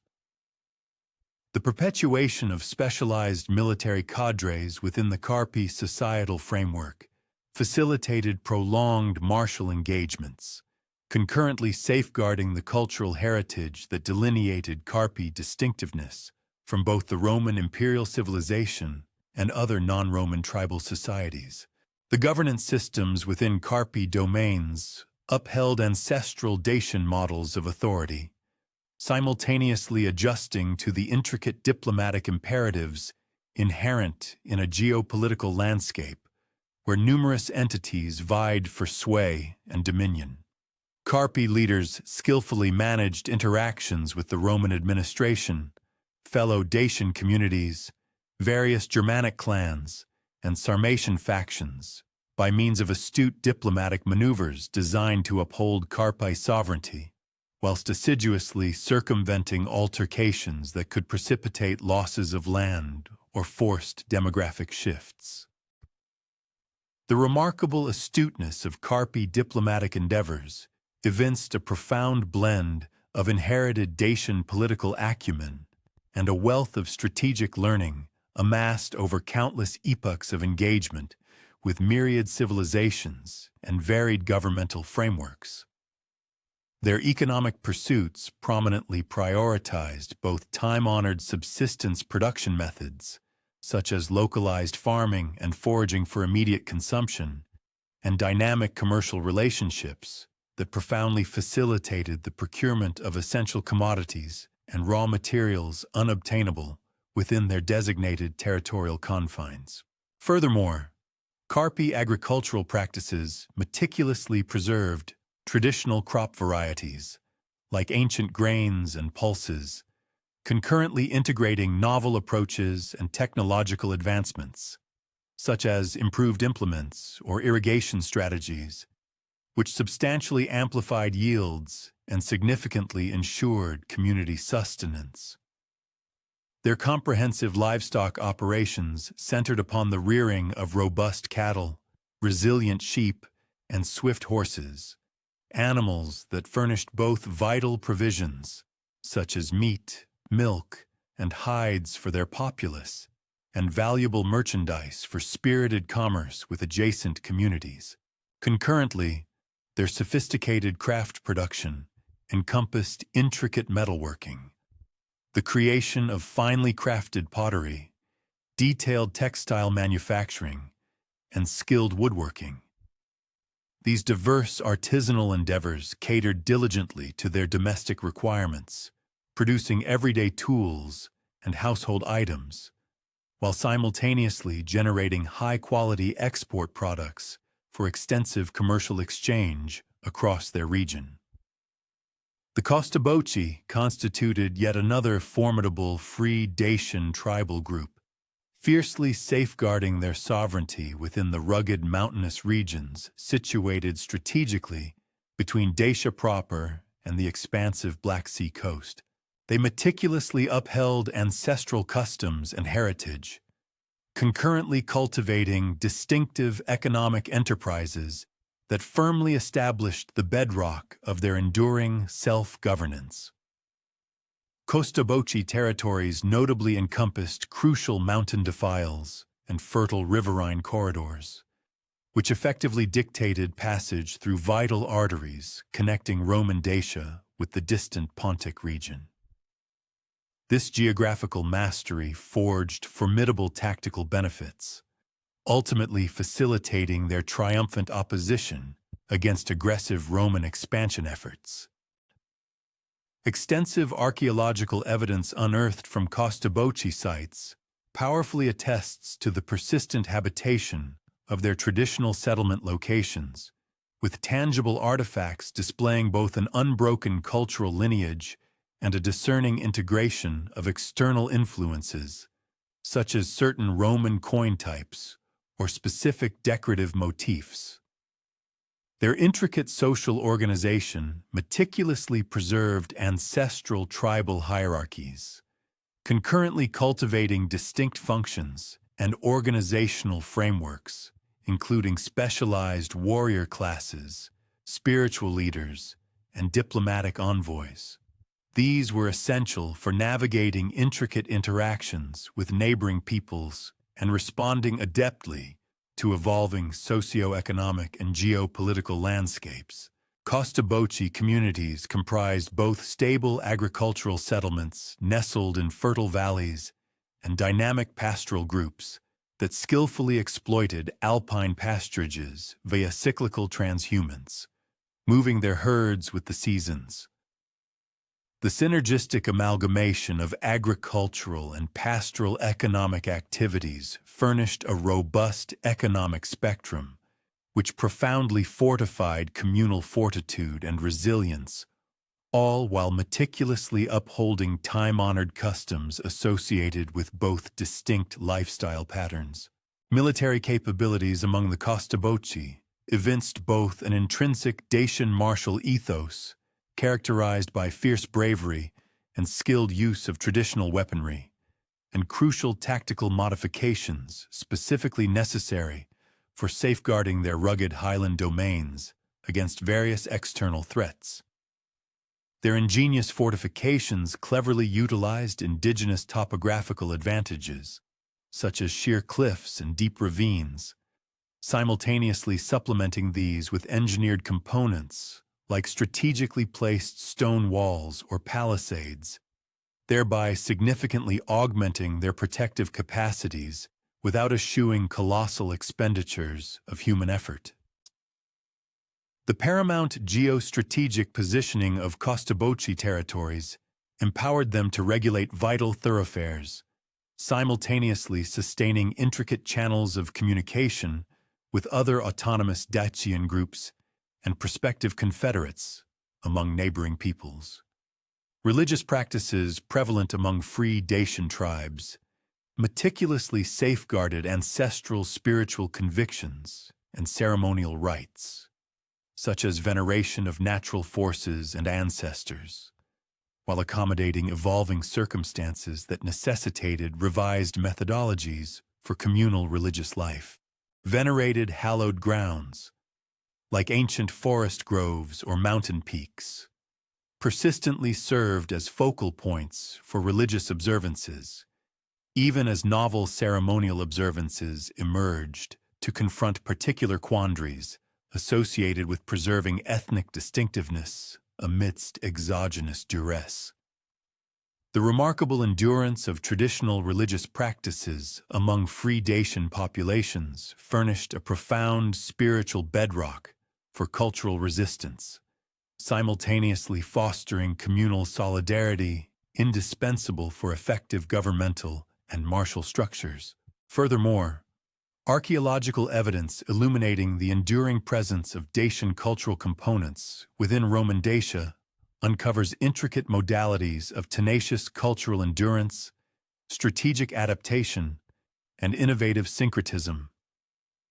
These findings powerfully underscore the inherent constraints of Roman cultural transformation efforts, even despite their methodical execution and paramount imperial backing.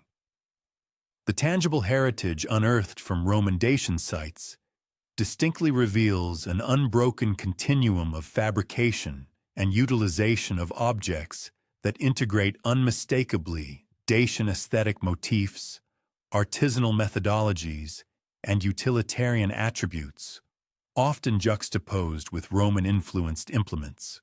These compelling archaeological materials signal the tenacious survival of Dacian cultural legacies, not solely among unsubdued communities residing in secluded locales, but equally within acculturated settlements where ethno-cultural amalgamation engendered composite manifestations that successfully preserved Dacian constituents within permissible Roman paradigms.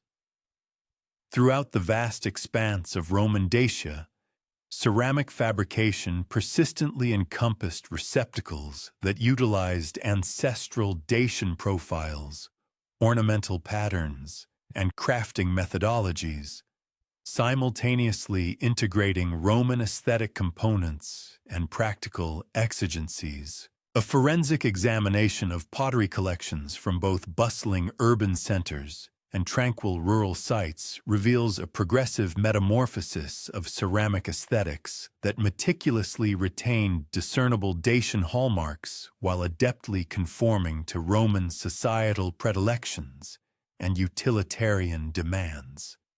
The enduring presence of conventional ceramic shapes thus evinced both ongoing utilization by Dacian inhabitants and a notable esteem from Roman settlers, who frequently found local ceramic traditions operationally advantageous for specific purposes, such as cooking or storage.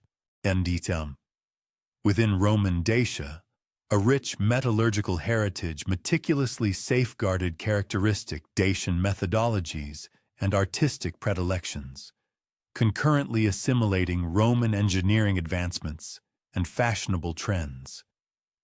Excavated artifacts of metalwork from the Roman period encompass an array of jewelry, utilitarian tools, and decorative objects that artfully amalgamate Roman and Dacian ornamental constituents, thereby engendering unique regional aesthetics. Notably, the perpetuated manufacture of the phalanx armament, even in adapted iterations, powerfully signifies the enduring legacy of ancestral metallurgical prowess and iconic ethnic emblems, persisting despite strenuous imperial endeavors to regulate arms fabrication and suppress insurgent endeavors. Throughout Roman Dacia, mortuary customs demonstrably exhibited manifestations of ethno-cultural amalgamation, having integrated Roman sepulchral rites with ancestral Dacian funereal observances. This fusion forged composite interment protocols that mirrored both pervasive imperial cultural impress and tenacious indigenous cultural endurance. Necropolis explorations frequently unearth sepulchres containing both Romanesque funerary offerings, such as oil lamps or coins, and artifacts indicative of ancestral Dacian spiritual convictions and societal rituals, like specific pottery or symbolic animal bones. The pronounced heterogeneity of mortuary rituals observed within individual cemeteries underscores intricate ethno-cultural intermingling among demographics comprising Roman settlers, acculturated Dacians, and persons adhering more fervently to ancestral cultural tenets. Throughout the former Roman province of Dacia, toponymic data furnishes indispensable corroboration regarding the enduring viability of Dacian lexical and ethnic constituents. Despite arduous Romanization campaigns and substantial demographic shifts, meticulous onomastic scrutiny uncovers a multiplicity of geographical appellations that originate from Dacian etymological foundations. This phenomenon suggests either uninterrupted habitation by Dacian-speaking communities or a tenacious cultural recollection that meticulously retained ancestral topographical nomenclature, even amidst profound political and demographic transformations. Crucially, the distribution of these Dacian-derived place names aligns precisely with regions where archaeological findings point to tenacious Dacian cultural attributes, implying methodical modalities of cultural endurance rather than haphazard retention of disparate lexical components. Fluvial appellations throughout the expansive Carpathian region exhibit exceptionally compelling proof of Dacian etymological tenacity, with principal hydrographic arteries preserving designations that are distinctly traceable to antecedent Dacian lexical heritage. The Mureș, Olt, Dâmbovița, and numerous smaller rivers, for instance, all bear names that stem from Dacian etymological bases, denoting either sustained usage by Dacian-speaking demographics or the assimilation of ancestral nomenclature by subsequent inhabitants who acknowledged their topographical pertinence.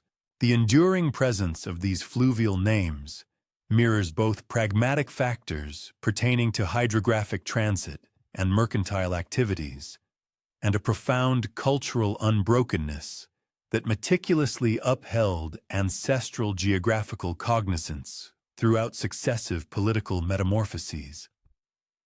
Oronymic designations, encompassing both mountains and hills throughout the former Dacian territories, likewise retain a plethora of instances of antecedent lexical components.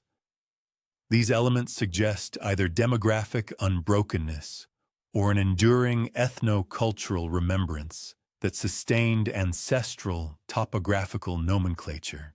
Meticulous scrutiny of oronymic data, in fact, uncovers methodical configurations that consistently correlate with regions where supplementary archaeological evidence denotes tenacious Dacian cultural endurance.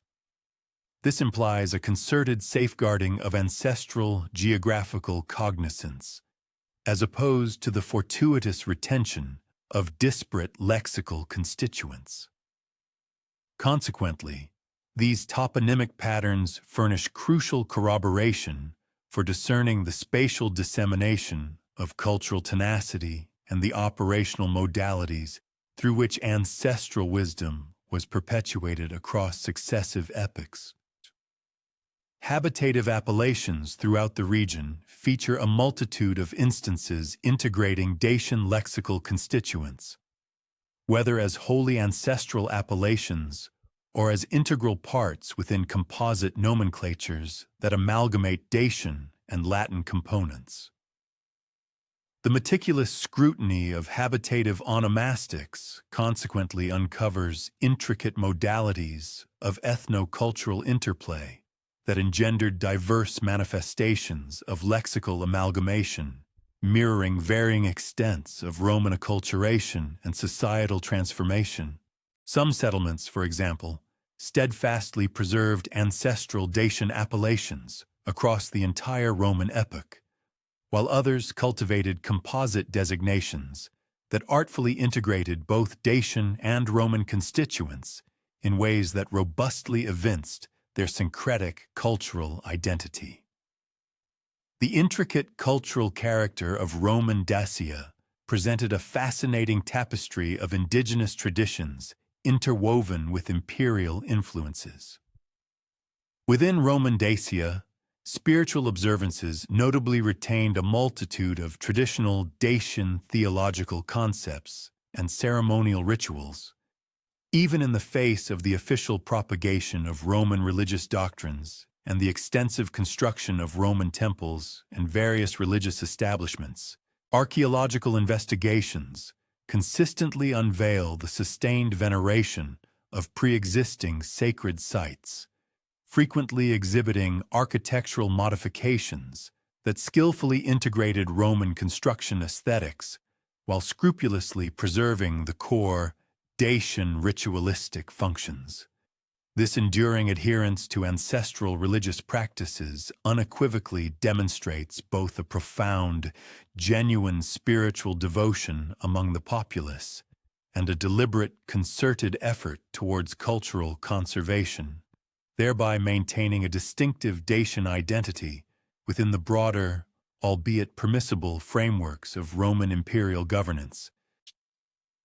The venerable traditions surrounding sacred groves endured in adapted forms throughout the entire Roman dominion, with compelling archaeological revelations indicating an unwavering reverence for specific sylvan locations that had served profound religious purposes long before the Roman conquest. These hallowed natural sanctuaries often underwent architectural embellishments, employing sophisticated Roman construction methodologies, yet consistently safeguarding the essential ritualistic areas and the venerable ceremonial functions that defined their sacred character. The persistent utilization of these sacred groves is thus a testament to both the unwavering continuity of traditional spiritual convictions and the pragmatic flexibility inherent in Roman religious policies, which judiciously permitted local customs provided they posed no direct challenge to the overarching imperial political authority. Throughout Roman Dacia, funerary customs manifested a complex syncretism, thoughtfully blending traditional Dacian eschatological beliefs concerning death and the hereafter with prevailing Roman mortuary rites, thereby forging distinctive burial traditions that eloquently mirrored the profound and multifaceted cultural amalgamation. Meticulous archaeological examination of various cemetery complexes unveils a spectrum of burial practices, incorporating characteristic Dacian grave accoutrements, specific ritualistic procedures, and indigenous spatial arrangements, seamlessly combined with Roman funeral protocols, and, in the later imperial epoch, nascent Christian influences. This remarkable heterogeneity of sepulchral practices powerfully underscores an ongoing cultural complexity and dynamic evolution, rather than a mere straightforward supersession of ancestral customs by Roman alternatives. Tangible evidence for the enduring vitality of Dacian culture is abundantly present across numerous categories of artifacts, which consistently preserved traditional forms, characteristic decorative motifs, and time-honored manufacturing techniques, all while selectively integrating Roman influences.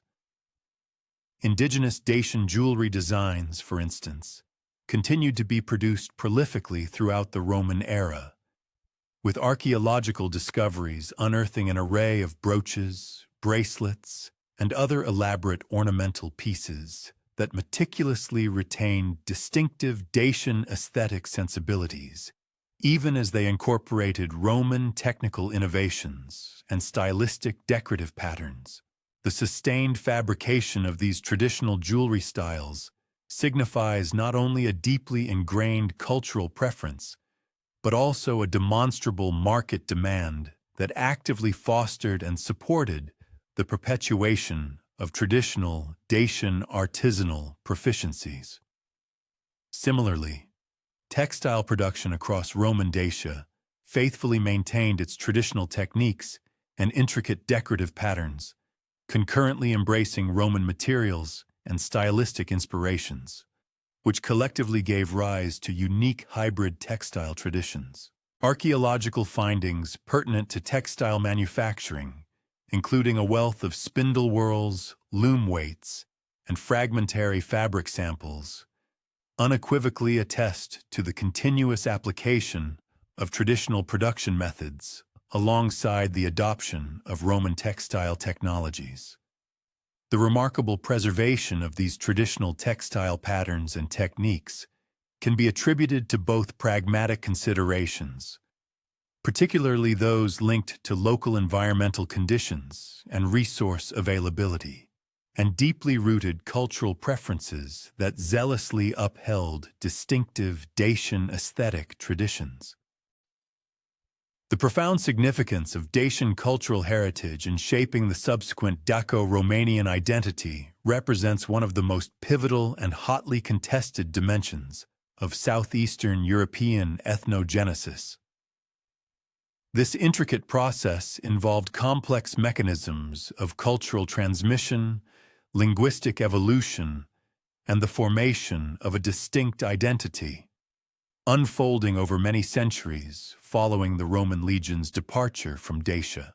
Ascertaining the precise relationship between ancient Dacian cultural elements and the subsequent development of Romanian culture necessitates a rigorous, multifaceted analysis of archaeological, linguistic, and historical testimonies, while critically acknowledging the inherent limitations and uncertainties involved in tracing cultural continuity across protracted periods, marked by significant political upheaval and demographic shifts.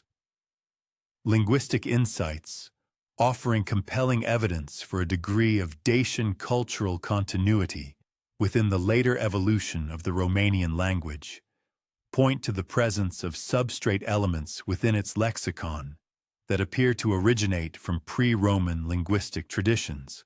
Nevertheless, the definitive identification and precise interpretation of these purported elements remain a vigorous subject of scholarly contention. Specific Romanian linguistic characteristics, potentially indicative of Dacian influence, encompass distinctive phonological traits, a selection of vocabulary items, and particular grammatical structures that deviate from standard Latin developmental trajectories, potentially signifying an enduring impact from non-Latin linguistic heritages. Any comprehensive analysis of these potential Dacian substrate elements therefore mandates a meticulous consideration of alternative explanations, including possible influences from other non-Latin languages and intrinsic linguistic developments that might have independently produced similar outcomes. The contemporary geographical distribution of Romanian-speaking populations exhibits a partial correspondence with regions that were historically under Roman administration. However, the relationship between ancient territorial demarcations and later linguistic dissemination is embedded within complex historical trajectories that cannot be facilely elucidated through a simplistic notion of direct cultural continuity. The genesis and evolution of the Romanian language transpired within a broader, dynamic milieu characterized by significant population migrations, profound political transformations, and extensive cultural interplays. These multifaceted forces exerted considerable influence on linguistic evolution in ways that may have either obscured or substantially modified the original relationships between ancient and medieval cultural patterns. Numerous cultural practices observed among later Romanian populations include elements that may indeed reflect a continuity with ancient Dacian traditions. Yet, the precise identification of such connections demands an exceedingly careful and discerning analysis capable of distinguishing between genuine cultural inheritance and mere coincidental resemblances, which could arise from comparable environmental conditions or entirely parallel cultural developments. Traditional Romanian agricultural methodologies, artisanal craft techniques, religious customs, and structures of social organization all harbor features that could potentially be traced back to pre-Roman cultural traditions. Nevertheless, demonstrating a direct and unequivocal continuity necessitates robust evidence that can definitively differentiate inherited cultural components from later adoptions or entirely independent evolutionary pathways. The gradual diminution of Roman authority over Dacia commenced long before Emperor Aurelian's official declaration to abandon the province in 271 AD, reflecting the escalating pressures that had steadily intensified throughout the tumultuous 3rd century. The infamous crisis of the 3rd century had critically overextended Roman military capacities, pushing them to their absolute breaking point. Simultaneous and relentless threats along numerous imperial frontiers compelled Roman commanders to confront increasingly arduous strategic dilemmas, forcing them to prioritize which territories could be effectively defended and which constituted unsustainable burdens on the empire's dwindling resources. Despite its fabled gold reserves, the Dacian province had progressively become an exorbitant liability to maintain. This was primarily due to the relentless intensification of barbarian incursions and the spiraling costs of frontier defense, which ultimately far exceeded any economic benefits that could be extracted from the resource-rich region. Gothic raiding expeditions into Dacia had, in fact, begun as early as 238 AD, when these formidable Germanic peoples breached the Danube frontier and penetrated deeply into Roman territory, starkly exposing the inherent vulnerability of the province's extensive and geographically challenging defensive perimeters. The Goths possessed formidable military capabilities that Roman legions found exceptionally challenging to effectively counter. Their particular strengths lay in their remarkable mobility and their uncanny ability to rapidly concentrate forces against isolated Roman positions, only to swiftly vanish back into territories beyond direct Roman control. These devastating raids inflicted substantial damage upon Roman settlements, vital mining operations, and critical transportation networks. Simultaneously, they engendered profound psychological pressure upon the colonist populations, who began to harbor serious doubts regarding the imperial government's capacity to furnish adequate and consistent protection. Concurrently, the Carpi, those resilient free Dacian tribes who had steadfastly maintained their independence beyond the Roman territorial boundaries, significantly intensified their own raiding activities during this period of pronounced Roman vulnerability. Their primary objective was to reclaim ancestral lands that had been forcibly annexed during Trajan's earlier conquests. Carpi military operations were characterized by sophisticated planning and impressive coordination, systematically targeting Roman supply lines, isolated garrisons, and crucial economic installations, while judiciously avoiding major confrontations that might provoke overwhelming Roman retaliation. The enduring persistence of Carpi resistance activities thus reflected both opportunistic aggression in a time of Roman weakness and systematic, strategic efforts to undermine Roman dominion over territories that Carpi leaders unequivocally considered their rightful Dacian patrimony. Adding another formidable layer to the barbarian pressure confronting Roman Dacia were the Sarmatian peoples, originating from the vast eastern steppes.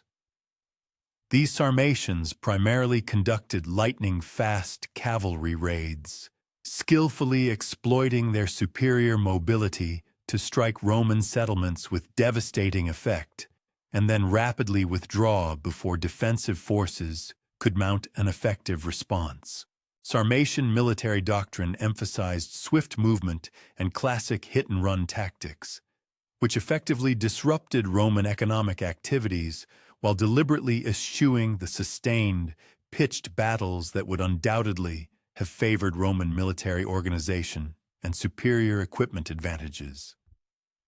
The cumulative effect of this combined Gothic, Carpi, and Sarmatian pressure generated multiple simultaneous threats that comprehensively overwhelmed Roman defensive capabilities, especially given the severely limited military resources available for the increasingly stretched frontier defense. The forces allocated for frontier defense were increasingly stretched. The Roman military's responses to these escalating challenges brought into sharp relief the core strategic predicament confronting imperial commanders. They found themselves with an insufficient complement of troops to simultaneously safeguard every vulnerable position, while also sustaining the offensive capabilities deemed essential for achieving decisive victories against barbarian adversaries. Defensive methodologies that strategically concentrated Roman legions within heavily fortified strongholds undoubtedly furnished superior protection for specific localities. However, this approach inherently necessitated the abandonment of extensive territories to barbarian dominion, thereby effectively ceding sovereign authority without truly ameliorating the fundamental security concerns. Conversely, aggressive military operations designed to vanquish barbarian contingents within their native lands invariably demanded substantial military assets, resources that were, regrettably, simultaneously indispensable for the protection of more strategically significant regions situated closer to the imperial heartland. The financial burden associated with maintaining Roman suzerainty over Dacia underwent a drastic escalation. This surge was a direct consequence of soaring military expenditures, exacerbated by a concomitant decline in the province's productive capacity, largely attributable to incessant warfare and the forced displacement of its populace. Crucially, the extensive gold mining enterprises, which had historically constituted the primary economic justification for the Roman presence, experienced severe impediments. Barbarian incursions specifically targeted these vital mining installations and the intricate transportation networks, both of which were indispensable for conveying the precious metals to the empire's mints and treasuries. Throughout the province, agricultural output diminished notably, a direct result of rural communities either seeking refuge within fortified encampments or entirely deserting the territory.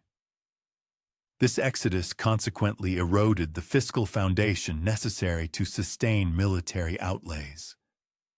Concurrently, the urban hubs scattered across Roman Dacia witnessed a pronounced demographic contraction, as both established Roman settlers and assimilated. Romanized inhabitants migrated in search of greater safety within the more stable provinces of the empire. Tangible archaeological findings from prominent cities, such as Ulpia Traiana Sarmizegetusa, offer compelling indications of diminished construction endeavors, deserted residential sectors, and the implementation of defensive alterations to civic structures, all of which underscore the progressively worsening security climate. The sophisticated urban infrastructure, once a proud testament to Roman civilization's accomplishments within Dacia, progressively succumbed to neglect and decay. This deterioration occurred as vital maintenance funds were redirected towards pressing military requirements, while the shrinking populace simultaneously lessened the demand for municipal amenities. The process of imperial deliberation concerning Dacia's destiny encompassed intricate computations. These calculations meticulously weighed the province's inherent economic worth against the substantial expenditures associated with its ongoing protection, alongside the profound strategic ramifications inherent in any decision to relinquish the territory. Emperor Aurelian's considered evaluation ultimately determined that Dacia had devolved into a significant strategic encumbrance. It was consuming vital military assets that were critically required for the protection of more crucial border regions, all while yielding inadequate financial returns to warrant sustained imperial expenditure. The emperor was acutely aware that a withdrawal from Dacia would undoubtedly engender challenges related to imperial propaganda and might conceivably incite further barbarian incursions into other territories. Nevertheless, the pragmatic alternatives available seemed considerably more vexing, especially in light of the empire's finite resources and the multiplicity of concurrent dangers it confronted. The execution of the Roman withdrawal from Dacia unfolded in a meticulously organized fashion. Imperial administrators meticulously orchestrated the relocation of Roman citizens, military contingents, and any movable assets, concurrently overseeing the destruction of facilities that could potentially serve the interests of barbarian invaders. Roman engineering corps systematically dismantled defensive structures, specialized mining apparatus, and crucial transportation networks, effectively denying their utility to inimical forces. Simultaneously, military formations executed disciplined retreats, ensuring the safeguarding of civilian evacuees during their transit towards more secure domains. This extensive evacuation endeavor necessitated precise synchronization among military strategists, civilian governance officials, and indigenous chieftains. These various parties were tasked with the delicate equilibrium of stringent security imperatives against the practical limitations of logistics and prevailing political factors. The subsequent resettlement of Dacian expatriates predominantly took place in the Moesian provinces, situated to the south of the Danube River. Here, imperial authorities meticulously established fresh settlements designed to uphold the distinct Dacian cultural heritage, even as these communities were integrated into the pre-existing provincial frameworks. Furthermore, the newly constituted province of Dacia Aureliana was created to furnish an administrative scaffold for these relocated inhabitants, thereby symbolically preserving the unbroken thread of Roman identity, notwithstanding the physical relinquishment of the original territory. From the archaeological remnants discovered within these resettlement zones, compelling indications emerge that the displaced populations transported considerable movable riches and sustained unique cultural customs, which effectively set them apart from the already established provincial inhabitants. The protracted repercussions stemming from the Roman withdrawal from Dacia transcended the immediate strategic and financial ramifications. This momentous event fundamentally reshaped the demographic and cultural fabric of southeastern Europe, initiating transformations that would profoundly impact the region's trajectory for many centuries to come. The cessation of structured Roman governance and military guardianship engendered significant power voids, into which numerous barbarian groups vied to expand. This intense competition precipitated intricate migratory patterns and extensive territorial reconfigurations, thereby establishing novel political and cultural paradigms across the entire Carpathian domain. The process of Gothic colonization within the erstwhile Roman Dacian territories unfolded progressively.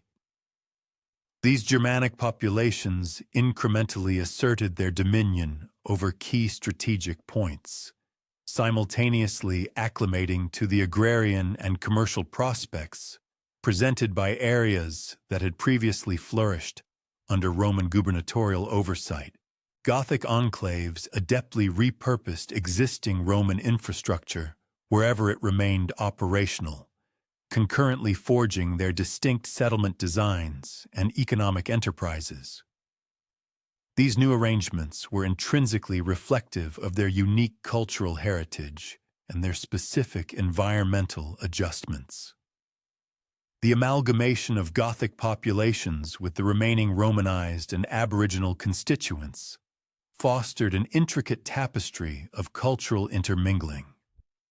This dynamic interaction gave rise to novel, composite communities, each possessing its own unique attributes.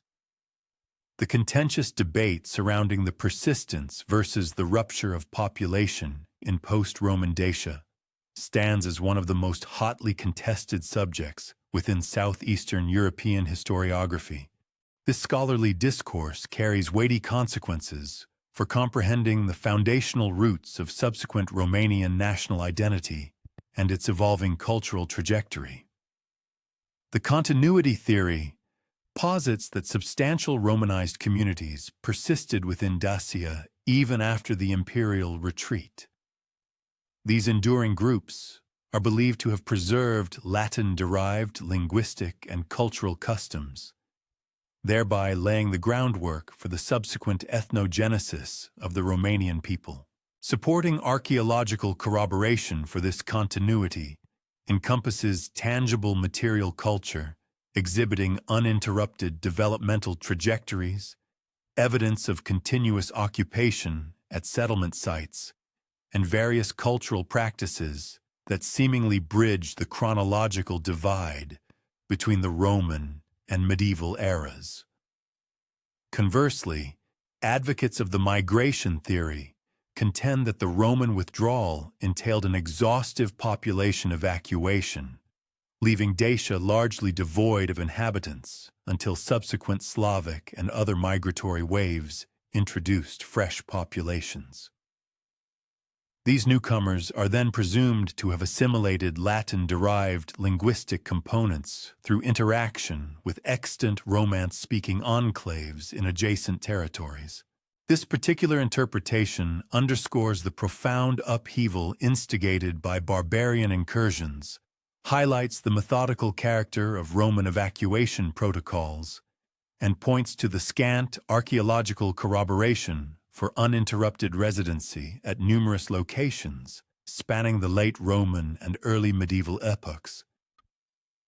The intricate linguistic data pertaining to Daco-Romanian continuity necessitates a meticulous examination of several facets: the inherent substrate components within the Romanian language that potentially originate from pre-Roman Dacian tongues, the evolution of Latin linguistic forms that might mirror indigenous environmental and cultural impacts, and the spatial arrangement of Romanian-speaking communities in juxtaposition with historical territorial demarcations. Specific characteristics of the Romanian language lend credence to the arguments for continuity. These encompass phonological transformations that could signify an influence from a Dacian linguistic substratum, lexical entries that seem to originate from regional rather than normative Latin provenances, and grammatical constructs that potentially point towards non-Latin linguistic impacts during the formative period of Romanian ethnogenesis. Throughout the 19th and 20th centuries, A series of archaeological revelations profoundly transformed the scholarly comprehension of Dacian civilization. Concurrently, these discoveries furnished vital empirical data for the ongoing scholarly debates concerning cultural persistence and demographic shifts in the aftermath of the Roman evacuation. Meticulously organized excavations undertaken at principal Dacian archaeological locales have brought to light sophisticated urban layouts, highly developed metallurgical methods, intricate religious edifices, and expansive commercial pathways. Collectively, these findings unequivocally illustrate the advanced degree of cultural progression attained by Dacian society prior to its subjugation by Roman forces. The archaeological digs at Sarmizegetusa Regia, principally carried out in the mid-20th century, unearthed a wealth of architectural vestiges. These discoveries vividly illuminated the intricate nature of Dacian urban design and its sacred architectural traditions. Within the hallowed precinct, numerous temple complexes were identified, constructed from meticulously cut and fitted stone blocks.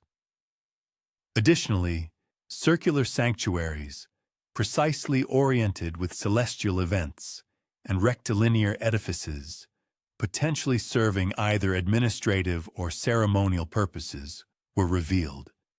The exceptional standard of stonework and the sophisticated architectural foresight exhibited at Sarmizegetusa Regia were comparable to, if not rivaling, the contemporary building methods of the Romans, all while preserving uniquely Dacian aesthetic and utilitarian attributes.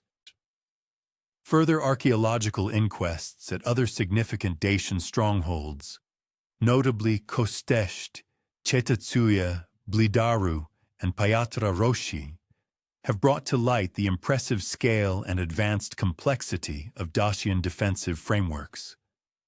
These studies have simultaneously yielded valuable insights into the societal structures and economic undertakings that underpinned and sustained these formidable military complexes. That supported these vital military installations. The ingenious Murus Dacicus construction technique, meticulously uncovered through comprehensive archaeological analysis, undeniably showcased advanced engineering solutions. These methods resulted in the creation of defensive walls that, in numerous critical aspects, proved themselves superior to the fortification strategies employed by their Roman contemporaries. Furthermore, the deliberate incorporation of multiple layers of defensive lines, intricately designed water management systems, and well-integrated residential quarters within these formidable fortified complexes clearly evinced sophisticated planning capabilities. Such foresight was essential for sustaining substantial populations over protracted periods of siege, highlighting a remarkable capacity for strategic urban and military design. Insights gleaned from the material culture unearthed at Dacian archaeological sites have furnished compelling evidence detailing the vibrant craft production, notable artistic achievements, and profound technological innovations that collectively epitomized Dacian civilization at its historical zenith. Metalwork artifacts, for instance, distinctly exhibit highly advanced techniques for fabricating both utilitarian implements and exquisitely decorative items. A particular prowess was demonstrated in gold and silver working, which not only reflected exceptional technical skill, but also a refined aesthetic sophistication. Similarly, the examination of pottery production unveiled distinctive Dacian ceramic traditions, concurrently revealing a discerning incorporation of external influences acquired through extensive trade contacts and dynamic cultural exchange. Religious artifacts, painstakingly discovered across various Dacian sites, have profoundly illuminated the spiritual tenets and ritualistic practices that were instrumental in fostering cultural cohesion and cementing political legitimacy within the intricate fabric of Dacian society. The presence of votive offerings, specialized ceremonial vessels, and structural architectural elements intrinsically linked to religious edifices unequivocally underscores the central and pervasive role of Zamolxian worship in shaping Dacian cultural identity. These findings simultaneously uncover the sophisticated theological concepts and intricate ritual procedures that defined Dacian religious practice. The discernible integration of religious and political authority, made manifest in these archaeological remains, offers crucial elucidation for understanding the remarkable effectiveness of Dacian resistance against Roman expansion and the enduring persistence of their cultural identity, even in the face of military subjugation. Contemporary scholarship focusing on Dacian civilization has gained immensely from the adoption of interdisciplinary approaches. These methodologies judiciously synthesize archaeological evidence with rigorous linguistic analysis, extensive comparative cultural studies, and critical evaluations of historical sources. This comprehensive synthesis allows researchers to forge a more holistic comprehension of Dacian society and its profound historical significance within the broader European context. Romanian scholars have undeniably contributed significantly to Dacian research, playing particularly instrumental roles in advancing the field. However, their scholarly endeavors have occasionally been tinged with nationalist perspectives, which often underscore cultural continuity and an emphasis on Romanian ethnic origins in ways that could potentially jeopardize objective historical analysis. Conversely, international scholarly collaboration has substantially enriched Dacian studies by applying diverse methodological approaches and varied theoretical perspectives to complex historical questions. This collaborative effort has also proven effective in mitigating the influence of nationalist bias that has, at times, affected regional scholarship. Expansive comparative studies of Dacian material culture, juxtaposed with concurrent Celtic, Germanic, and Thracian traditions, have offered expansive frameworks for understanding the trajectory of Dacian cultural development. Simultaneously, these studies have been pivotal in pinpointing the distinctive characteristics that designate Dacian civilization as truly unique among ancient European societies. The evolution of Dacian studies into a recognized academic discipline has, by its very nature, encompassed persistent discussions concerning methodological rigor, the nuanced interpretation of evidence, and the intricate relationship between archaeological data and extant historical source materials. Early scholarly endeavors depended extensively upon classical literary sources, which frequently furnished information about Dacian society that was either biased or incomplete. While modern researchers have increasingly prioritized archaeological evidence, recognizing its capacity to provide more objective perspectives into Dacian cultural practices and social organization, the synthesis of archaeological and textual evidence continues to pose significant difficulties. This integration necessitates careful methodological consideration and a rigorous, critical evaluation of source reliability to ensure accurate historical reconstruction.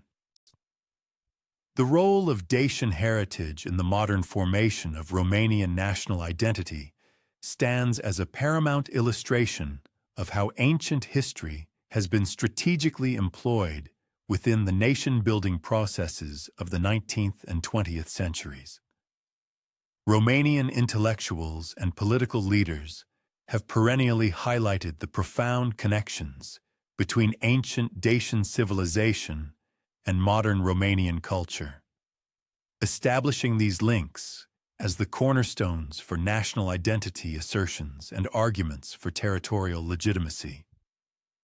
This nationalist interpretation of Dacian history has profoundly shaped educational curricula, cultural institutions, and political discourse, frequently favoring ideological objectives over strict historical accuracy.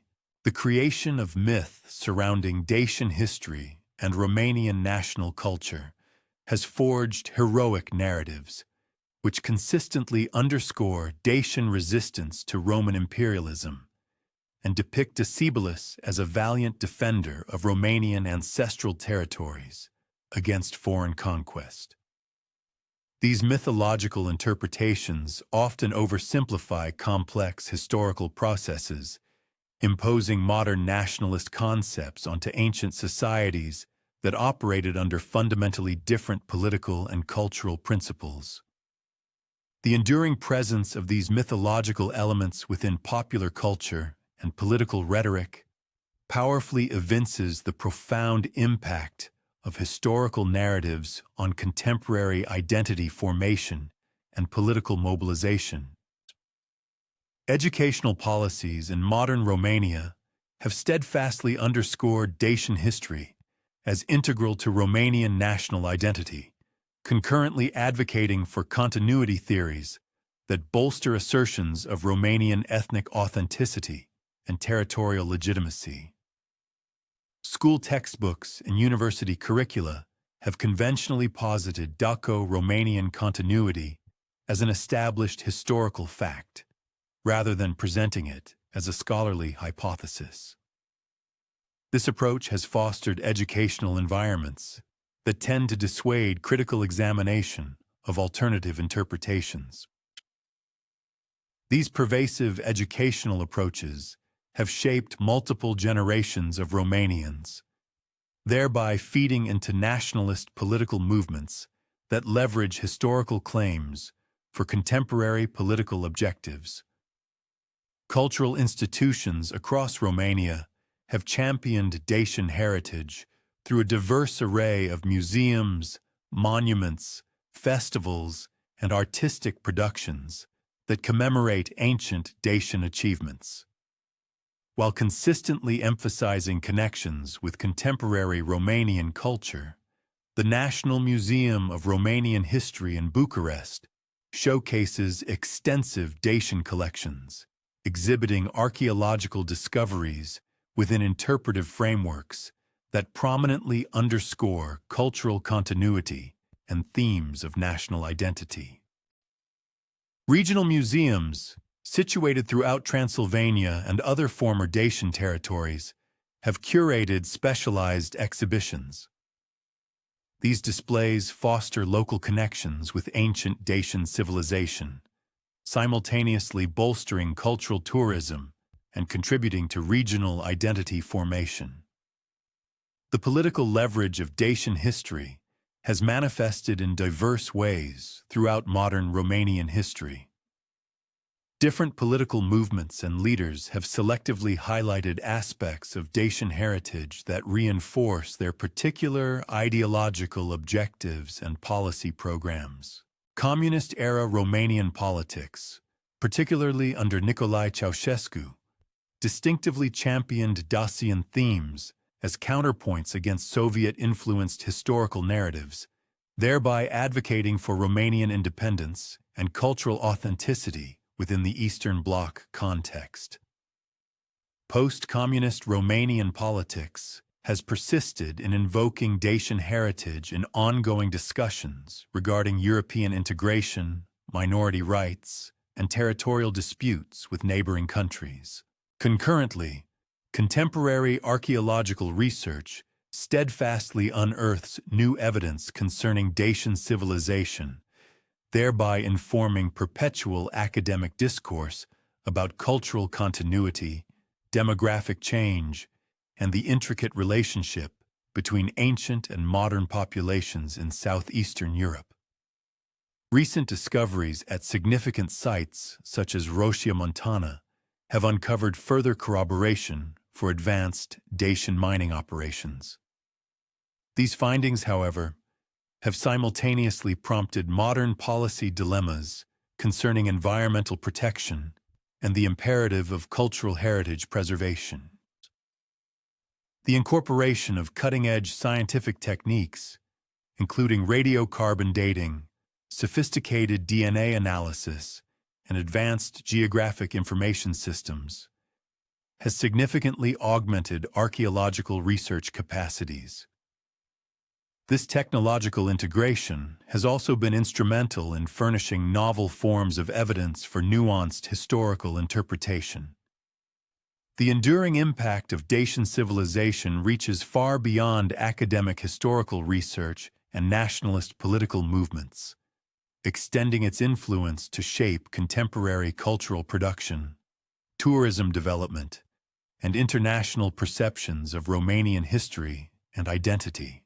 Popular culture depictions of Dacian history in films, novels, and various other media have generated widespread public awareness of ancient Dacian achievements, though often sustaining mythological interpretations that may diverge from scholarly historical understanding. Cultural tourism, predicated on Dacian heritage, has become financially impactful for regions encompassing major archaeological sites, fostering motivations for heritage preservation and public education about ancient history. International scholarly acknowledgement of Dacian civilization's historical significance has expanded considerably as archaeological research has progressively uncovered the intricacy and advanced nature of Dacian society, underscoring its pivotal role in ancient European cultural development. The esteemed UNESCO World Heritage designation, bestowed upon the Dacian fortresses of the Orăști Mountains, has conferred global acclaim upon these invaluable archaeological sites, concurrently instituting rigorous benchmarks for their conservation and fostering profound academic inquiry. Through the organization of scholarly conferences, the dissemination of numerous publications, and the initiation of collaborative research projects, robust international networks of erudite scholars have been forged, dedicating their efforts to exploring diverse facets of Dacian history and archaeology. The persistent allure of Dacian civilization mirrors both the extraordinary accomplishments of this ancient society and the modern-day pertinence of inquiries concerning cultural identity, historical continuity, and the intricate relationship between ancestral heritage and contemporary national consciousness. The Dacians cultivated a highly advanced society that valiantly repelled the encroaching might of the Roman Empire across several epochs, simultaneously developing unique societal practices and artistic expressions that profoundly shaped the subsequent historical trajectory throughout southeastern Europe. Their eventual subjugation by the Roman legions signified more than a mere battlefield vanquishment. It heralded a profound metamorphosis of the entire cultural panorama that would subsequently fail to regain the cohesive governance and singular cultural identity that had once characterized the formidable kingdom of Dacia. The profound historical ramifications of Dacian civilization reach considerably beyond the temporal confines of their political autonomy, exerting a shaping influence upon the evolution of cultural paradigms, the shifts in population structures, and the collective historical understanding throughout southeastern Europe in ways that persistently echo within current political discourses and cultural discussions, manifesting through direct lineal descent, the subtle dissemination of cultural practices, or the enduring power of collective remembrance. The indelible heritage of the Dacians continues to serve as an indispensable element for comprehending the intricate historical trajectories that have molded the contemporary identity of Romania and the wider geographical expanse of the Carpathian mountain range. The sustained academic inquiry and rigorous scholarly exploration into Dacian history and archaeology guarantees that our comprehension of this extraordinary civilization will perpetually advance and refine itself, simultaneously enriching the collective understanding concerning ancient European cultures and their pervasive impact, which continues to shape the unfolding narrative of historical progression. The intricate concept of development, a cornerstone of human endeavor and societal progression, invariably signifies a profound process of advancement and maturation. It transcends mere quantitative growth, encompassing a multifaceted transformation that seeks to elevate conditions across various domains.